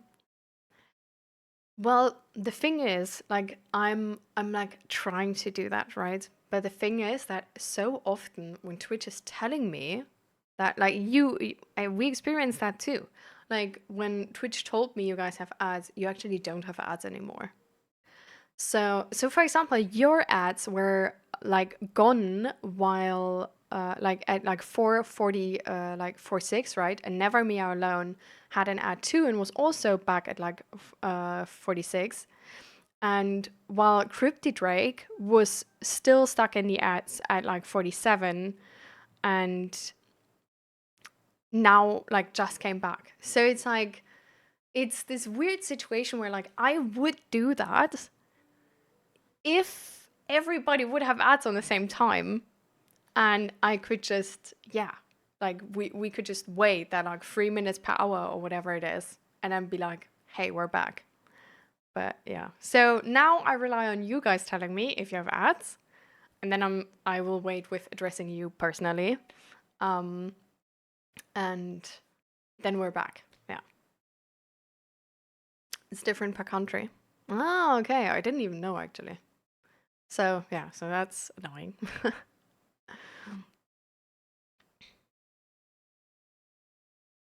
But yeah, one of my ads was for Amazon Autos. Amazon Autos? Is there anything Amazon doesn't sell? I was about to say, like, what? Amazon sells cars? No way.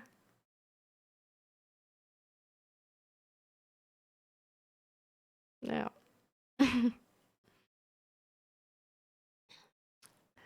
But yeah, so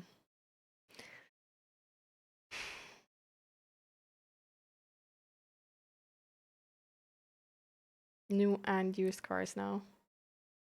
Crazy. I actually hate that Amazon is getting bigger. But anyways, um, there's something I wanted to ask you still.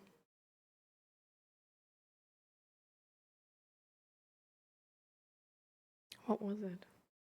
Was before the ads. So, ah. Did you so you see a professional like every week. So I assume they gave you the meds. Did you talk to them about like if you should like try not to use them or like how like what that could do or whatever? Um because what I do know that meds are definitely like you could get like addicted to them and stuff like this. There's some other situations where actually in my history it hasn't been good that I didn't take meds. So for example, back in the day at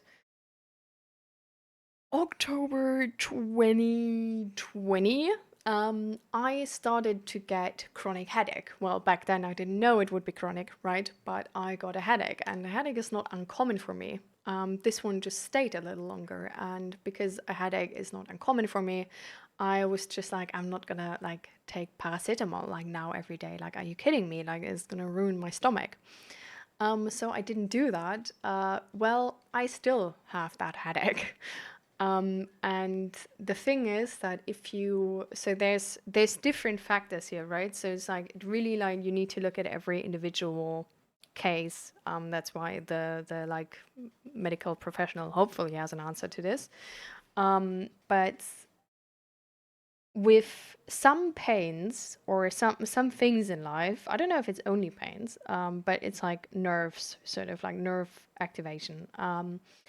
It's like if you have them a lot and a long time, it can make your nerve like be like sort of like remember that and like just so I could technically already not have the the the starting issue for my headache anymore, but still have headache because um my nerves just you know um are like had headache like we're going through headache so long that they're like pissed off and now it like sticks in my system. But yeah, then on the other hand, you can get headache from taking the meds. And so there's like bunch of like you can get headache from essentially everything. So headache is not the best example of this. Um but I'm just sort of like saying like is it like do you know if it's actually like good if you try to not take the meds? Or is it maybe one of those situations like with me back in the day where I actually should have taken the meds? I should have just like not tried to like push through or anything, but just taken the meds instead. So now you can buy a car, and then of course they will immediately offer based on your car purchase. You need this other thing. Yeah, I mean for sure. You can buy a house on Amazon. No way. I don't believe you. Sorry. So I have two different meds actually. I have Xanax, which can take as needed if I feel like I'm going to be in a situation that will increase my anxiety. I was recently prescribed another med, Lexapro, that I'm supposed to take daily to keep myself anxiety free. Okay. Okay. These are not antidepressants though, or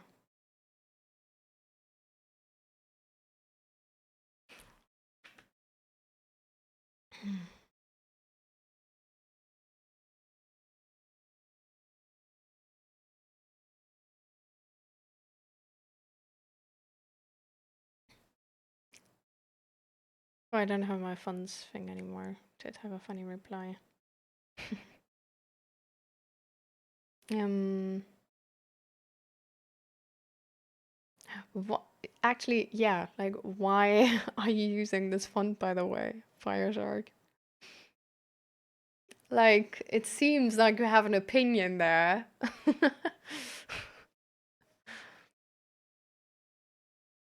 Crazy. Yeah, okay. Yeah, I don't know if I was taking SSRIs. I just know that um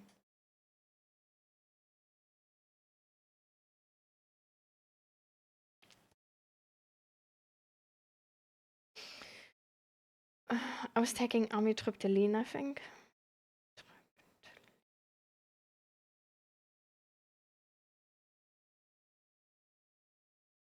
It's a tricyclic antidepressant.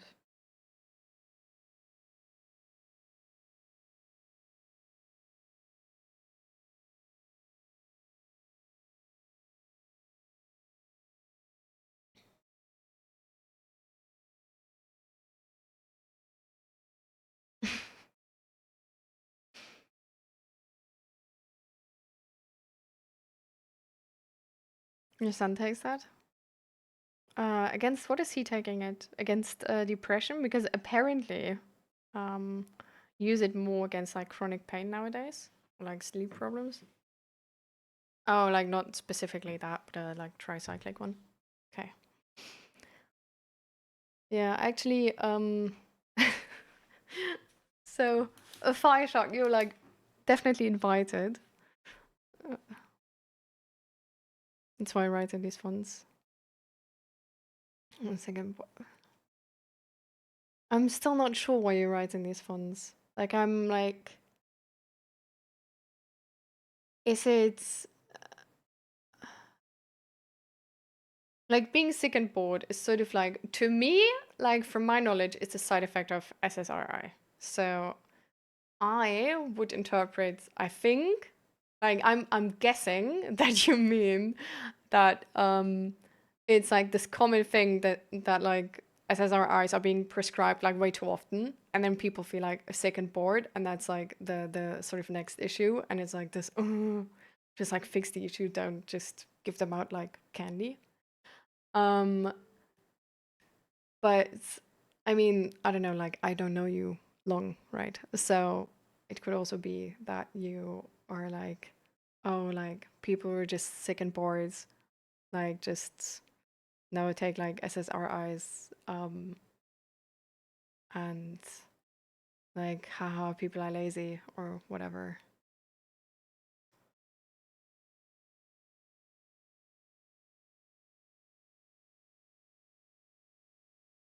I don't know. Um,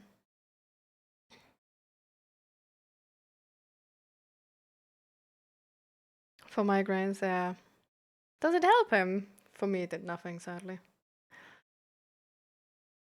But yeah, fun with flags would be so much better than fun with fonts.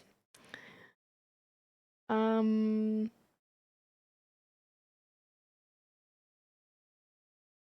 yeah, 46 and for 40 years, I never had panic or anxiety. Hmm. Well, I guess like for me personally, it's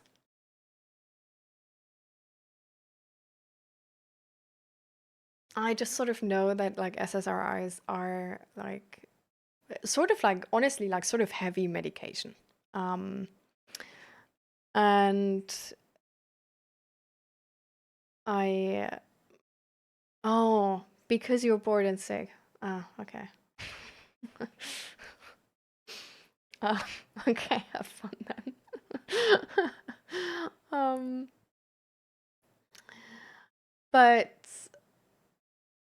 yeah, it's weird, like I don't know how to like phrase it properly, but it's like it's a really weird situation, I think, because it's at one hand you don't want to, yeah, like be addicted to them, have them like if you don't need them, and have them like really influence you like a lot, right, and like get sort of, yeah, addicted to them, or dependent on them.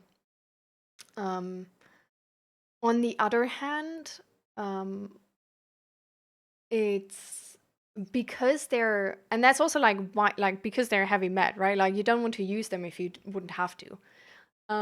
On the other hand, I feel like because they're heavy meds, I would be like, I personally would be worried about taking them in a way where the medical professional didn't prescribe me them.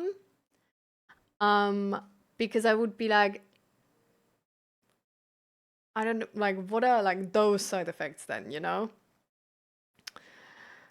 But I definitely like, I personally like when I was taking antidepressants, like I was taking them for the like chronic pain, right? Didn't really help, but I had to like try it.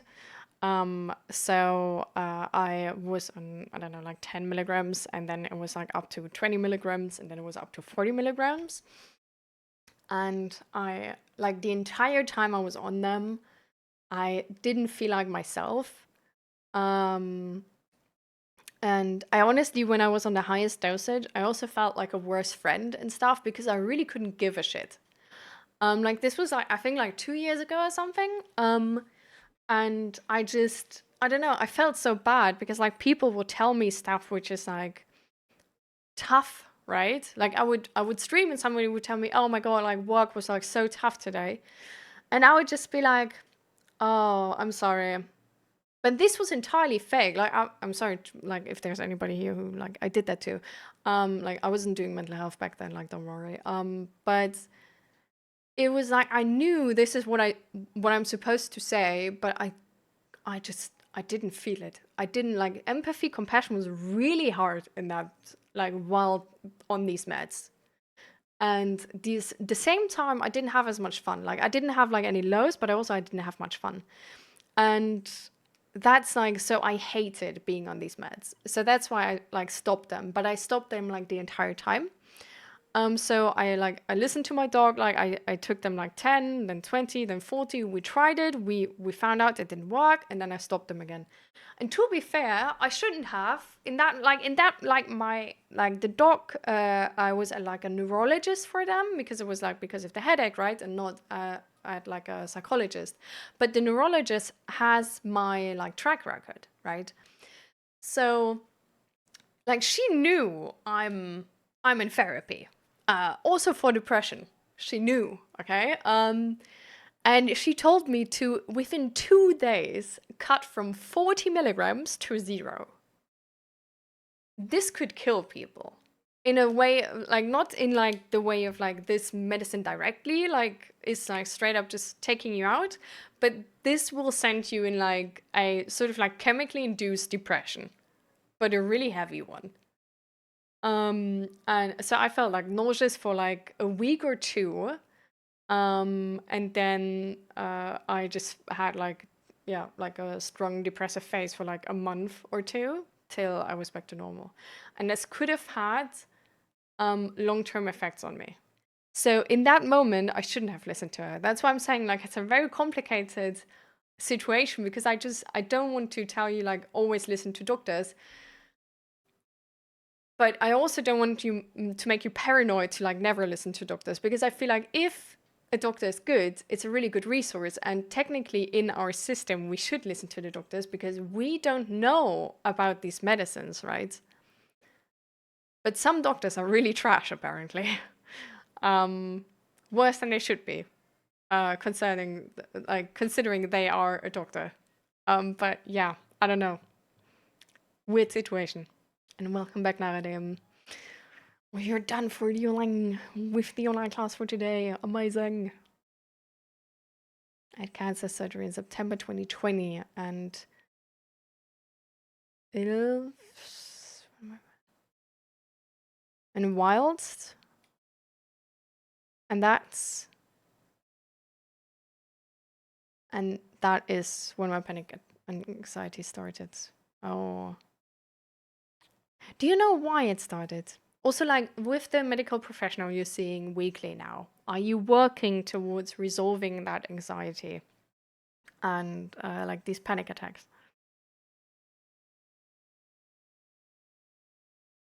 And see you, Fluffy. Bye bye. Thank you for being here again. I have not tried crystal meth. Well, I don't know. Like maybe I don't know actually what in the amitriptyline is. I know that a lot of them like essentially just work like they are drugs. Like might as well be crystal meth, I guess. But yeah.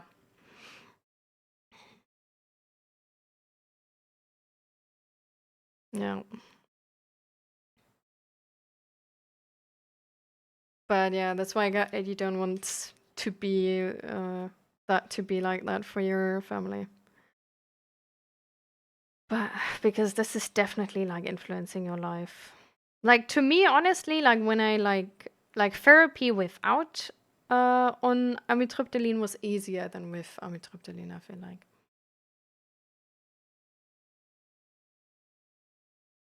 My mental health ruined my friendships. I wish I took meds. Yeah, I mean,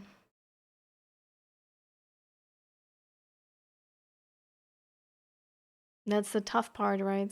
Like your mental health is not only ruining your friendship, your mental health is ruining the connection to yourself.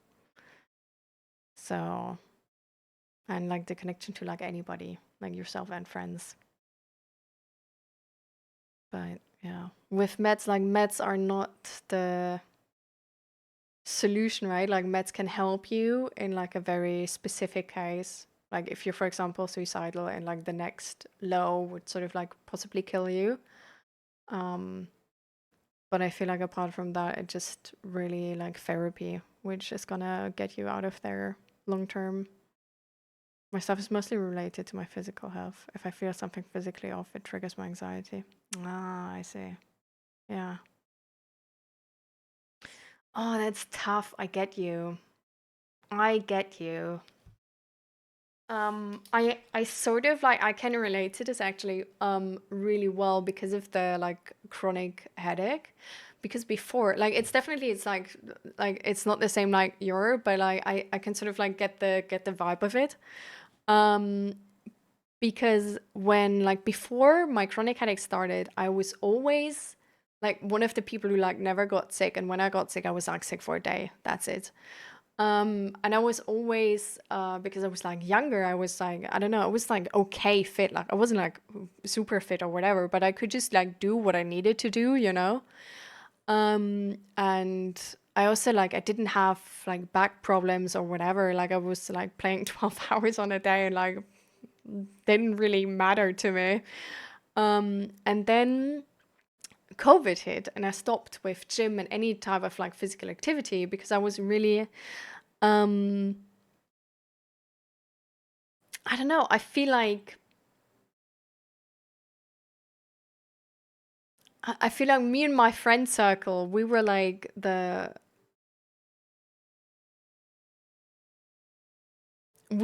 really listening to rules, you know? Like we were the people who were like I don't know, like believing in the system, I guess. I don't know. Um at the beginning at least. And it would really we were also introverts, like to be fair. Like it was just like if we had like a sort of like an excuse to be at home, like we would. And it got like so much worse. And then I had like two jobs. So I was working like 35 hours on that one job, and then like I think like 20 or 25 on that other job. And then I got the chronic headache, and I didn't even have time or actually the space because I didn't like the. I was in. I wasn't like working like a normal contract, but I was working because of like university. I was doing like an internship, and with the internship, you get a specific, like a special contract from university for that internship, which is essentially saying that you can't be like, no matter what, it doesn't matter if you get COVID or anything. It doesn't matter if you like, if your doctor tells you you're actually sick. No matter what, if you're sick more than 3 days in that half year, you need to add those days on that internship, which then makes it sort of impossible to study the next semester because you only have like a certain amount of time, right? Before that next semester is starting. And so I just couldn't be sick any longer because of that headache. And I didn't have time to go to the doctor and stuff because that would be within my working hours. So I pushed through that half year and then the headache stuck. And since then, I've had it the entire time. And it's, I don't know, it's really new to me to have a like physical health, which is fragile. I always had to worry about my mental health, but never about my physical health. And not only that, then like with the chronic headache, like any type of sport I do is like always inducing more headaches. So it's like really hard to get back into like gym and stuff like this. But on the other hand, probably having more muscles and gym and stuff like this, because it's like a tension related headache, is would help me. But the thing is that like the muscle pain is also like if they like cramp up because of that, which like sort of they do, like it also induces tension. So the like muscle pain is actually giving me headache. But if I would like train more, this like muscle tension would become less, probably, and that would make my headache go lower. But it's like you see that like shitty situation. um, and so I sort of like it was like really hard to me to get back into like any sort of sport, and I'm still not like really like back to wherever sport level I was. Um, and that just I don't know, makes like other things fragile. Like now I have back problems. Now I can't like just do whatever I want because I'm like instantly exhausted and stuff like this. Like it's really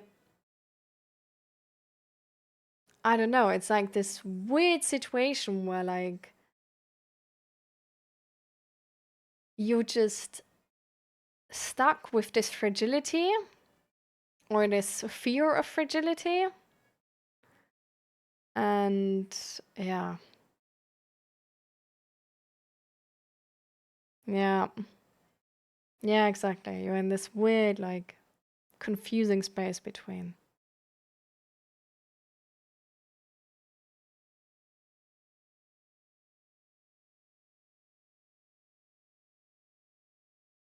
Damn.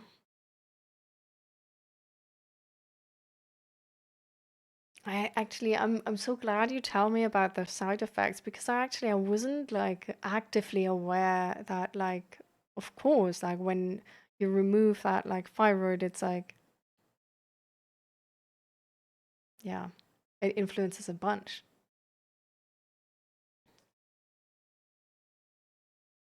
Yeah.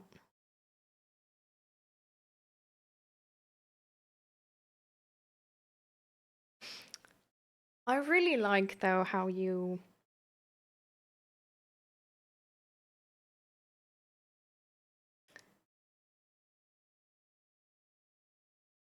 how do you say that? Like you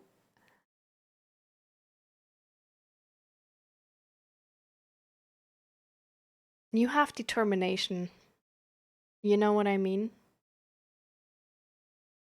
Like you come here in the stream and through your messages, it like it shows that you have determination. Like you want to get better, you set your mind to this and you're like you're working for the steps to get better and it sucks right now, but you're trying your best. And so I just sorry, I missed that. um I just said it like I really like that you have determination because I feel like the worst part in these situations is when like mental health puts us down to the point where we feel like hopeless or like a sort of like a victim, like there's nothing else to do sort of, or there's like no help and it won't be better and stuff like this. But and when we like sort of like give up on it, you know, and give up on like a better life. So I don't know, I think it's like really yeah, it makes me happy that it's not like this for you right now, you know, that you have determination right now and that you pull through, even though maybe that pulling through is sometimes pushing yourself too much. And maybe there needs to be some balancing done with that too. But you seek out that change and getting better, you know?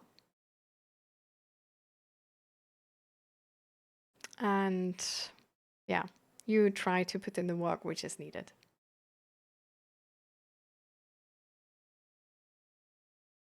Yeah. Yeah, I mean, I bet you have that sometimes. Because it sucks right now, right? Like, let's be honest, like it sucks.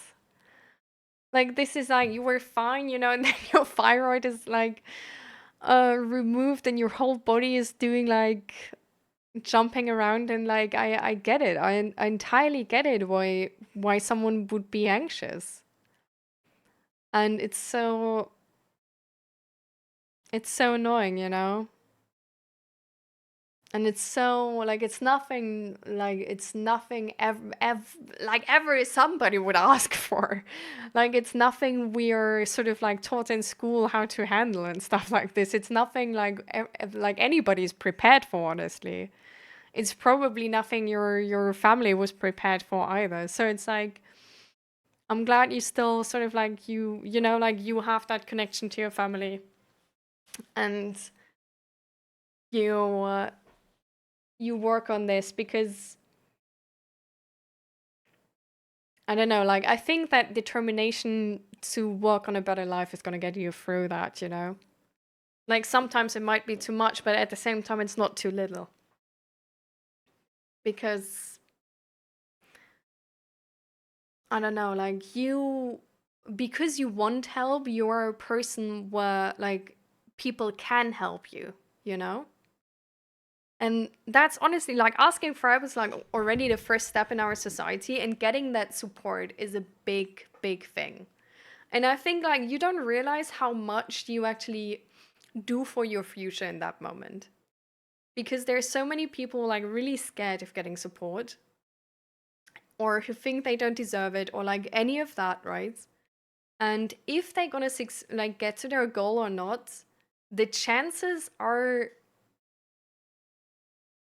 harder. Like it's more difficult to do it alone. So I'm I'm not sure if it's especially hard for guys.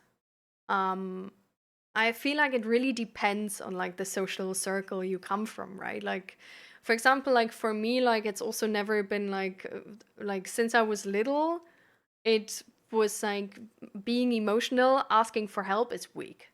Like I literally like I grew up with toxic masculinity.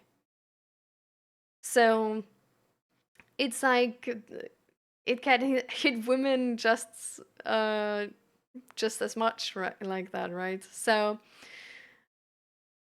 but it's also it doesn't take away from like you don't need it to be like hard for guys especially, right? It's enough if it's hard for you especially, and that's valid.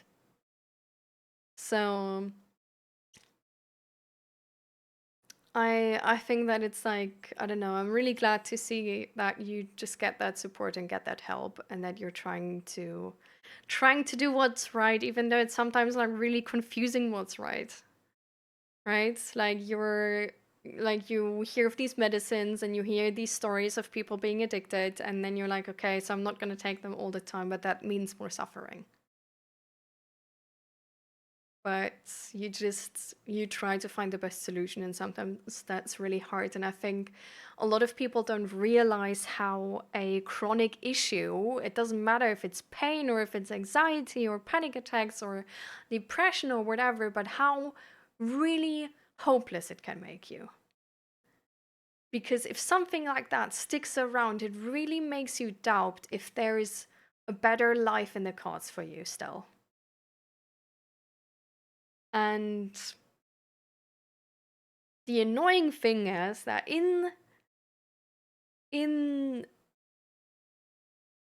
therapy, you also need to confront that, because this fear of what would life be if, like, would I like to live if there's no better life for me, if this is life? That's also tough. And just standing up every day is also tough, especially if you don't really think the day is going to be good. So I'm glad that you try, you know? I'm glad that you just try.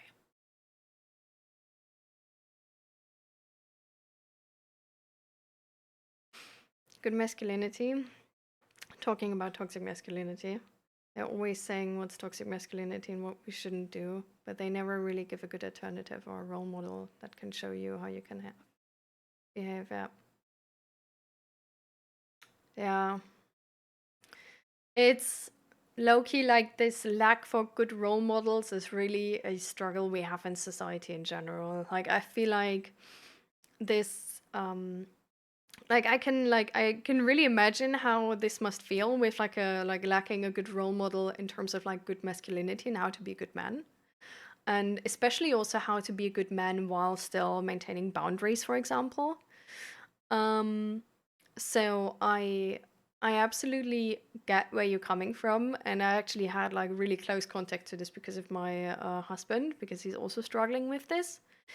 Um, but I can only say that as a woman, it's the the expectations being put on you how to be a good woman um, are really self-destructing. Like, they make boundaries really hard, especially in terms of sex. Um, they make it really hard to know what you want and really be yourself. And they make it hard to be confident. Um, they make it hard to be smart and seek out like a work of line, which is, for example, like engineering and stuff like this, or like just show your intelligence. And I notice so often how actually my intelligence is like threatening people around me. Um, and it's it's tough. Like, it's so I think good role models are definitely like in general like a more rare thing. And if we found one, I feel like we should like definitely like try to hold on to it. Um, and I feel like that's why also like good representation matters so much. And I feel like it's a little bit like a difficult situation with online, like social media and stuff.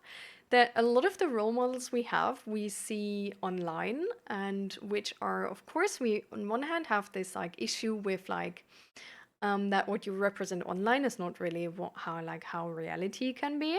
Like, these can go like far apart, so you can have like standards which are like way too high and stuff like this. But apart from that, we also have the issue that because social media is low-key like a drug, I feel like really happy people are less on social media on like average. I would argue, like, this is only like sort of my personal experience. Um, and I think that makes it harder, actually, or that's biasing us to find good role models on how to be happy and how to live life to the fullest, right? Um, on social media, while social media is a huge part of where we seek out role models.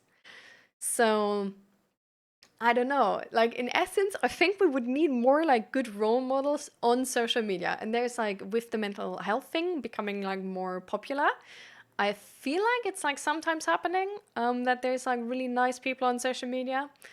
But yeah, it's also like it's still a really biased space. Yeah. How much longer I will be on? Not too much longer. I think maybe till 6 or a little bit longer. Like, I feel like we're going like into the direction of ending the stream because I need to like watch my voice because I'm like talking the entire time to you guys, right? So it's like I don't know, especially in winter with like this like the like heating air in the room, like it's sort of like I need to watch my voice to like stay healthy just in general, especially because I have been sick like last week, so yeah.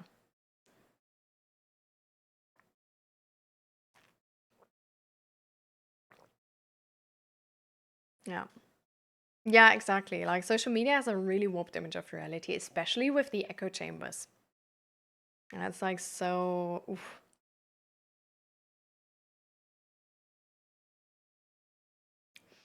Um, Apart from that, just if we miss each other, Cryptid Reg, my mental health streams are on Monday, 12 o'clock, and Thursday, 12 o'clock.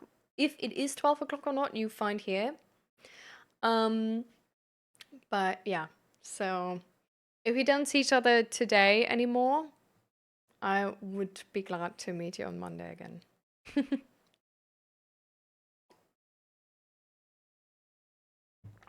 And you can, of course, always like join the Discord and stuff like this. Yeah.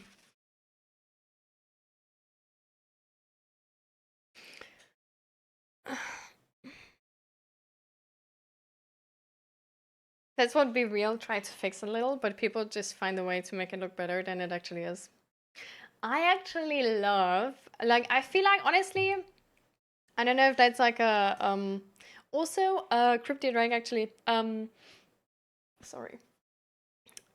If you want to watch any like today's VOD, for example, or any other VOD I have, because on Twitch like the VODs like just like are gone like a couple of weeks later, like I think 2 weeks it is or something. I upload all VODs on my YouTube channel, and there you can find them. Yeah, so if that like helps or whatever, and I try to put like the most important topics of the VOD like in the title, but yeah. Yeah. Um what I wanted to say, like I think personally being more offline and online really helps with that, just like really cutting down on that like social media time. I feel like even if you don't have like too many friends, just being a part of real society is really adjusting your view in terms of like um what to expect, like having a realistic image of society. Because I feel like sometimes like this fear which is sort of like being induced to us by social media because like bad news sell more, right? Is just it's not making it better. You know, like it really like it can take like energy away from us even. Um so I have this app which is called Locket. And Locket is an app where you essentially like mm, you invite your friends to it, and it has like a nice little widget where it's just like you can like put it on your home screen like this, and it's just pictures, and you can't put like anything from your gallery. You can just make the pictures in that moment.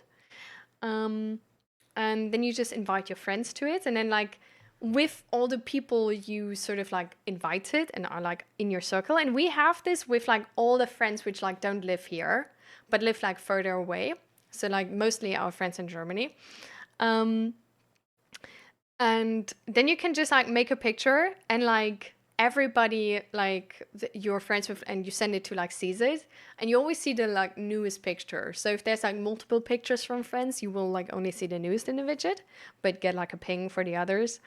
And it's like, I don't know, it's like really cute. Like we just have like all of these like pictures, and at the end of the month it sort of makes like a um yeah, like a summary of this. And it's just like here, like this one's a friend of ours being like morning walk at the lake, and then like morning walk here, and then do two, and then like the next time like I answered with morning walk outside. And then um a friend was at like a protest, and then like I don't know, like a cat of someone. And then I was like at sort of like a field where you can like pick your own like fruit and vegetables, and I like did a picture with like uh like this one. Why is it so orange? What the hell? Shouldn't be that orange. I don't know. I don't know why it's that orange. I'm gonna be honest. This doesn't really make sense to me. Anyways, but it's like yeah, this one's purple. Like I have never seen that. And it's, I don't know, it's just sort of like keeping in touch with each other without making like really long like WhatsApp messages and pretending you can be the same friend as if you're like living close by. But it's like you, yeah, like you keep in touch while at the same time like not like taking much time away from the other person. Like my friend did like a two pictures of like her being like on the first day. It was like her being like learning, and then the next day it was like with her, like she's studying like law right now, and it was like her with like some book of whatever, I don't even know, and being like, huh. Like I'm still working on this like presentation exam, whatever. um and then it was like Zach wearing these like weird glasses. You see them? um and no, I'm not gonna show this one. And I was like first time in the gym again, and sort of like, so you can like sort of stay in touch with each other, but also like motivate each other. And I think that's really cute, and I like that app very much. And I use it with my sisters as well, because my sisters and me are really bad at like chatting with each other, and this way we stay a little bit in contact. And I gave it to my grandma as well. She doesn't know how to send pictures herself, but she sees our pictures, so that's, and it's like it's one, like you make one picture and then you just send it to everybody, so you don't need to send like everybody their own like text message, and it's, yeah, it's easy. Yeah. So I really like that one. Yeah.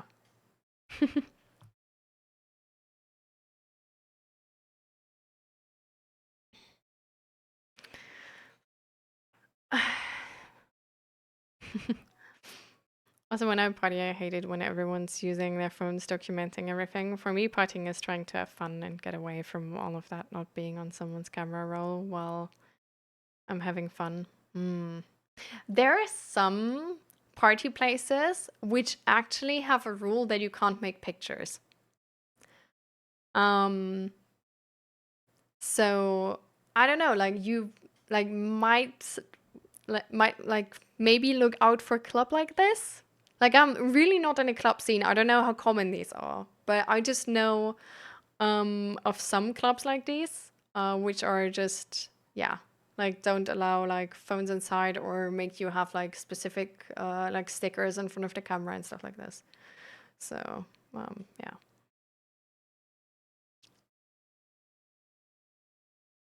It's like when Twitter first came out and everyone shared a picture of that. Oh my god. I thankfully didn't know that part. I think it's not too important. But yeah.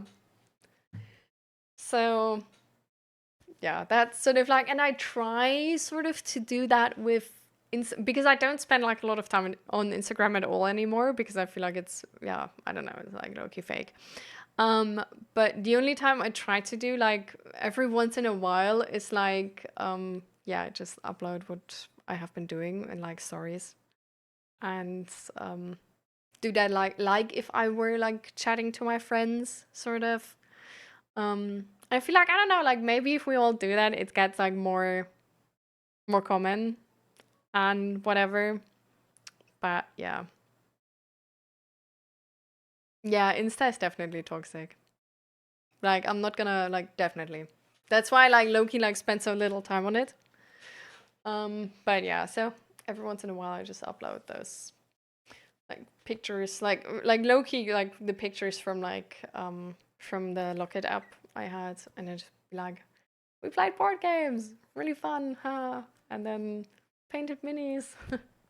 Did like, I don't know, baked cake, yeah. Stuff like this. But I honestly, I want to do that more on Discord. Like we have a channel which is called Daily Life, and I think I just want to put like more images in that channel. Like with Flockade or Instagram, and just have like a that type of community. I don't know. I think that would be like really cool.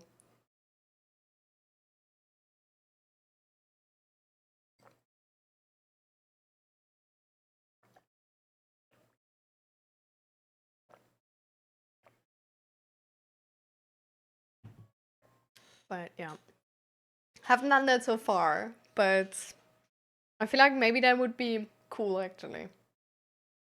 Maybe I could make like a reminder or something and be like, send like a ping every day of like, what are you doing or something? And then like everybody has to send a picture, or like everybody who wants to. Like that could be cool, right? Do you have like to just get this like ping in daily life on like, what are you doing? Send a picture right now. And then I don't know, I feel like maybe that could be cool.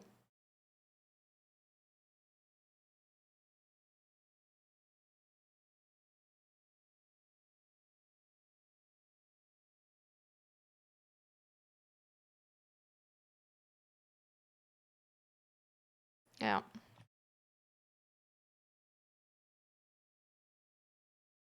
But yeah, that's I guess the only sort of situation, yeah. Okay. Is there anything specific we still want to talk about? Anybody any topics they still want covered before the stream is ending? Because I think like otherwise we will treat Swedish balls nice.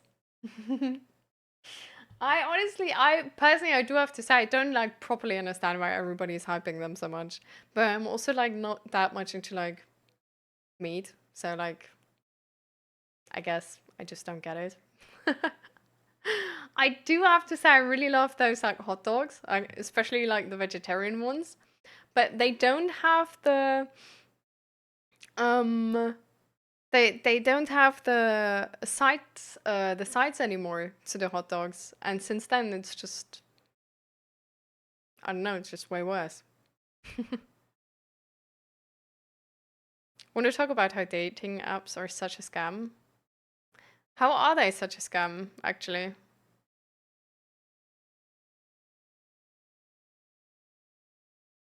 IKEA isn't the Swedish meatballs. IKEA is not the Swedish meatballs?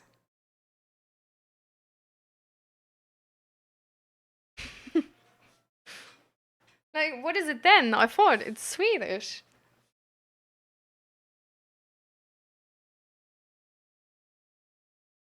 Huh?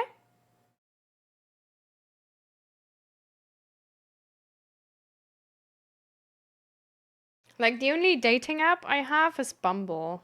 And I usually, like, just look for friends.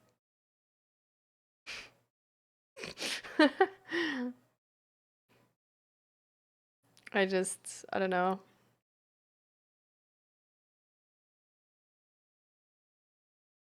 I'm like low-key also looking for like for a date.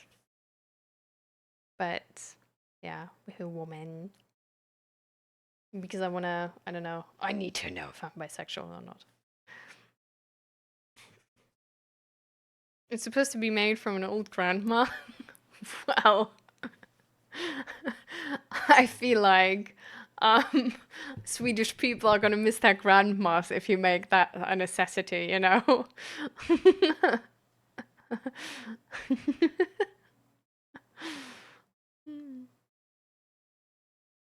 Okay, fair, I guess.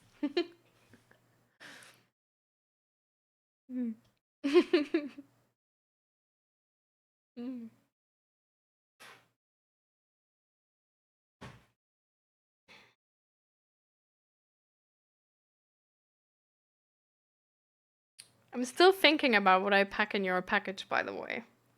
I want to pack like some Dutch classics, but like, oh yeah, by the way, like, are you like vegetarian, vegan, and do you have any like food like not being able to eat stuff? They're like, all that. Wait, what? Create the villages for grandmas. Is that like a problem in the demographic of like Sweden right now? Oh, sorry, not you, Jolly. I'm sorry, love. You don't get no package from me. Ellie gets the package.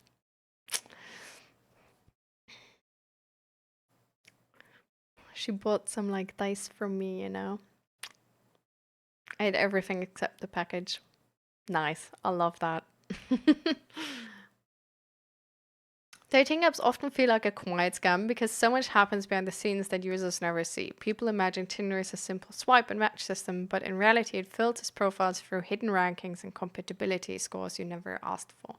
You may like or super like someone, yet your profile may never appeal to them because the system has already flagged the match as low potential based on data you do not control. This creates the illusion of choice while limiting who you actually meet. Many believe the app pushes only people who keep you swiping who keep you swiping longer so you stay active instead of finding someone real.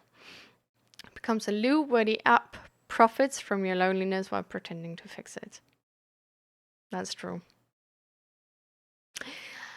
I can recommend Bumble. I don't know if like dudes do that too on Bumble, but in the friend space, there is actually has formed like two WhatsApp groups, where just girls in the area where I live are like putting like everyone in, like inviting everybody they match on Bumble with. And now it's this like huge group of girls, and like everybody's just like saying like, oh, I'm going here, like anybody wants to join, or like, oh, like let's make like a meetup, like at like a restaurant or like a cafe, stuff like this, blah blah blah. And like everybody can meet everybody, and then like you don't need to like go on one-on-one dates, and like nobody has time for that stuff. Like girls are really like, we're optimizing. Like it's, yeah. Like I can recommend. But I wouldn't have expected less from my fellow girlies. Like it's just like that's what yeah, I love that. And with the dating parts, yeah, I honestly I don't even I should actually know that. I'm not sure if I'm on dating mode or not right now. Oh, I'm actually in dating mode. Well, since I'm only matching with women, it doesn't really matter. I just like match with everybody I feel like seeing as a friend or a date. We'll find out, I guess. Um, but yeah, like the only problem for me is that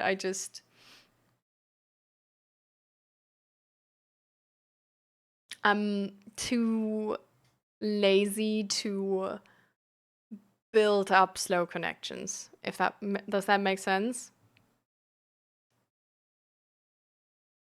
I'm banned from using my own pictures on dating app that uses age verification systems because they always flag me as a child.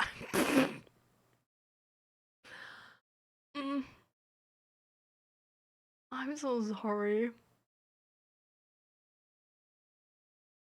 It's low-key ridiculous, but it sucks. Mm.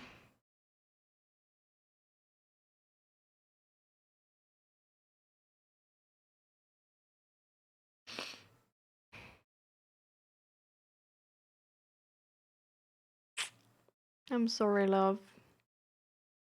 Maybe it's better on different um apps. Like I don't know, like I feel like, well, I guess like depends on what you like looking for, right?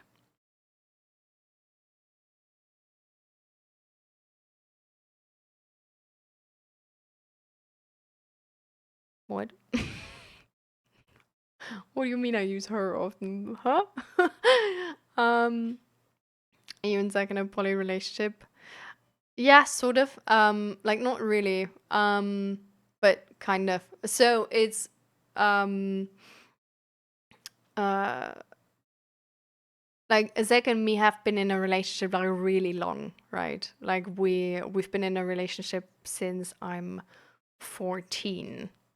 Um so it's, you know, like we've been in a relationship ever like before I like understood what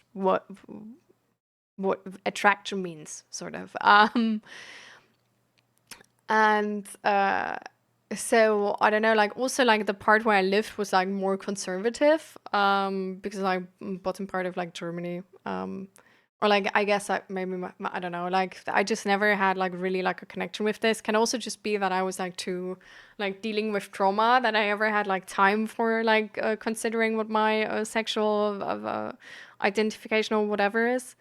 Then also it like has to do with that I'm like autistic, right? Like people need to tell me it can be different. And um yeah, so we opened our relationship that I can like find out or sort of like experience um love with a woman. Because I think I'm bisexual, but again, like technically you don't, like people always say like you don't have needed to date anybody to be bisexual and like be valid, whatever, blah blah blah, blah blah blah. Love that. But I'm autistic. I want to know. Like I don't know. Um, so I'm just, yeah,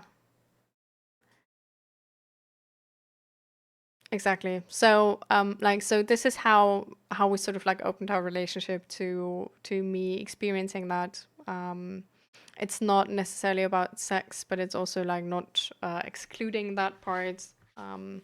But I'm definitely not the person who's like jumping into the bed with anybody on the first time. So it's more like just to see if that attraction can like is more than attraction, because I'm like, to me, like sexual attraction is really weird because I'm not, I don't look at people and I think, oh, smash, like I'm getting in a mood, like that doesn't happen for me. I have no, I can't relate to that at all. I look at people, I'm like, aesthetic, really hot, really aesthetic, make an artwork out of it, pin it on my wall. um So I sort of like, I need to find out if or like I want to find out if the attraction of like, I would put the picture of any hot woman on my wall um is more of like, like I want to date women and can love women as well, or do I like only think they're like aesthetic angels which walk the planet of Earth damned to be humans. Yeah. So, yeah. So I just sort of, but it's the annoying part is because also again, I think also because I'm autistic, it's like I'm not sure if I can actually like, yes. I'm gonna come back to this. Don't worry. Uh, but I, uh, like I can't, like I need the official okay to even get into that headspace of like considering a woman as like a relationship partner. Um because to me love and connection is a lot like a choice. Um and when I don't know, like when I choose him, like there's like nothing really happening. Like everybody, like from that point on, like everybody else is platonic, period.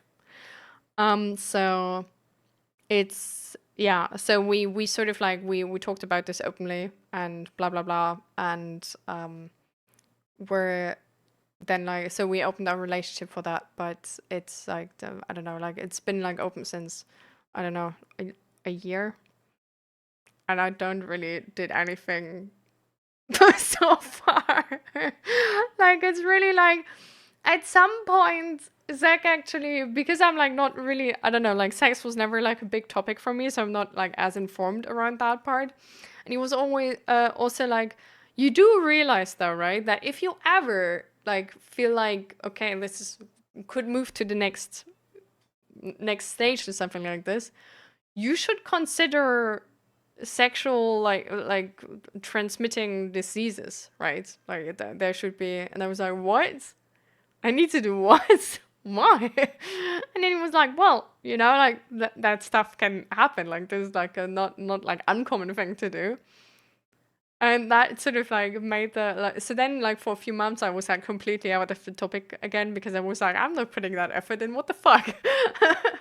And I'm also like really busy, so it's like one of my interests, but it's not like I need a partner, right? So yeah, I don't know. I don't know if that's ever gonna happen, but I just, yeah, whatever. So, you're wondering if you're autistic. How did I know? So I don't entirely know, right? I don't have an official diagnosis yet. I started the diagnosis progress, but it's also like something where like the DSM-5 is only like diagnosing you if you suffer enough. Like it doesn't mean if you like, like if you have autism or not, but it's like, do you suffer enough under autism? Um, so the official diagnosis is like can be helpful, but just because you're not officially diagnosed doesn't even mean that you're not autistic, but it just means that you adjusted your life that well that you're like not suffering enough under autism. So I guess it's more of like also like autism doesn't keep you from doing anything, right? It's not, so there's like no definitive statements, and like every autistic person is a little bit different, but it just helps you a little bit on like how to understand yourself. So it's like, I don't really think you need like an official label or anything. But if you think you're autistic, I think you should just sort of wonder and like clarify, why do you want to know? Like, do you want to know because if you are autistic, you can get better, um, uh, you can find more resources on how to navigate life? Or do you find out because you want the state to help you? Or like why, sort of? And if you just want to find like better resources, then actually looking for resources on that specific topics in the neurodivergent spectrum can just help you in general. And that's like, you don't need an official diagnosis for that. I struggle with feeling connection, knowing my own emotions. However, I don't struggle socially or have any strong interests. Well, it's like the thing with like autism, like, and all of this really is that every person, autistic or not, can have one or multiple of those symptoms, right? So it's like, no, like it's not black and white of like you're neurotypical or you're neurodivergent. It's like a scale, and you can be like anywhere on that, really. And at some point, we have like a cutoff point where we're like, okay, you get help from the state because you're so far off from like like on what society is based upon, that you are at like a significant disadvantage where we can't expect you to like like manage on your own. But so like if you struggle with feeling connection, just seeking resources on that and informing yourself on that is probably your best bet. I don't think trying to get like a diagnosis for autism is going to be like significantly helpful. I feel like talking to a therapist about this will be helpful either way, or like finding resources online. We can also talk about this. I wouldn't open that topic today anymore, though, if that's okay with you. Like, if you have time for like to come back to another stream, that would be way better for me.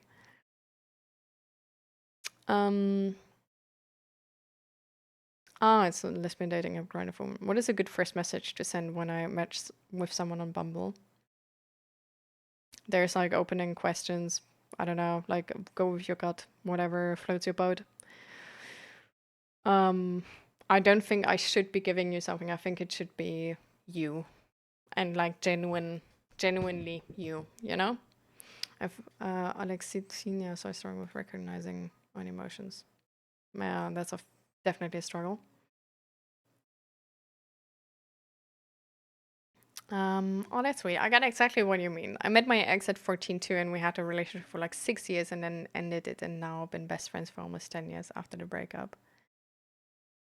Oh, damn. Okay, why did you end it, if I might ask? Like, if that's okay. For me, there's some gorgeous people or hot people like break fuse in my brain where I start to mix words and stutters, like Flood Hazard. Yeah, no, that doesn't happen.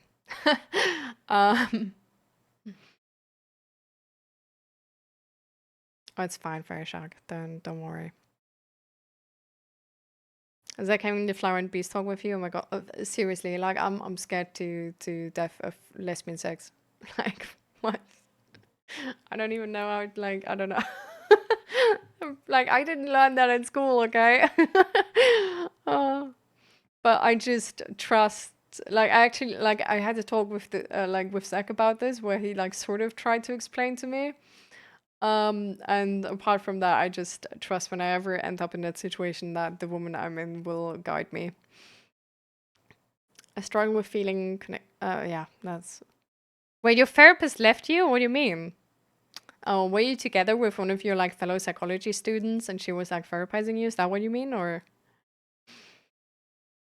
It is that overwhelming rush of aesthetic awe where someone is so stunning you forget how to breathe. That kind of beauty that scrambles your thoughts and makes you stare in quiet disbelief, thinking one person should not be allowed to look that good. This desire mixed with admiration, a playful hunger wrapped, set on her face. Respectfully. Okay. Um, yeah, I don't know. Yeah, with like mixed with admiration, sure. It's like I know women who are like really beautiful where I think like, damn, like you are pretty, but like seriously, like you are like there's humans and there's you, you know? Like, okay. But it's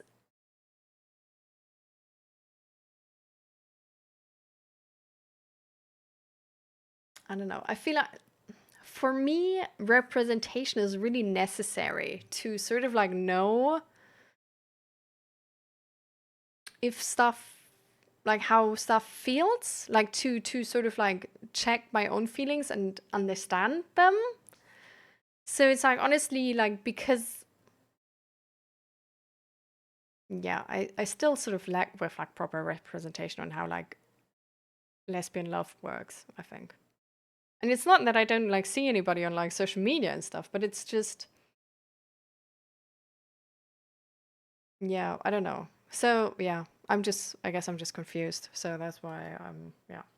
There's a reason we do this, right? So yeah.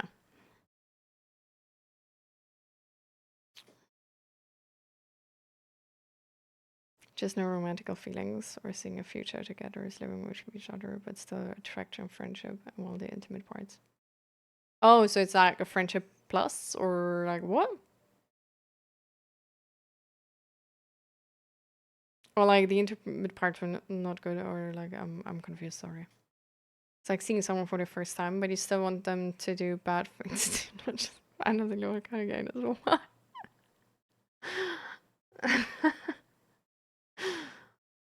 um, no, I don't have this. But I don't have this with anybody. I don't know. I'm in the middle of the away raid. Sorry for the rush tapping. It's fine. I'm really uncomfortable with the topic anyway. Like this is fine if you don't have time to talk about this.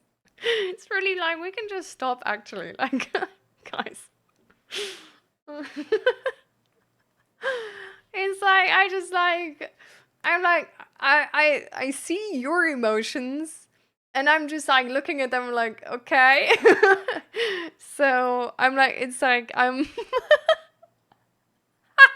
I just like I really had this like just this imaginary scene of like it feels like you just walked into a porn video and it's the beginning part, right? So you don't entirely know that it's like porn yet, but like everybody's acting weird and you're just there and you're supposed to like I don't know, like do like be this character of like the person who doesn't notice and they're doing naughty things in public and you're just like they're like, ah, yeah. So like, we meet on Friday then, right? And the other side,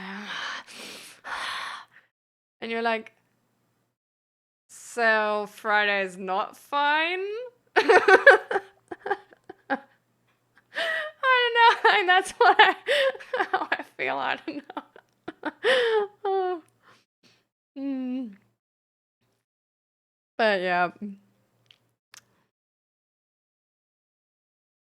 Ooh. Well, I mean, if you have a strong headache, just like if like sleeping is better, just sleep. Like do the healthy thing for yourself.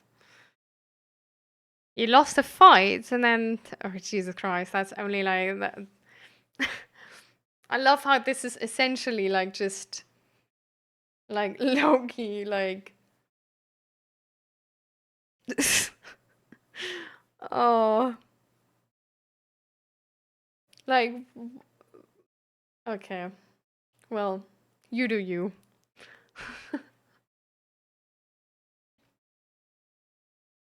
It's because I was diagnosed with the gay from a very young age.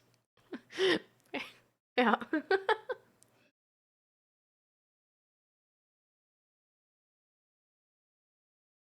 But yeah, so I'm either bisexual or I'm just boringly straight.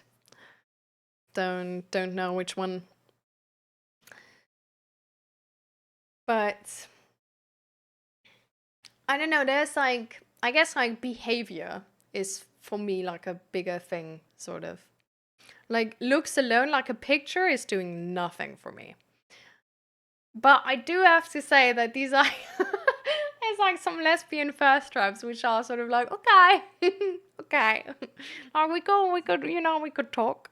If you want a coffee, I'm gonna make you a coffee. um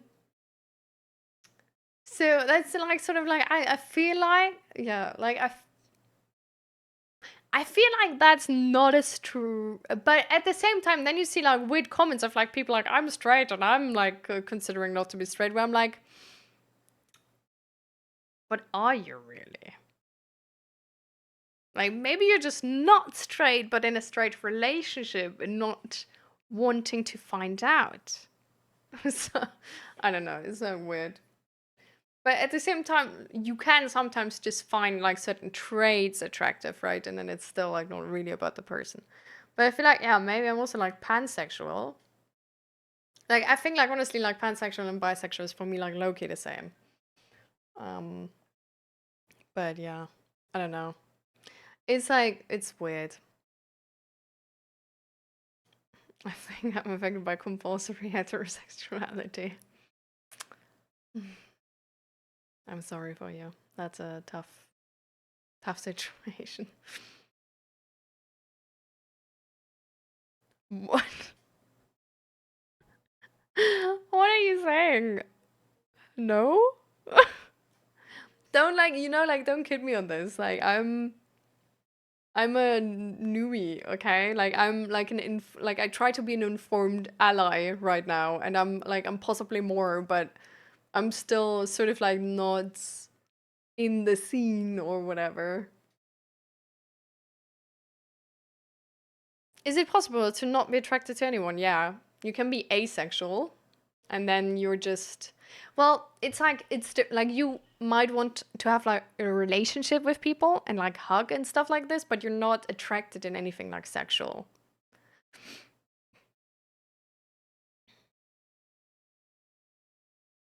Oh.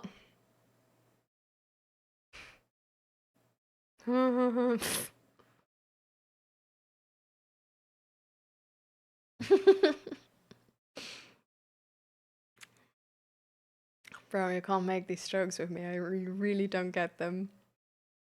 I just feel flat out scammed. I'm also a baby bi that hasn't really been with women but I want to. Yeah, that's me. It's like it's weird though. Like you don't like it's there. I don't know. Yeah. So stuff.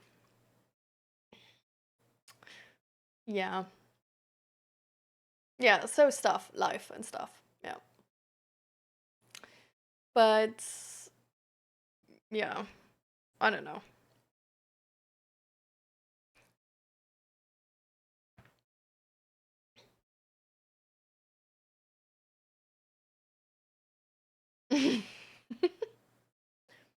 What is pancake shape, though? Is it like, is it round or is it flat? Because pancakes are flat and round.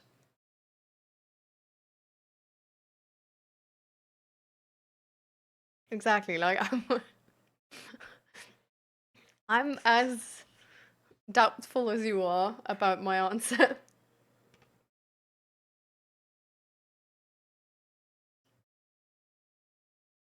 But yeah.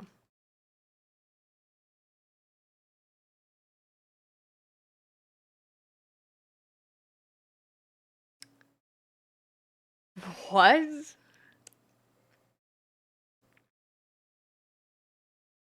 A pancake doesn't move. I am. Waffles? Waffles don't move either. Okay, we just gonna put like a point behind that. Waffles move up and down? No, I don't. As if waffles move up and down.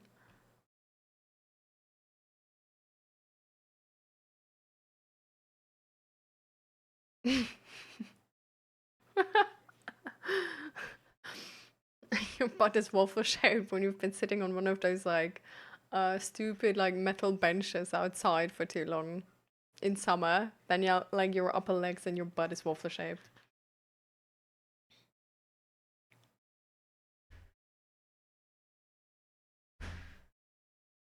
When the pattern.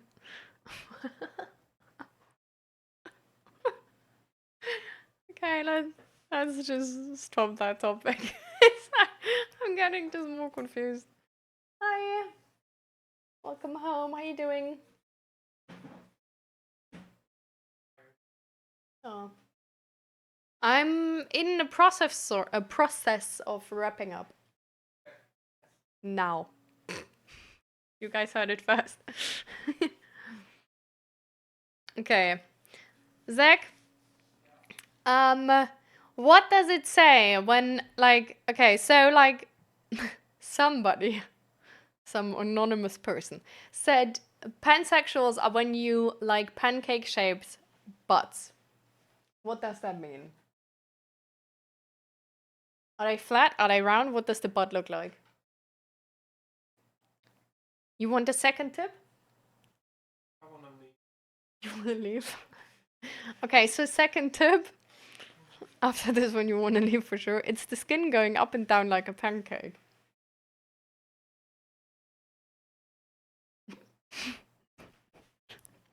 I don't like it. Next message. Oh shit, I'm mixing waffles and pancakes. Do you know anything now? Waffles move up and down.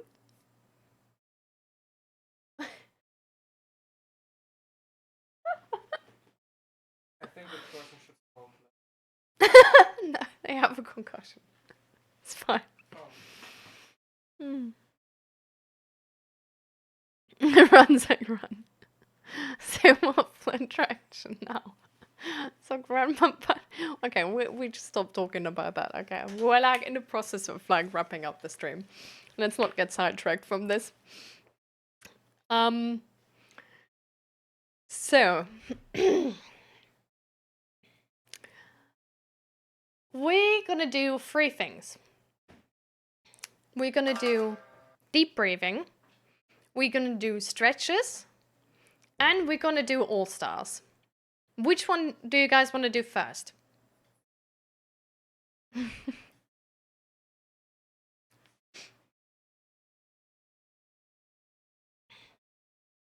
All stars? Okay. Okay, so no stretching. All right.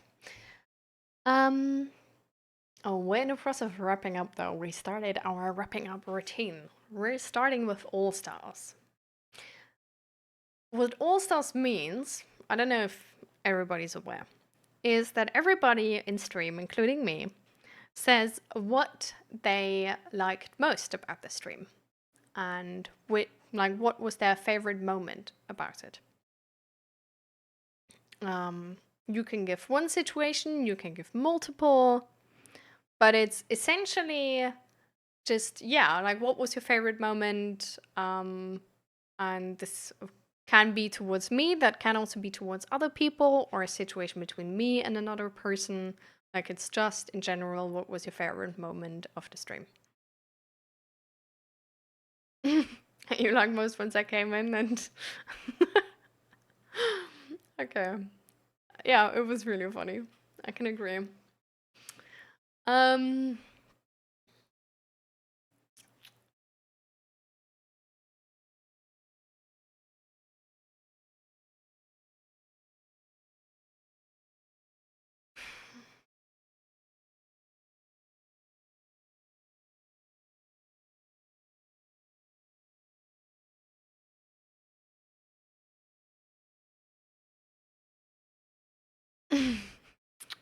well, he didn't say you were like no, he didn't say that word. He said you should smoke less weed or like smoke less or something. Then I said you have a concussion.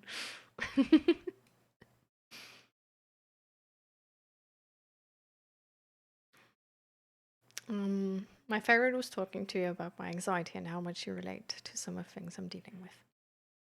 I think that was one of my favorite moments too. Like, I feel like, I don't know, it's like a sort of like a part of like chronic situations which is talked about less. And I really like to sort of, yeah, be able to talk to someone about this and I guess like share this with someone as well. So I enjoyed it a lot. Oh my god, confused pancakes over what? um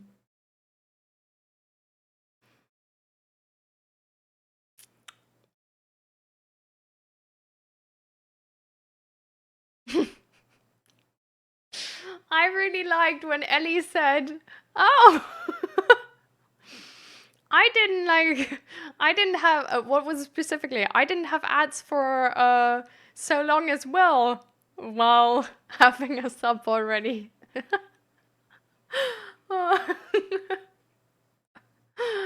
I like that part. Mm. um,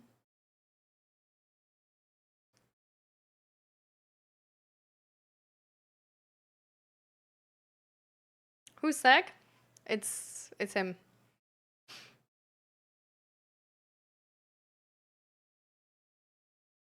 I feel like All Stars is an amazing thing to do with like anything. Like if you play D&D, for example, doing this at the end of the session is really nice. See your sugar daddy? Yeah. Yes. Yes. I mean, he actually, in fact, is. He's walking and I'm just chilling. Yeah. Providing 10 subs to the emergency fund. um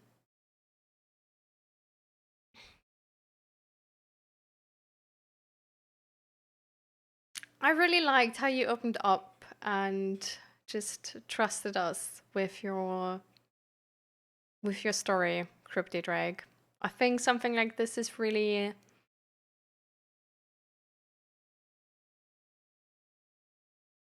I don't know, I think it's in its own way like really beautiful. And I really appreciated that trust and that vulnerability because I think um it gives a lot to the stream.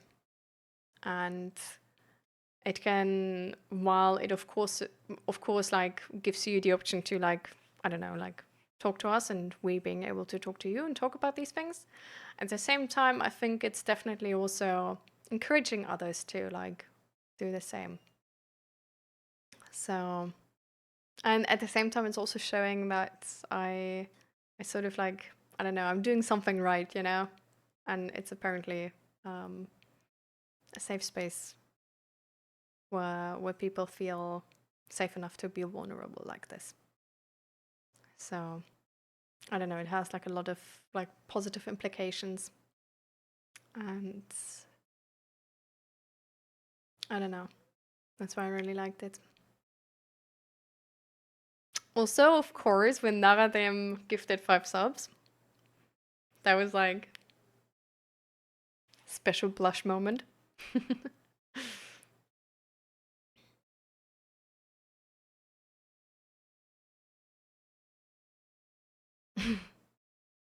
I don't really have anyone personally to talk about it, and I jumped up on Twitch hoping to find someone I could talk to about it. You were the first stream I tried, and it was perfect. Thank you so much. I really hope you come back to more streams. I feel like, I don't know, like my hope sort of like for this stream and for this community is that we really build like a entire community where we can like support each other and talk about things openly. And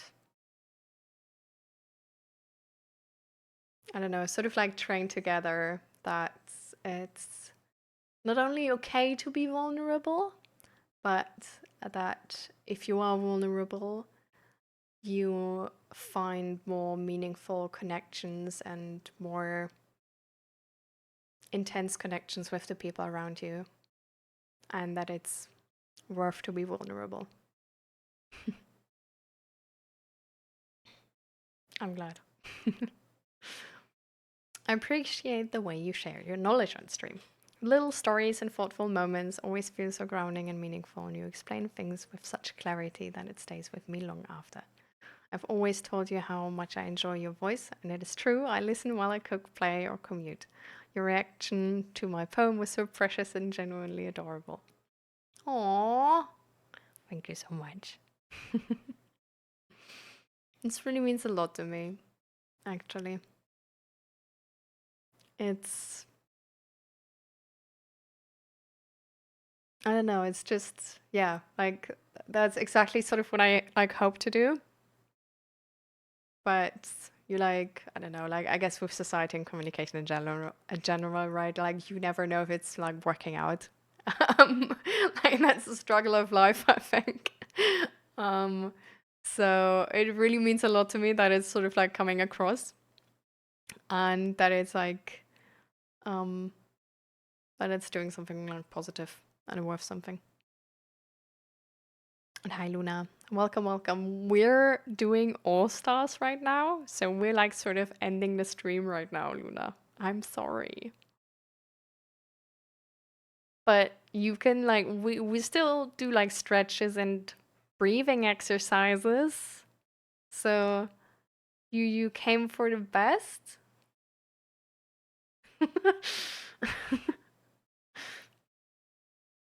Right? Like, this is so nice. You absolutely didn't miss the entire thing.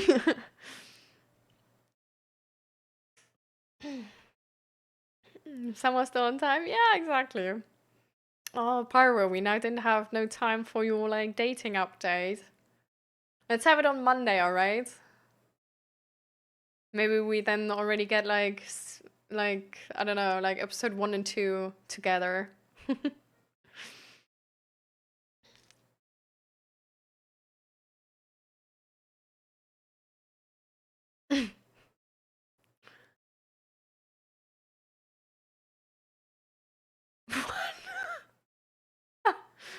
uh, do I see Jelta's name in the chat?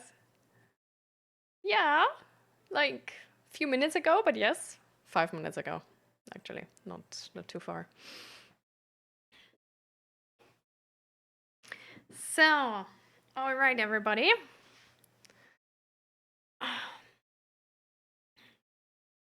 So,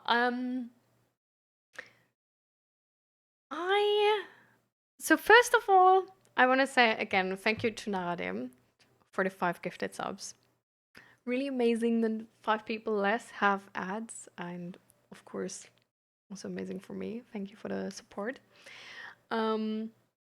Then number two, I really loved All Stars today. Like I feel like sometimes it's like not like as many people know what to say, and so I'm like, I don't know, it was really wholesome today and I loved that.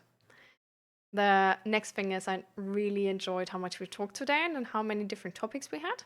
I think it's like really, I don't know, we had like sort of like a slow time in like in the middle somewhere, like middle to end, where like we talked about these like different books and stuff.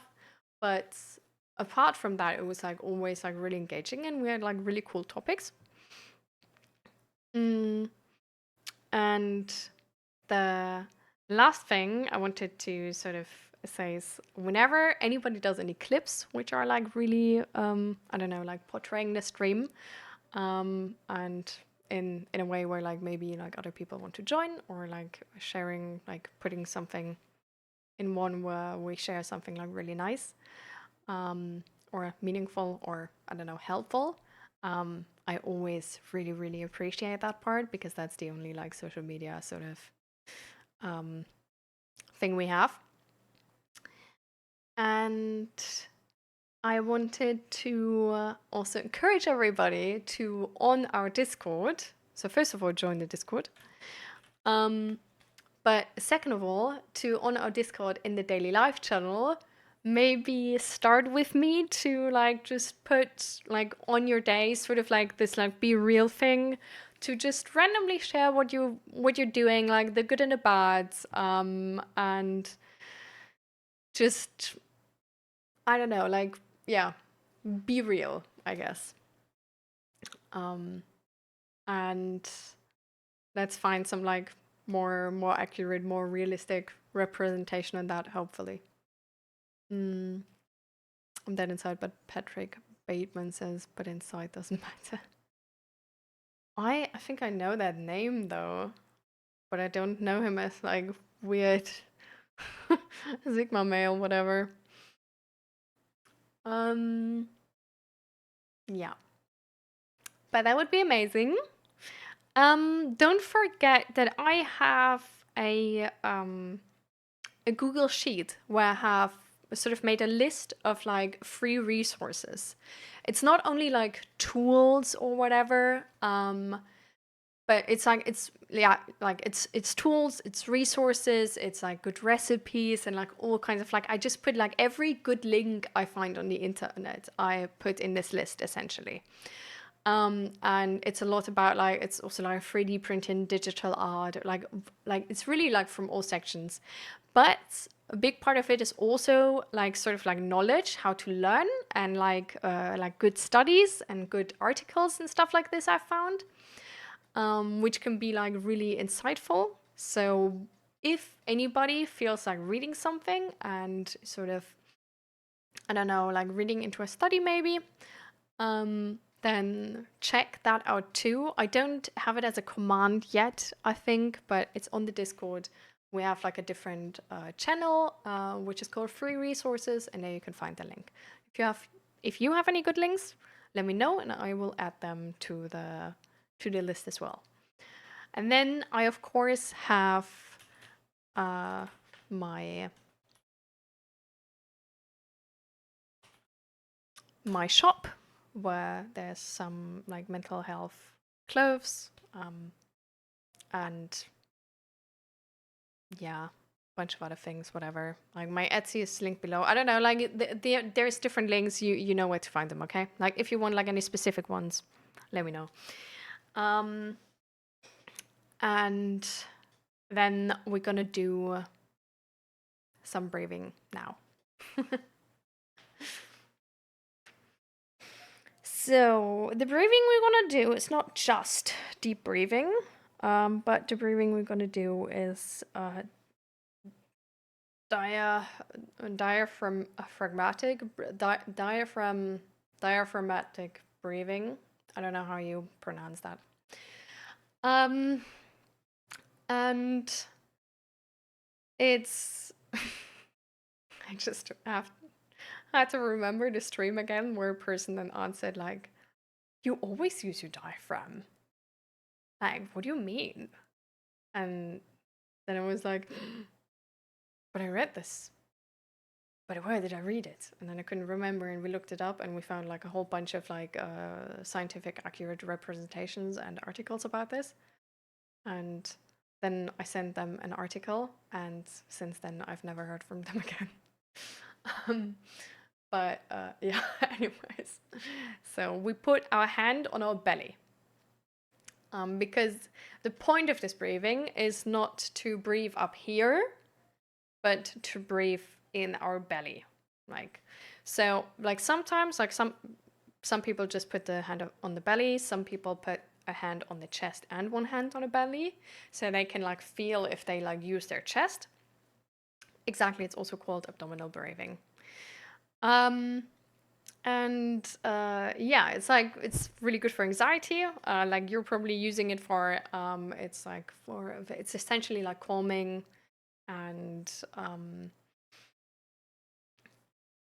and it's just, I don't know, like it's a really good grounding exercise to sort of calm down, be in the moment, feel your body maybe sort of like reconnect, and I just like less stressed and all of that. So what you do is you breathe in, and you try to only like breathe in, like you try to push your hand away, like the lower hand on your abdomen. And then when you like breathe out, you like sort of like press your lips together a little bit and like breathe like through the lips, so there's like a tiny bit of resistance. So that's what we just do now for like a couple of times. Just the like what I sort of like what strategy I really like is, if you use this to like calm down, is count to 10.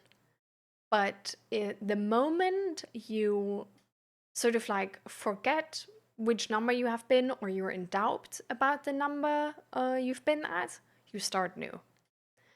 Because that is sort of like when you're in doubt about the number and you can't even count to 10, right? That means you're still like really stressed. So, or distracted and like not in your body. So just start new, do it some more. Sort of like a automatic regulation, essentially. And it's like super simple. That's why I love it. So let's do it.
I always try to sort of hold my breath for a second when I was breathing in.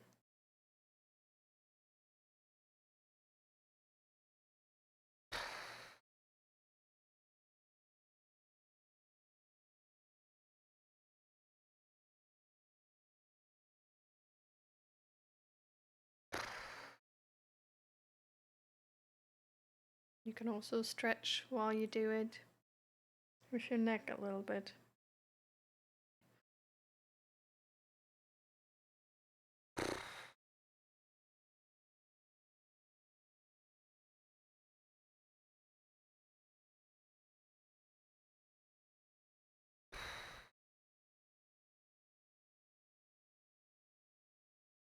Okay. And now we stretch a little bit because we have been sitting for a while. An extra trick is it should take longer to exhale than you inhale. Yeah. It's definitely like usually like I guess that yeah, usually happens automatically by like just having the like lips together, right? But yeah.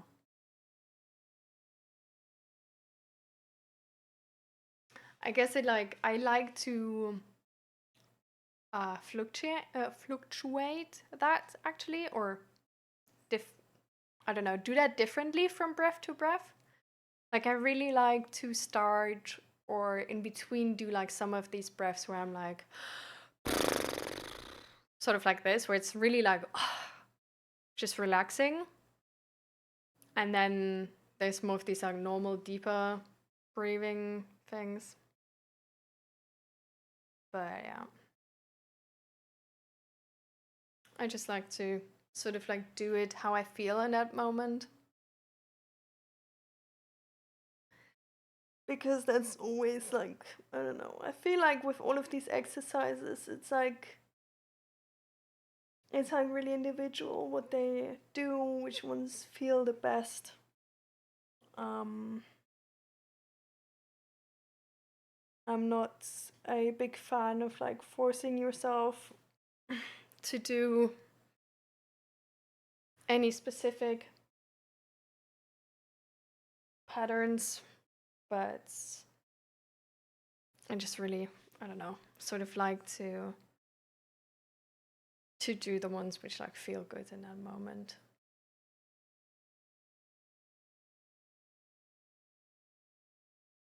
Like with this 478 is for example, I don't know, like I get so like I rather do this like by like just gauging sort of um because I really when I don't know, I feel like when I have to count I'm not in my body as much,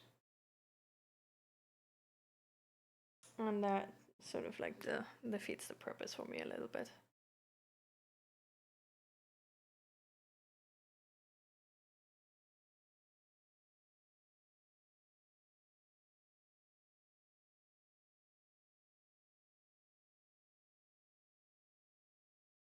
Again, like before with the stretching part, it's like you can use your hand more, but I have my hair there. But if you whenever you do like any neck stretches and you give like a little bit more like weight with your hand, make sure that it's just a tiny bit. Like I'm not pulling here. Like I'm merely resting my hand on my head, and there's already enough of weight. Like it should be a stretch, but it shouldn't like actually hurt or something. Because the thing is, like, if it actually hurts, then it's probably actually making you like more, like, tense up more. There's actually like a weird exercise where I don't understand the, like, how it works entirely yet. It's like apparently. So there's this stretch I learned from my chiropractor where, like, apparently if you do like, you like look 45 degrees, then you look up. It's like supposed to relax the muscle like on the like not here but on the other side, um but apparently you need to hold this like minimum 15 seconds, otherwise it doesn't work. But for me this is really uncomfortable.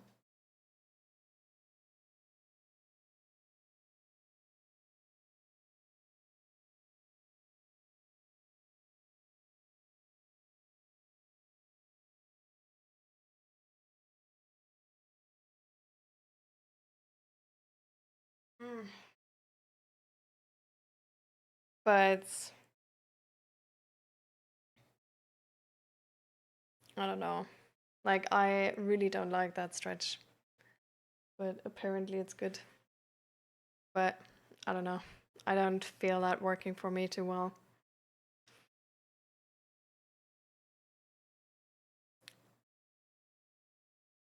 The arm with the long sides. You mean like when I do like this? Yeah, you can either do it like behind your back or like this actually. I've seen that. Some like on from like some chiropractor, I think. Um what is the other thing you can do? You can actually sit on your arm, I think. Like you can sit on your hand on that side. I've seen that too. Like there's a bunch of variations. I really like just I don't know, just doing it like this. Because I'm just like pulling my shoulder like a little bit down here and then it's just doing that too. But I guess everybody just needs to sort of like figure out their favorite variations with this. But yeah, it like anything on the neck like shouldn't be like actually hurting as far as I'm concerned. And then we can do like this, like stretch our arms a little bit. Our fingers, a good stretch as well.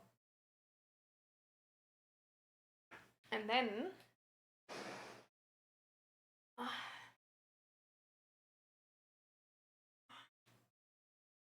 like over your head, and then you like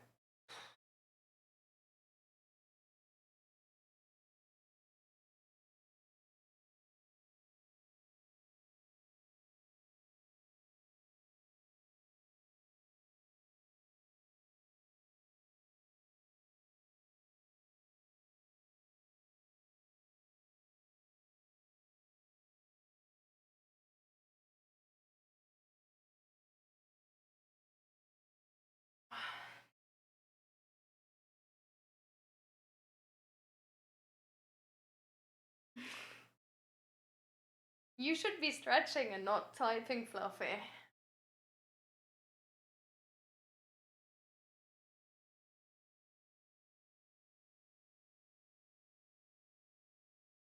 I really like to do this one, also to show you my beautiful double sock situation here. Yes. But I don't know, I feel like when I've been sitting for quite long, then this one is like I don't know, the stretch like here and like here is like really nice.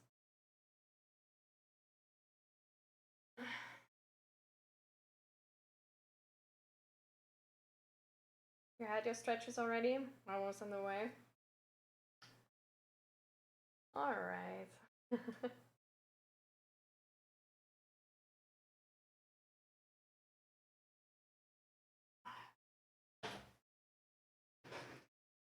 So, I think this is. That was some good stretching. But. And then always. Yeah, I didn't do that today. But I actually like to start stretching with just shaking. Because I feel like sometimes it's just like that the blood flow is missing. Like because you've been sitting for so long that like parts of your body are just like your body was like, okay, we can put them on standby. This person is not using them anyway. Like why would we like bother, you know? And it's can just like sort of like help to like wake your body up. Also like jumping is like really nice. Or like I have like a pull-up rack here and just like hanging. That can also like help with your like spine to just sort of like get that mobility back.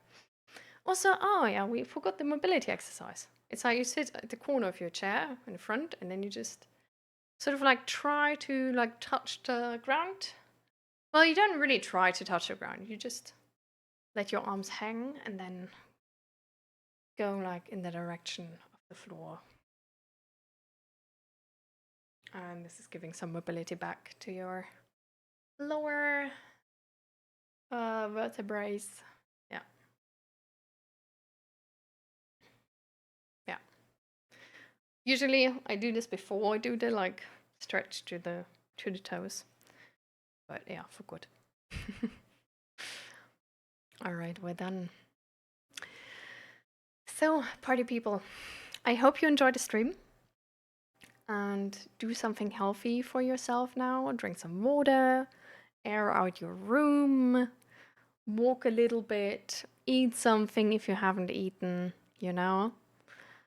And wait. Why?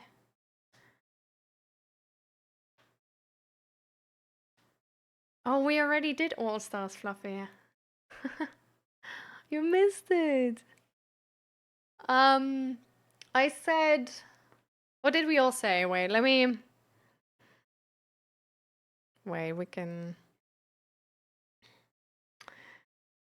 I said that I really liked the moment where Crypty Drake told us and about everything which is going on for him and was like vulnerable. And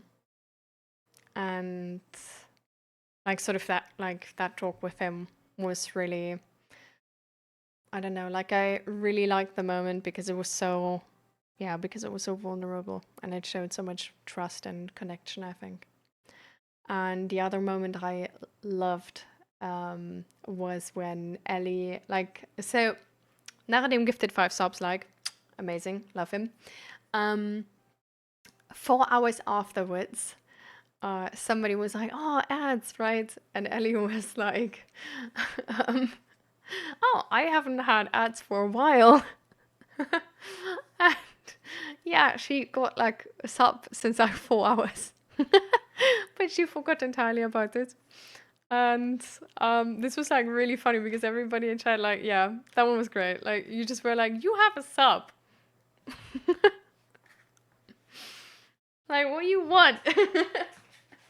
Shut up with your entitlement. So that was really funny.